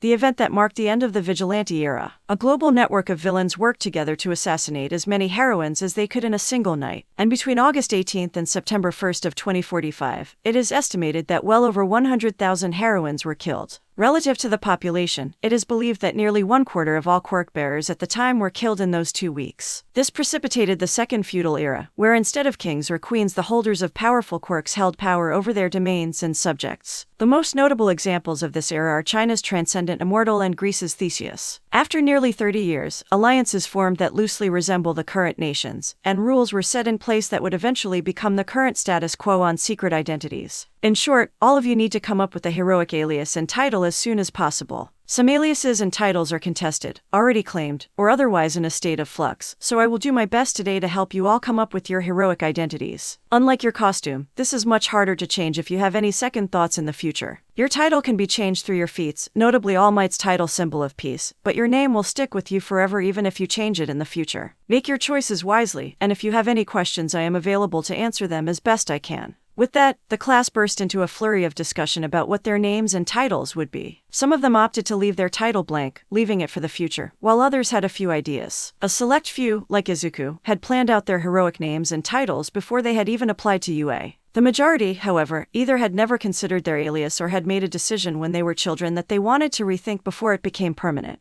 Over the next hour or so, the students all approached Shiko and presented their ideas. For some students, the pro-heroine took a more apathetic attitude to the process. When presented with Mina's Alien Queen, instead of raising issues about copyright, the woman had simply suggested a more relevant title to her quirk. With others, such as Aiko's use of Red Riot, she had taken a far more serious approach with regards to using the name or title of a former heroine. By lunchtime, the whole class had come to their decisions about their aliases at the very least, with the majority of them having decided on their titles. Their final decisions, once approved by Shiko, had been written on the whiteboard behind her desk. Aoyama Yui, the shining heroine, can't stop twinkling. Ashido Mina, the alien heroine, Acid Queen. Asuitsuyu, the rainy season heroine, Froppy. Bakugu Katsumi, the kiloton heroine, Ground Zero. Hagakure Toru, the stealthy heroine, Invisible Girl. Ida Tomoyo, the engine heroine, Overclock. Jiru Kyoka, the hearing heroine, Earphone Jack. Kaminari Doi, Chargeables. Hiroshima Aiko, the sturdy heroine, Red Riot. Kuda Kana, Anima. Melissa Shield, Musketeer. Midoriya Izuku, the true hero, Paragon. Minoru Minerva, the fresh-picked heroine, Grape Juice. Ajiro Makira, the martial arts heroine, Tailwoman. Sato Riku, the sweetest heroine, Sugar Lady. Shiro Hana, the taping heroine, Cellophane. Shaoji Mai, the six-armed heroine, Asura. Todoroki Shoko, Shoko. Takoyami Fumiko, the jet-black heroine, Tsukayomi. Uraraka Ochako, the unbound heroine, Uravity. Yaoyorozu Momo, the everything heroine, Creati. With that mostly completed and follow-up meetings scheduled for those who hadn't come to a final decision, the class left for lunch. Shiko took a picture of the board before erasing it, leaving the room with her sleeping bag slung over one shoulder as she went to meet with Nozomi. The class walked as a group to the dining hall, sitting down at a table near the second-year business course students. The beginning of lunch was as peaceful as it could be, the class discussing the reasons behind their titles and aliases as they dug into their food. A little less than halfway through, however, several intruder alarms went off in the building. In just a few seconds, Izuku found the right combination of quirks to prevent anyone from panicking. Momo pulled a megaphone from her skin, Katsumi created a few loud but harmless explosions to attract attention, and one of the business course students with a quirk called Reassuring Voice repeated the words Izuku told her to say into the megaphone. Everyone remain calm and do not panic. Stay in your seats unless you have a quirk suitable for defense or we receive other instructions from a teacher. Thank you. The effect of her quirk was obvious, rippling out into the crowd of students and keeping the peace. There were few students outside of the hero course that were suited for defending the building, but Shoko and Hana got to work securing the entrances to the dining hall and the windows, frosting over the glass on both sides with surprisingly clear ice and creating a mess of tape and alarms that would quickly alert them of anyone trying to enter the building. The students sat there in silence as they waited, the hero course students and those from other courses with quirks suitable for fighting off an intruder spreading themselves throughout the room in preparation for an attack. Fortunately, no such attack happened. An announcement came over the speakers a few seconds later. Thank you all for your swift response to the alarm. The alarm was triggered by a group of reporters at the easternmost gate to campus following a hardware failure at the gate. The danger, such as it is, has been resolved as of this time. Izuku looked up at the clock to check how much time they had left to finish their lunch period. It was 12:08, so they still had. I will be attacked by villains in the next 24 hours. True. That was unexpected, but at least none of the other passive quests. A villain will use their quirk on me in the next 24 hours. True. I will be injured in the next 24 hours. True. Okay, that was worrying, but still, nothing to obsess over. A few minutes of questioning would resolve that, and with the time he planned on spending in the support labs this afternoon he'd be able to prevent any injury. Finishing his lunch as quickly as he could, Izuku excused himself from the table and left early. The serious expression on his face prevented anyone from questioning him as he left. But just as he made his way through the path cut through the tape, several more passive questions triggered. I will be seriously injured in the next 24 hours. True. Without altering the future through the use of my quirk, I will die in the next 24 hours. True. Before Izuku knew it, he was running. His feet pounding on the sidewalk, arms moving at his sides, carrying him somewhere while his mind was frozen. He had set up that contingency as just that, a contingency. He expected that it would trigger at some point, likely after he graduated. But this was the first time that it had ever triggered, and it was far earlier than he had expected. As he ran, though he wasn't sure exactly where he was running to, he began to ask a few questions to his quirk. It is possible to avoid dying in the next 24 hours through the use of my quirk. True. It is possible to avoid serious injury in the next 24 hours through the use of my quirk. True. It is possible to avoid a villain using her quirk on me in the next 24 hours through the use of my quirk. True. It is possible to avoid being injured in the next 24 hours through the use of my quirk. True. Through that series of questions, Izuku's pace slowed down, grinding to a halt as he felt an overwhelming relief. Once he reached the end of the questions, he sat down on the grass next to the sidewalk and began to calm down, taking deep breaths until he returned to normal. He didn't know how long it took, but at some point while he was running, M4 stopped asking him questions and sent out Midoriya, who now had enough nanobots to either form two bodies or a single larger body. While he was sitting there, recovering from the dread that he had momentarily felt, the two bodies of Midoriya arrived, picked him up, and began carrying him back to the dorms. To Izuku, however, the threat was still far from over. I should avoid being injured in the next 24 hours. False. I should avoid any villains using their quirks on me in the next 24 hours. False. I should avoid any serious injury in the next 24 hours. True. Stopping there, Izuku began to contemplate his options. If it was possible to avoid these minor injuries but not something that he should do, the question arose of what was actually going to happen in the next 24 hours that would have caused his death. I will be attacked while in class. True. The rest of the class will face the same danger that I will. True. If I do not change the future, some of my classmates will die. True. That confirmation brought Izuku back to reality. It was no longer only himself that he had to worry about, but rather the lives of his classmates as well. Snapping out of what he belatedly realized was a panic attack, he noticed that he was currently being carried by two copies of Midoriya. Clicking his tongue, Izuku signaled for M4 to stop. Izuku, what happened with you? Your heart rate elevated sharply while eating, and you started running toward the campus stadium before collapsing. I attempted to contact you, but you were unresponsive. Are you in need of medical attention? Izuku shook his head at M4's barrage of well-meaning questions. I'm fine, M4. I need to get back to the dorms, and then seal the room off. Activate the anti-eavesdropping sphere, and then activate all processing contingencies at 5%. We have a situation to deal with. Affirmative. M4's tone had certainly changed in that last sentence, going from the personable replication of Masaru's voice to the no-nonsense version of the artificial intelligence that could plunge the world into darkness at a moment's notice. Izuku began to run again, this time with a clear purpose, while the 2 copies of himself turned into a stream of nanobots and flew into his armor, expanding the suit until he stood nearly 3 meters tall, running with a much larger stride as he continued. As they neared the dorm, Izuku didn't even bother with heading towards the entrance and shrinking down. With a brief signal, he jumped towards the window of his room and was ejected from the nanobots through the gap. He landed safely on his bed, and as he sat up he could see the 3rd copy of Midoriya holding the window open as the rest of the nanobots streamed in. Once they finished, the 3rd Midoriya closed and locked the window while the other 2 reformed in their bodies. All 4 copies of Midoriya Izuku looked at each other as they sat there for a moment, all of them wearing serious expressions on their faces. Izuku chose to break the silence. Okay, we need another way to refer to all of you if I want to get everything we need to get done by tomorrow morning. We'll probably be making more of you by the time this is done, so I think color coding works best. One of you can stay green and will be referred to as Midori. The other 2, for now, should be black and white with the names Kuro and Shiro respectively. Keep the changes to the hair and eyes for now. By the time he had finished speaking, 2 of the bodies that M4 was puppeteering had turned to match Izuku's specifications. Nodding in approval, Izuku continued. To make this work, we need as many nanobots as possible. Kuro, head to the beach and acquire as much magnetite as possible. Shiro, find the place where they store the broken bodies of the robots from the entrance exams. There are some left that haven't been recycled yet. Bring them somewhere and begin to break them down. Midori, get over to the labs to maintain our presence. By the time you're there, we should have something for you to do. I'll go visit Recovery Girl, and M4 can try to find a way to get in contact with Izuku and Island, but that's all of the physical tasks accounted for. All of the bodies get moving. M4, turn off the speakers so that we can talk privately. Once he had finished speaking, the 4 bodies of Midoriya Izuku filed out of the room, each with their own task in mind.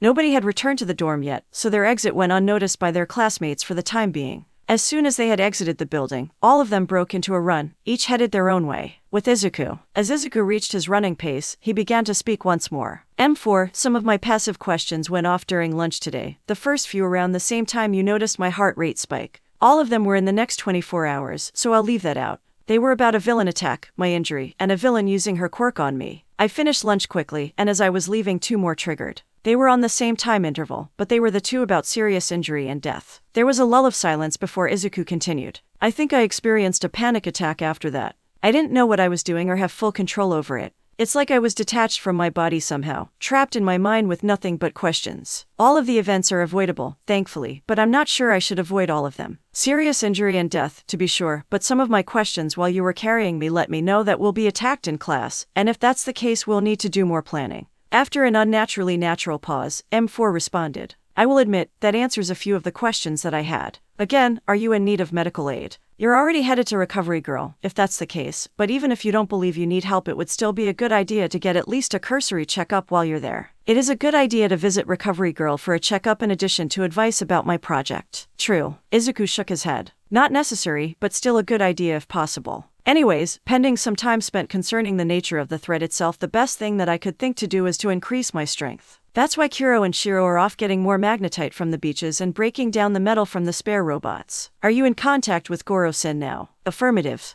Goro is currently on his lunch break and has no pressing matters to deal with in the wards, so we should be able to stay in contact with him for long enough to get Island on board. I assume this has to deal with the idea of a portable magnetic resonance imager to fit into your armor. Izuku slowed down as he entered the medical building. Indeed, that's one of the most immediate things that I can do. If you could begin making lists of possibilities for me to search through later, that would be great. Start with the quirks of the attackers, their numbers, motivations, origins, and so on, but if there's anything else you think is relevant, add it on. By quirk estimates, if everything goes well we should be done by sundown. Following that, we can get more specific on what needs to be done regarding the attack tomorrow. I'll have to call Mom at some point today, and All Might knows about my quirk so she won't ask about how I know this. With a sigh, Izuku made his way over to the first floor medical wing, only to find it empty. While I'm in here, could you also let All Might know about what we know, and let her know that we'll have more for her by sundown? Even if we can't tell anyone, she could at least say that the librarian warned her, and get some more official help. At that moment, Izuku arrived at the door of Recovery Girl's office. Knocking gently, he heard her come in. From inside, he pushed the door open and took a seat in front of her desk. The heroine in question was closing a file cabinet as she turned around, and she nearly jumped out of her seat when she saw him. Ah, Midoriya-sen. It's wonderful to see you here. I've been expecting to see you for some time. I know how harsh your teachers can be, and with the lesson plans they submitted I'm quite surprised that you haven't been in here once. How are you doing? Izuku smiled. I'm doing quite well, Recovery Girl. I submitted a request to see you about a design idea that I had where your assistance would be invaluable. But today a friend of mine recommended that I should come in for a checkup at the very least. Are you free to talk with me afterward? She stood up and walked around the desk to him, a kindly smile on her face. Of course I am, sweetie. So long as nobody gets too hurt in the meantime, I should be able to give you as much advice as you need. Come now, let's get over to one of the single patient rooms for a checkup. As they walked, Izuku talked about the activities so far and assured her that none of his classmates had come close to being injured. They made their way up to the second floor, and after checking an annotated floor plan hanging on the wall, she directed him to a nearby room. So, Midoriya-san, I have a few questions before we start. Could you give me a brief rundown of your medical history? Sitting down on the reclining bench on one side of the room, Izuku happily answered the question. I've been pretty healthy for most of my life, recovery girl. I haven't broken any bones or gotten anything worse than the flu, and I've received all of the mandatory vaccinations. When I was 4, I went to the hospital for a few days. My mother told me that they thought I was under the effect of a quirk, so I stayed there for a few days. Otherwise, I can't really think of anything. Pulling up his file on the computer in the room, she nodded at his explanation. That all checks out with what I have here. I'll have to take a few metrics before I get into the questions I want to ask about your health. Could you please remove your shoes? Izuku nodded. Just so you know, I am currently wearing a second skin of nanobots and have a bodysuit on underneath that. Is there a container that I could put them in while we go through this? The heroine told him to wait there for a moment and came back after a minute with an unused bucket from the janitor's closet. Izuku let his second skin peel off of him and slip into the bucket, forming the customary silvery puddle that they always did. After that, he removed his shoes and stood against the wall next to the tape measure. From there, the routine measurements began: his height and weight, his temperature and blood pressure, his vision, hearing, and reflexes. While they went through the motions, the elderly heroine asked him questions about himself, and he happily engaged her as they went through with the checkup. Once they had finished the standard procedure, Recovery Girl had a few more questions to ask him. So, Midoriya-san, there are a few obvious things that I need to ask you. First of all, how are your habits? I know you exercise frequently while training, but it never hurts to ask. Do you eat and sleep well? Expecting this, Izuku had an answer ready. I eat pretty well, though probably worse now than when I lived at home.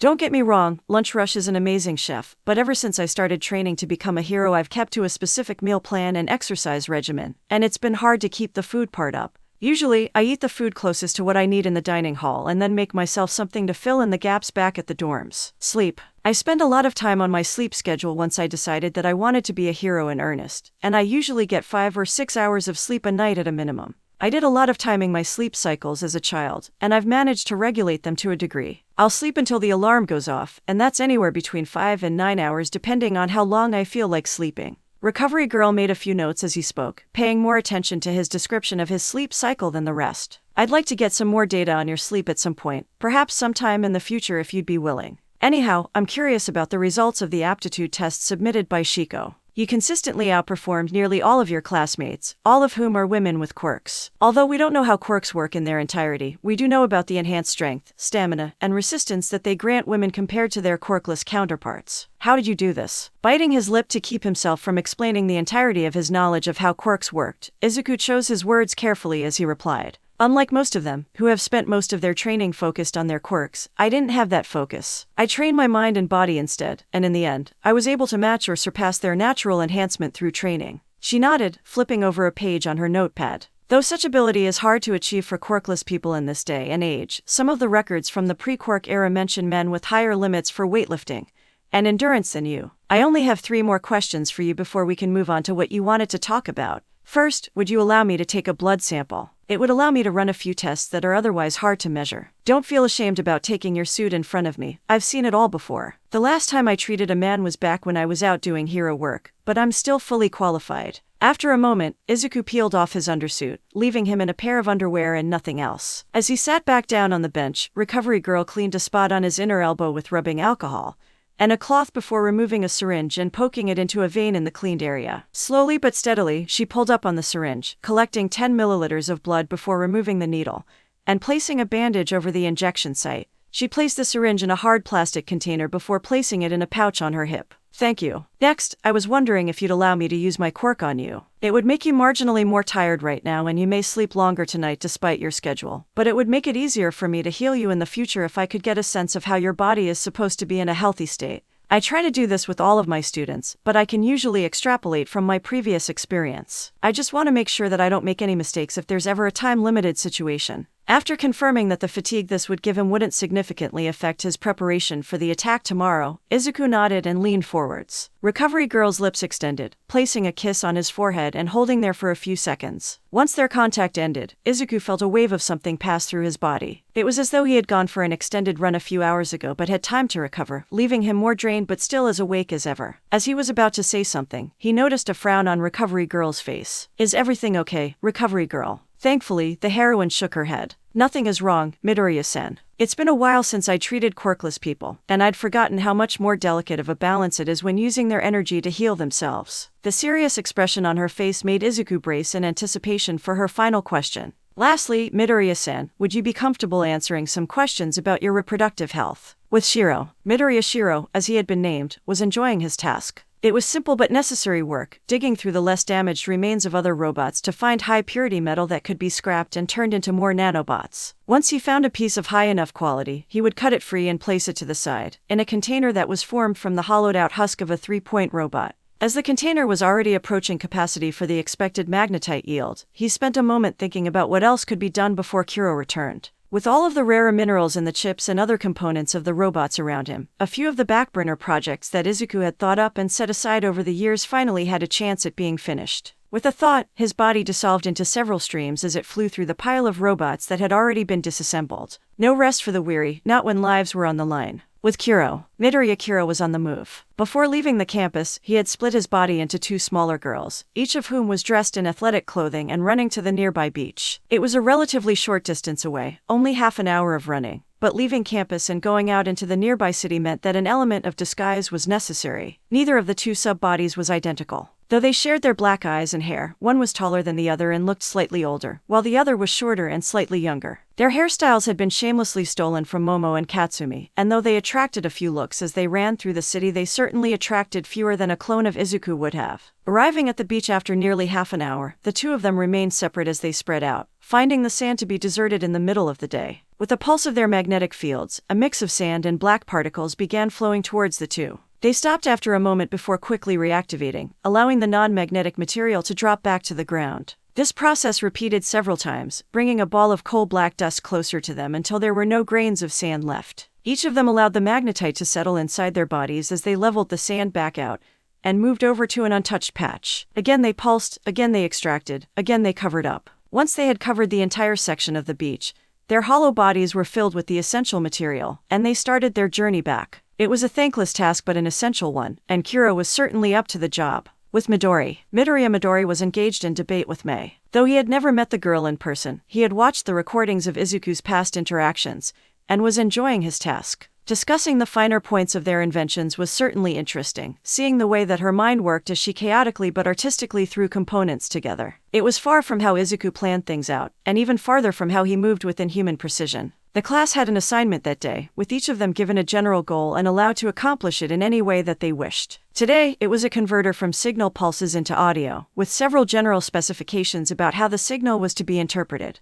Mei finished it in her usual style, with a mess of overlapping wires that had no planning but brought about results. Midori, however, spent his time cutting wires, improving efficiency, and making the design easier to understand if someone were to look at it. Both of them turned their work in less than halfway through the period, leaving them free to work on their personal projects. The 2 had jumped from one topic to another, and Midori felt that he was getting the hang of the conversation. Just as he turned to look at something on his desk, the nanobots on his neck were pushed inwards and a light current began to flow through the area. The edge was sharp by human standards, but on the scale that the nanobots operated, it was decidedly blunt. From behind him, Mei spoke in a low pitch, almost a growl. "By the way, who are you and what did you do with Greenie?" To a human impersonator, having an improvised blade and taser on the back of one's neck would be the end. Fortunately for Midori, he was not human and neither the blade nor the current posed a risk to him. Midoriya Izuku is perfectly well and is visiting Recovery Girl to talk about one of his projects. I am, depending on your point of view, his son, brother, invention, or body double. To reinforce the point, Midori turned back towards her, letting his neck break around her hand and the weapon with a visible effect, manipulating the nanobots inside to roll across her hand with a noticeable texture. Out of curiosity, how could you tell that it wasn't him? It wasn't the physical appearance, seeing as that is identical to a scale I doubt your quirk allows you to see. What part of my behavior was it?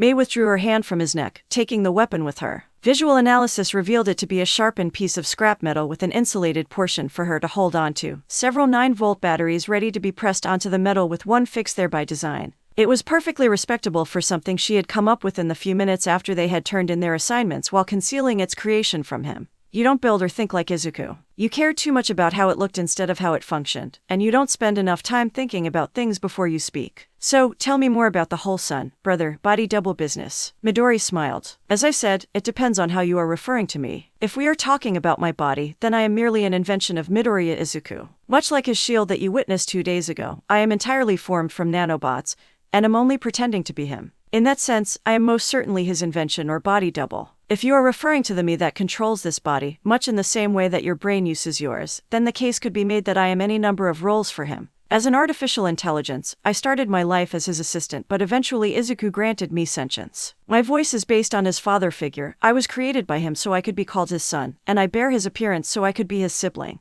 Legally, I do not exist at all, though I am just as human as anyone in this room in the ways that matter. That line of thought sparked a new topic of conversation. Though Mei was firmly of the belief that M4 was Izuku's son in the same way that all of her inventions were her babies. M4 POV. Though he was maintaining a degree of conscious control over the 3 physical bodies he now inhabited, a majority of his processing power was being used in other ways. A small portion was being used to build large lists of possibilities for what would happen tomorrow. The types of quirks the villains attacking Izuku could have, their motivations, ways in which Izuku could be injured, and so many more. When Izuku was free, he could sort through them with his quirk, cutting down the possibilities to 1 in mere minutes. Another, larger portion of his attention and processing was devoted to the schematics for the brainwave reader, and his conversations with Izuku. The man was familiar with Izuku and M4, having met them on the anniversaries of his exit from the Faraday wards several times. As the technician of the crew, he was well versed in both the theory and the application of technology used to monitor people's brains in medical settings. Though he was only vaguely aware of the application that Izuku and M4 were trying to achieve, his advice about the formation of the device and its inflexibility was invaluable. Sure, given enough time either Izuku or M4 could have created an equivalent that would work far better, but time was the one thing they didn't have. With the advice of both Izuku and Hironaka Masuyo, they could skip hours or even days of unnecessary testing and have a working prototype ready for the attack tomorrow. I have to say, M4, even with everything you've been showing me, it's still a risk to condense everything down into a wearable device. Part of the reason our machines are so big and stationary is that they're easier for us to operate and repair. But if Izuku plans to use this for hero work or any situation where it could get damaged, I'm worried that having such a device so close to his head would have unforeseen consequences. That was Goro, who had voiced those concerns over the last few seconds, nearly a week from M4's perspective. Sending a response to the program he was using to speak to the man, he left that conversation alone and returned to his observation of Hironaka Masuyo's office in Island, briefly checking in on Midori, Kuro, Shiro, and Izuku as they sat there, nearly frozen in time from his perspective. Kuro's bodies were mid-stride on their way back to UA. Shiro scattered 100 places across the recycling storage in his search for materials. Midori mid-sentence with Mei, and the original blushing, mouth half open as he responded to Recovery Girl. Don't worry, Goro-san. The design of the device is such that it would not be in an active state when my predictions show even the slightest risk of it being damaged. Izuku and I will refine it in the future, but for now we just need a proof of concept to build off of. Seeing nothing wrong with them, he gave his bodies a few nudges to continue until he could next check up on them. On the input he could see from Island's cameras, Masuya was standing in front of her office door, one hand on it as she prepared to return to her work. A prompt on his end opened a window on her computer, one that displayed the polygon-formed head he preferred when acting semi-anonymously. In a few 100,000 cycles she would have finished turning the doorknob, nearly 1,000,000 later, and the door would begin to open. A subjective eternity, longer in his perspective than Izuku had until he would be fighting for his life. By normal standards, M4 wasn't particularly smart. He was, when running at the same rate as Izuku and the rest of humanity, rather stupid in comparison. His advantage was his unlimited access to information and massively increased time compared to everyone else. Still, these advantages were a curse at the same time. Like when he had been forced to watch his namesake, Bakugo Masaru, die with nothing to do, it just wasn't worth it to live in an eternity 24/7. When he wasn't interacting with anyone or doing something, he often let time pass for himself at the same rate that it did for the rest of humanity. Times like now, where he would spend human hours in an accelerated state, were few and far between. For Izuku's sake, however, there was little he would not do even though he was no longer bound to do so. Nearly 30 million cycles in advance, he set up a message to sound from Masuyo's computer speakers. Good afternoon, Hironaka-sen. Please, have a seat.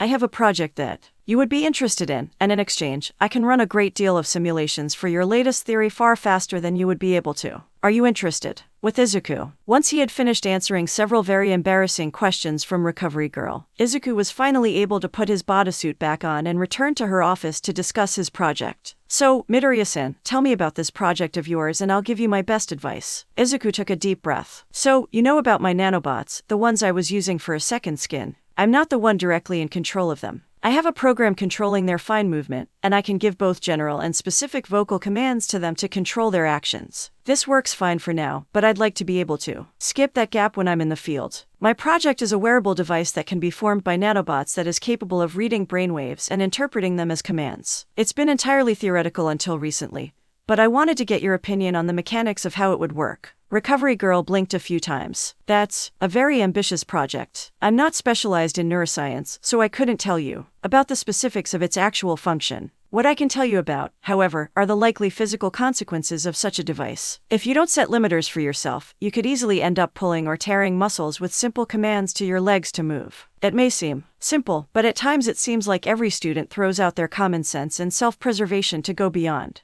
Even though I'll probably see you in her more than most other students, I'd still prefer it if nobody was deliberately injuring themselves. If you're using the nanobots to form an extra limb, you'll need to practice controlling that exact limb extensively to make sure that you can use it just as well as any of your natural ones before you use it in class or the field. You may also experience a sort of phantom limb phenomenon when not using it, and you may experience a sort of placebo-like pain if one of the limbs gets damaged if you get too accustomed to using it. It's a fine line that you'll have to walk, using it enough for it to be practical and not using it too much for you to grow reliant on it. All of the advice that she had given was useful, if perhaps not entirely related to what Izuku was planning on using the device for. Nonetheless, he thanked her for it and left the University Medical Center, heading over to the support labs. Right now, Midori should still be in class, and Shiro and Kuro should either be finished or close to finished with their tasks. M4, how's everything going? Still using his serious voice, M4 replied. Shiro has been finished with his task for some time and has been working on several of our backburner projects with the excess material. Most notably, the suppression broadcaster and the final low-altitude drone design are nearing completion.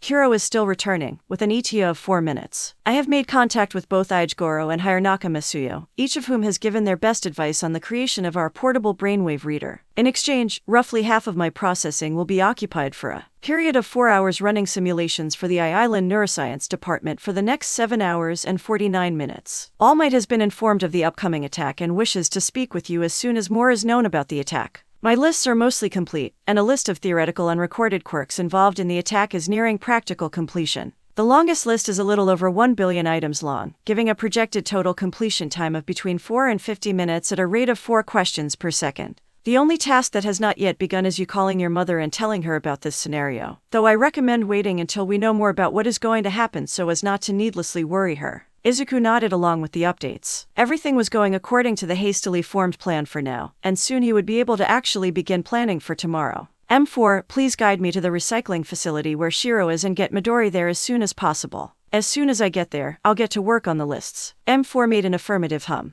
Best of luck, Izuku. Izuku was sitting in the only clear circle of floor in the recycling facility, the unnerving buzz of the nanobots creating more of themselves fading into the background as he closed his eyes and focused. He had trained his ability to use his quirk equally as much as he had any other skill, and though he was well practiced in using it in the heat of the moment, he hadn't fallen behind with his usage of it outside of combat. In seconds, he had fallen into a meditative state, focusing only on the task at hand and the occasional words that M4 would mutter into his ear. To start, the number of attackers. Fewer than 10 people will attack UA tomorrow. False. Fewer than 100 people will attack UA tomorrow. False. Fewer than 1,000 people will attack UA tomorrow. True. Izuku nodded. Fewer than 500 people will attack UA tomorrow. False. Fewer than 750 people will attack UA tomorrow. False. Fewer than 875 people will attack UA tomorrow. True. Another 6 questions later, and Izuku had come to his answer. 823 people will attack UA tomorrow. Things that do not count as people will attack UA tomorrow. True. Fewer than 10 categories of things that do not count as people will attack UA tomorrow. True. Fewer than 5 categories of things that do not count as people will attack UA tomorrow. True. 2 more questions later, and Izuku had come to a conclusion. 4 categories of things that don't count as people will attack tomorrow. M4, let me know when you have a list of possible combinations ready, and we'll get to that later. Do you have a list of places where the attack could happen? Immediately, the response sounded. There are 3 lists: locations owned by UA, locations within a day's travel from UA, and a list of areas 10 kilometers square across the globe in the event of a large-scale teleportation quirk. The attack will happen at a location contained in the first list. True. Izuku relayed this information to M4, and after confirmation that M4 was focusing on the list, Izuku got to work. The location of the attack is contained in the first half of the list of locations that M4 is focusing on. True. Izuku repeated this question as he spoke aloud, each time indicating the result to M4. Upon receiving the answer, the artificial intelligence would discard the half of the list not containing the answer, leaving a new list that he was focusing on so that the question could remain the same. This made the process much faster for Izuku if far more repetitive. Bottom, top, bottom, top, top, bottom. And the unforeseen simulation joint, located 10 kilometers away from the campus and used for training UA students and rescue operations. An inauspicious name, but certainly ironic in more ways than one. M4 interrupted Izuku as soon as the list was down to a single option before giving a brief description of the location.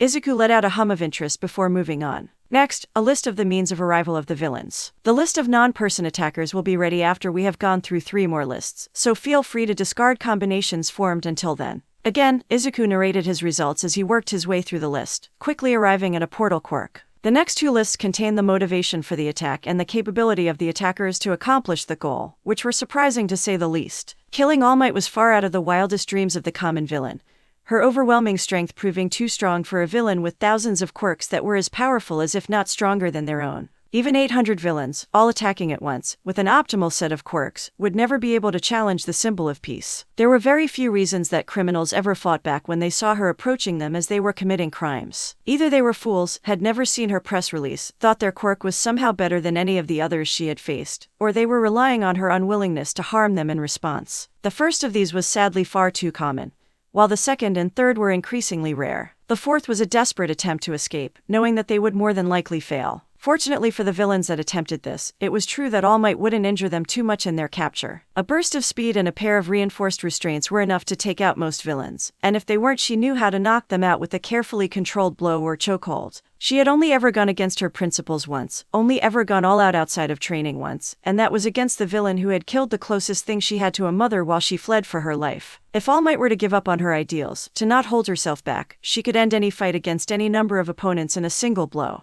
That blow would destroy the environment in a cone in front of her and vaporize anyone without an exceedingly strong durability quirk, but the fight would be over. If any opponent she faced demonstrated not only the potential but also the will to kill her, they could very easily find themselves on the receiving end of this treatment. So when the second list returned an answer of could accomplish their goal without intervention, Izuku began to worry. All Might could not die, not if Japan wished to remain in the era of relative peace that her presence had brought them. The fact that a group was willing and able to plunge the nation into chaos once more, Izuku shook those thoughts off. It wasn't worth wasting time worrying, not when he could be taking steps to prevent it. Checking his quirk, he confirmed that the combination of non-human attacker categories was in the list M4 was creating. M4, stop generating the list of non-human attackers and begin the search. Top, bottom, top, bottom, top, bottom. And quirk created projections, mechanical drones, intelligent multi-quirked human mutants, multi-quirked human mutants. The first is to be expected, the drones I can easily cover, but the second 2 are very worrying.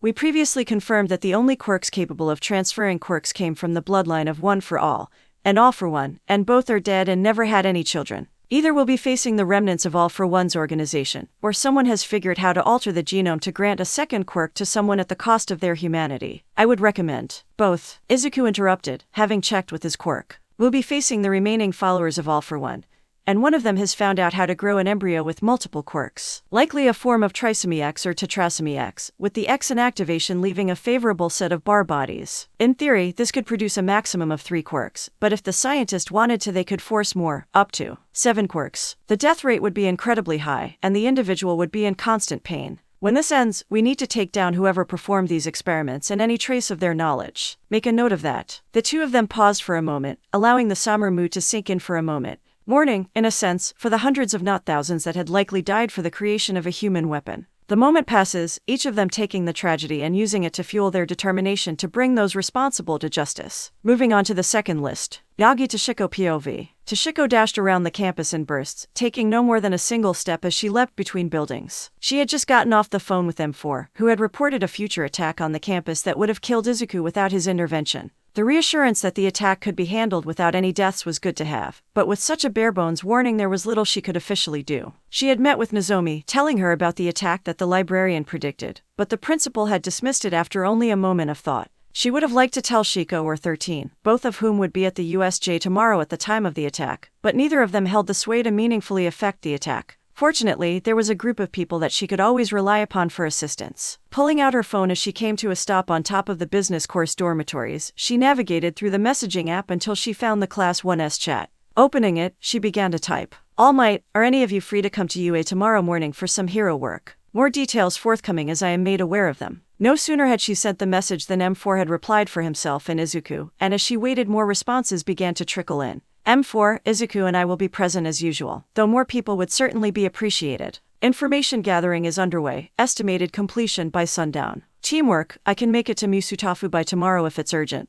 But otherwise I need to keep on top of a case over here. Dreamer and Afterimage are with me, so I'm speaking for them as well. Confluence, the strings of fate around you form a knot and disappear tomorrow around noon. They do not end, rather they disappear for a short time before reappearing once more. As much as I would love to help, I would be more of a hindrance. May the fates smile upon you. Farah, I am unable to get to UA before the weekend, sorry. Imperator, I'll be there by midnight. Let me know if there's a room on campus I can get some sleep in. Storybook, not to parrot Confluence, but none of the roles I could take tomorrow would help. I've got cannon fodder, background character, and martyr at the moment, but I'll let you know if that changes. Good luck though. Lawbreaker, at Confluence at Storybook and at Writ for good measure. I couldn't care less about that fate mumbo jumbo, sign me the fuck up. I'll be there in an hour. Lawbreaker, also at M4 how did you get back in here? I know Farah kicked you out like 4 times the other day. M4, Farah could no sooner remove me from this group chat than she could kill me. Chaos, my current quirk is a mid-potency aerokinesis, range around 3 meters from me. LMK if that'd help, I can try to change it but who knows what will happen. Farah, don't tempt me, brat. Quicksilver, I always have the time to help a friend.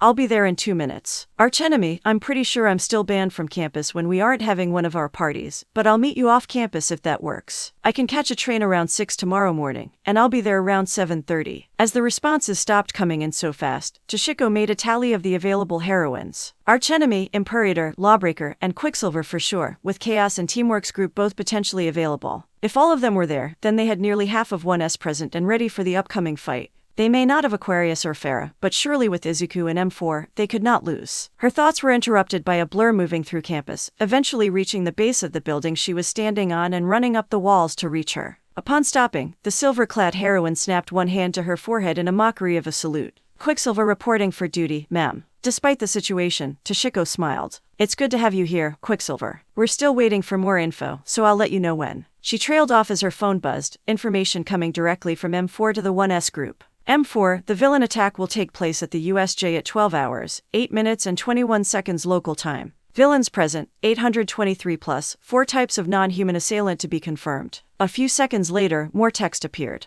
M4, motivation, killing All Might. Capability, possible without external intervention. Confluence, how are you getting this information? If the future is clouded for me, then all related quirks of a similar or weaker strength should be similarly blocked. M4, non-human assailants, quirk constructs, drones, intelligent multi-quirked human mutant, multi-quirked human mutant. Confirmed remnants of All for One's influence, future operations and planning. M4, the key assumption there is that there are no stronger quirks than yours, yet the librarian exists. Before I was M4, I was M3, and me. With enough data, anything can be predicted if one knows where to look. Storybook, ahaha, I see why the roles were so bleak now. All for One, capable of killing All Might without intervention. No offense to anyone who's going, but I really would be a martyr at best and cannon fodder at worst. All Might is clearly the protagonist of this story, and if the fate is uncertain I wouldn't be going there unless I had a quirk that wouldn't lead me to my death. Lawbreaker, wait, we had the fortune teller here. How did none of us know about this? M4, mode of arrival, portal quirk, wide range. Notable quirks in the villain side, decay, single target mind control, reflex boost, shock nullification, shock absorption, hyper regeneration, broken limiter, growth, super strength, portal creation, limited clairvoyance, gaseous body, computer disruption, quirk nullification zone. M4, you have the fortune teller's assistant. There's a significant difference. M4, pre-prediction casualties, 21 students dead, Eraserhead dead, All Might dead, Snipe dead, 13 dead. Post-prediction ripple effect casualties, 3 students lightly injured, 1 medium injured, Eraserhead seriously injured, All Might lightly injured, Imperator lightly injured, Lawbreaker medium injured. These are expected to change as more actions are taken to prevent this future from occurring. Quicksilver, who was looking over Toshiko's shoulder as the messages came in, spoke in a shocked tone. Fuck, Toshiko nodded. As loath as I am to curse, it's an accurate description of events. As soon as the predictions stop coming in, we find Izuku and M4. M4 let me know that the two of them would be busy until sundown, so we'll meet up with them when they're ready. He was first informed of the situation around noon today, and they've been preparing ever since. Teamwork, at Quicksilver, if you can bring us their dreamer, Afterimage, and I are all willing to provide support. Oathkeeper, I just saw this, and I swear that I will not let any students die on my watch. I'll be there in an hour. Timepiece, same as Teamwork and Co. If Quicksilver can get to me, I can leave a few copies of myself behind. Aquarius, as much as I believe in letting the younger generation work through their own problems, I won't let anyone attempt to murder children for no fault of their own. Ocean currents are unfavorable, but I should be able to make it there around midday tomorrow. Confluence, Grandma's here. Storybook, Grandma's here. Timepiece, Grandma's here. Dreamer, Grandma's here. M4, all help is appreciated. Meet us at UA Recycling Facility, storage room number 4, at sundown. All Might, 200,000 yen has been deposited in your checking account. Please bring food while Quicksilver is ferrying people here. I'll see you in 5 hours. The two heroines on the rooftop looked at each other and left. The fastest woman in the world and the strongest woman in the world, relegated to a taxi and a delivery woman. Neither of them minded, well aware of the situation at hand. But it gave a moment of humor in an otherwise depressing situation. With a leap, All Might left the building, shortly followed by Quicksilver as she dashed between decreasingly shorter buildings before touching down on the ground. As Quicksilver left campus faster than even she could track, All Might made another count of the heroines coming to help. Quicksilver, Archenemy, Imperator, Dreamer, and Lawbreaker had all originally agreed to come, and now Teamwork, Dreamer, Afterimage, Oathkeeper, Timepiece, and Aquarius had joined the roster. Chaos would likely come as soon as she saw the texts, and she and Izuku were going to be there from the beginning. 14 members of Class 1S were going to rain hell on whoever was foolish enough to attack Class 1A, and if they hadn't been planning to kill her, she may have felt bad for them. 4 hours and 50 minutes later, Izuku stood up from his seated position, looking around the room he had been planning in. No longer was the floor littered with the corpses of smaller robots from the entrance exams, but now cleared with the excess metal piled on one side of the room. Sitting on the floor around him, mimicking his pose, were 8 copies of himself. Against one wall, he spotted the buckets of paint that one of them had no doubt brought from his room that had been used to color them, but he disregarded that as he focused on the new bodies. All of them were the same as him, possessing the same build, uniform, and features with the same repeated difference as the other 2 bodies, eye and hair color. There was now a veritable rainbow of Midoriya Izukus, with 8 of them sitting evenly spaced in a perfect circle around him. Midori, Shiro, and Kuro were seated at the 3 positions directly in front of him, but as he turned his head to either side and looked through his peripheral vision, he took note of the rest of the colors. Red, yellow, light blue, dark blue, and gray eyes stared back at him, each nodding slightly as he noticed them. Aka, Kiro, Mizu, Ao, and Hiro, I assume. I know I'm not the best at naming things, but you don't have to rub it in that much. I will plead insanity for Kuro and Shiro if anybody asks. His self-deprecating humor prompted a round of laughter from his mechanical copies, followed by Midori speaking up. I'm afraid it's too late for that, and it does make a rather convenient system for differentiating us when assigning tasks. There aren't that many colors though, so this places a limit on how many bodies will actually be named. Izuku smiled in acceptance. Standing up, he felt several joints pop from having remained in his seated position for so long. He stretched quickly as he spoke. How long do we have until everyone gets here? Midori spoke once again, having taken the role of M4's mouthpiece. Quicksilver is returning to campus with Timepiece and All Might is arriving with the food, but the rest of them are waiting at the entrance to this building. Should I let them in? Izuku nodded. There should be a few chairs in the break room and the offices here. Kiro, Haro, and Shiro can each grab 4. We need 14, so if Midori and Ao could stack 3 on top of the table from the break room as they move it, that would be great. M4, you called Mom half an hour ago, right? Where is she? As he was speaking, the named robots left the room, leaving only Kuro, Mizu, and Aka with him. This time M4 chose to use Aka to reply. Your mother is currently walking from the dormitory parking lot to this building, and I am giving her directions on her phone. She should arrive in 7 minutes and 30 seconds. Their conversation was interrupted by the arrival of the other members of Class 1S, filtering into the room. Each of them reacted differently to the sight of the other 3 Izukus in the room, but only Teamwork said anything. And who are they, Izuku? Nonchalantly, Izuku replied. I was one of a quadruplet, these are my siblings. Just as he finished speaking, Kiro entered the room, carrying his set of 4 folding chairs. Quintuplet. Haro and Shiro followed, each carrying their own burden. Septuplet. Midoriya now finally arrived, carrying 2 folding tables stacked on top of one another with the final 3 chairs on top. What's the phrase? Non-uplit. Never mind, these are all robots. M4's controlling them, and they're all named by the color of their hair and eyes if you want to address one in particular. As they were waiting for the last few of them to show up, Izuku and his clones set up the tables in the center of the cleared area, and the rest of the heroines began unfolding the chairs and placing them around the table. Akka left the room briefly, returning with the television monitor from the break room and mounting it to the wall with a few pieces of scrap from the remaining robots. Quicksilver sped into the room while they were working, setting timepiece on her feet and making sure she wasn't dizzy before taking a seat herself. All Might came next, arms full of takeout from several different restaurants throughout the local area. Once everyone was seated, Imperator spoke up. Why aren't we starting? Is there someone else we're waiting for? Izuku nodded. As I said, everyone will be here by sundown, so we can wait until then. In the meantime, if anyone here is hungry, you can take some food and begin to eat. In the 6 minutes remaining, Izuku looked over the schematics for the portable brainwave reader, and the designs for the synthetic muscle that Midori had been working on in class that day. Judging the brainwave reader worthy with his quirk, Izuku asked M4 to remove one of Kiro's arms so that he could take a look at the improvements. He only made a few tweaks by the time he heard the familiar sound of his mother's footsteps, but even a small improvement was better than no improvement at all. Bursting through the door, she quickly made her way to Izuku and gave him a bear hug, pulling him closer with her quirk. Izuku, I was so worried when M4 called. How are you doing?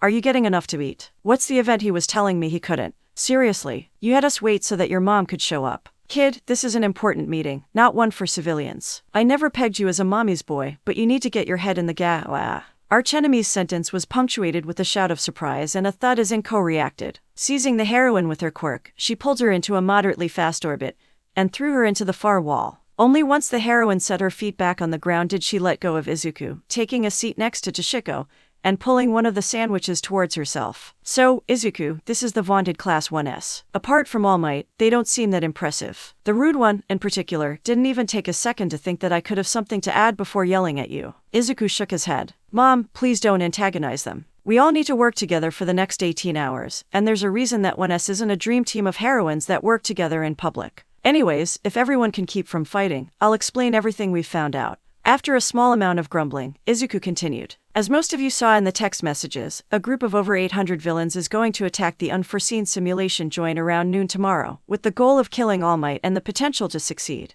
The plan was for All Might, Eraserhead, 13, and Snipe to be present for the activity, but they all would have died had we not changed the plans. The new plan is to only bring a certain selection of students and mix in the present members of Class 1S with them. With All Might remaining in her role as the teacher, the other 13 of us will disguise ourselves as first-year students. When the class meets tomorrow, before they leave, All Might can explain the situation to them, and those who are willing and have a powerful quirk or enough experience can fill in the gaps. Initial results from the librarian have confirmed that there will be 3 phases of the attack: the arrival of the villains, the dispersing of the class, and the assault on All Might. The plan right now is to play along for the first 2 stages but counter the third. These are the bare bones of the plans, and the floor is open for any suggestions. The first person to speak up was Dreamer. Is there any reason we aren't simply turning this into a waiting game for Aquarius to show up? Once she gets there, the fight's over. Midori replied almost immediately. The issue there is that we may not have the time to do so. This group is using a similar information distortion technique to other criminal groups in Japan. With the use of their warper, they prevent the librarian from locating them individually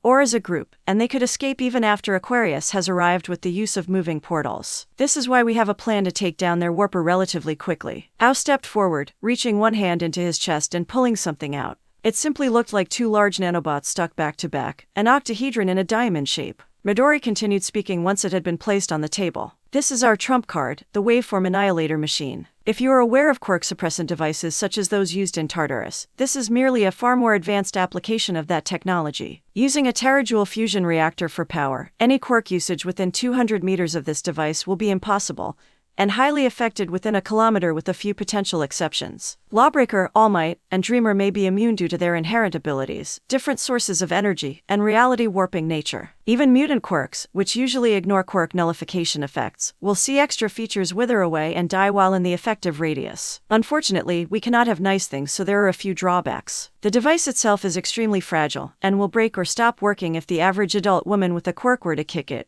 Due to the potential for villains to target it, we cannot simply detonate it remotely, and the bearer must remain in the fight with up to 800 villains without a quirk. It will stop working 30 minutes after it is first activated, and accumulating the Quirk-produced or Quirk-enhanced materials for this was the work of several years. Realistically, we have no way to determine the effects of the machine until it is first used, so we need to plan for it working differently than expected. The last sentence was entirely true. The machine was too good at its job, preventing Izuku's quirk from functioning in relation to it or its activation. He could make predictions about a similar device that wouldn't affect his quirk, which was where he had gotten the information he had shared with the rest of them. Before and after the activation were clear as day, but when the machine was active the affected area may as well not have existed. He nodded subtly at the worried glances of his mother and All Might, not elaborating. And so the meeting continued, plans slowly being hammered out into a solid form for the next morning.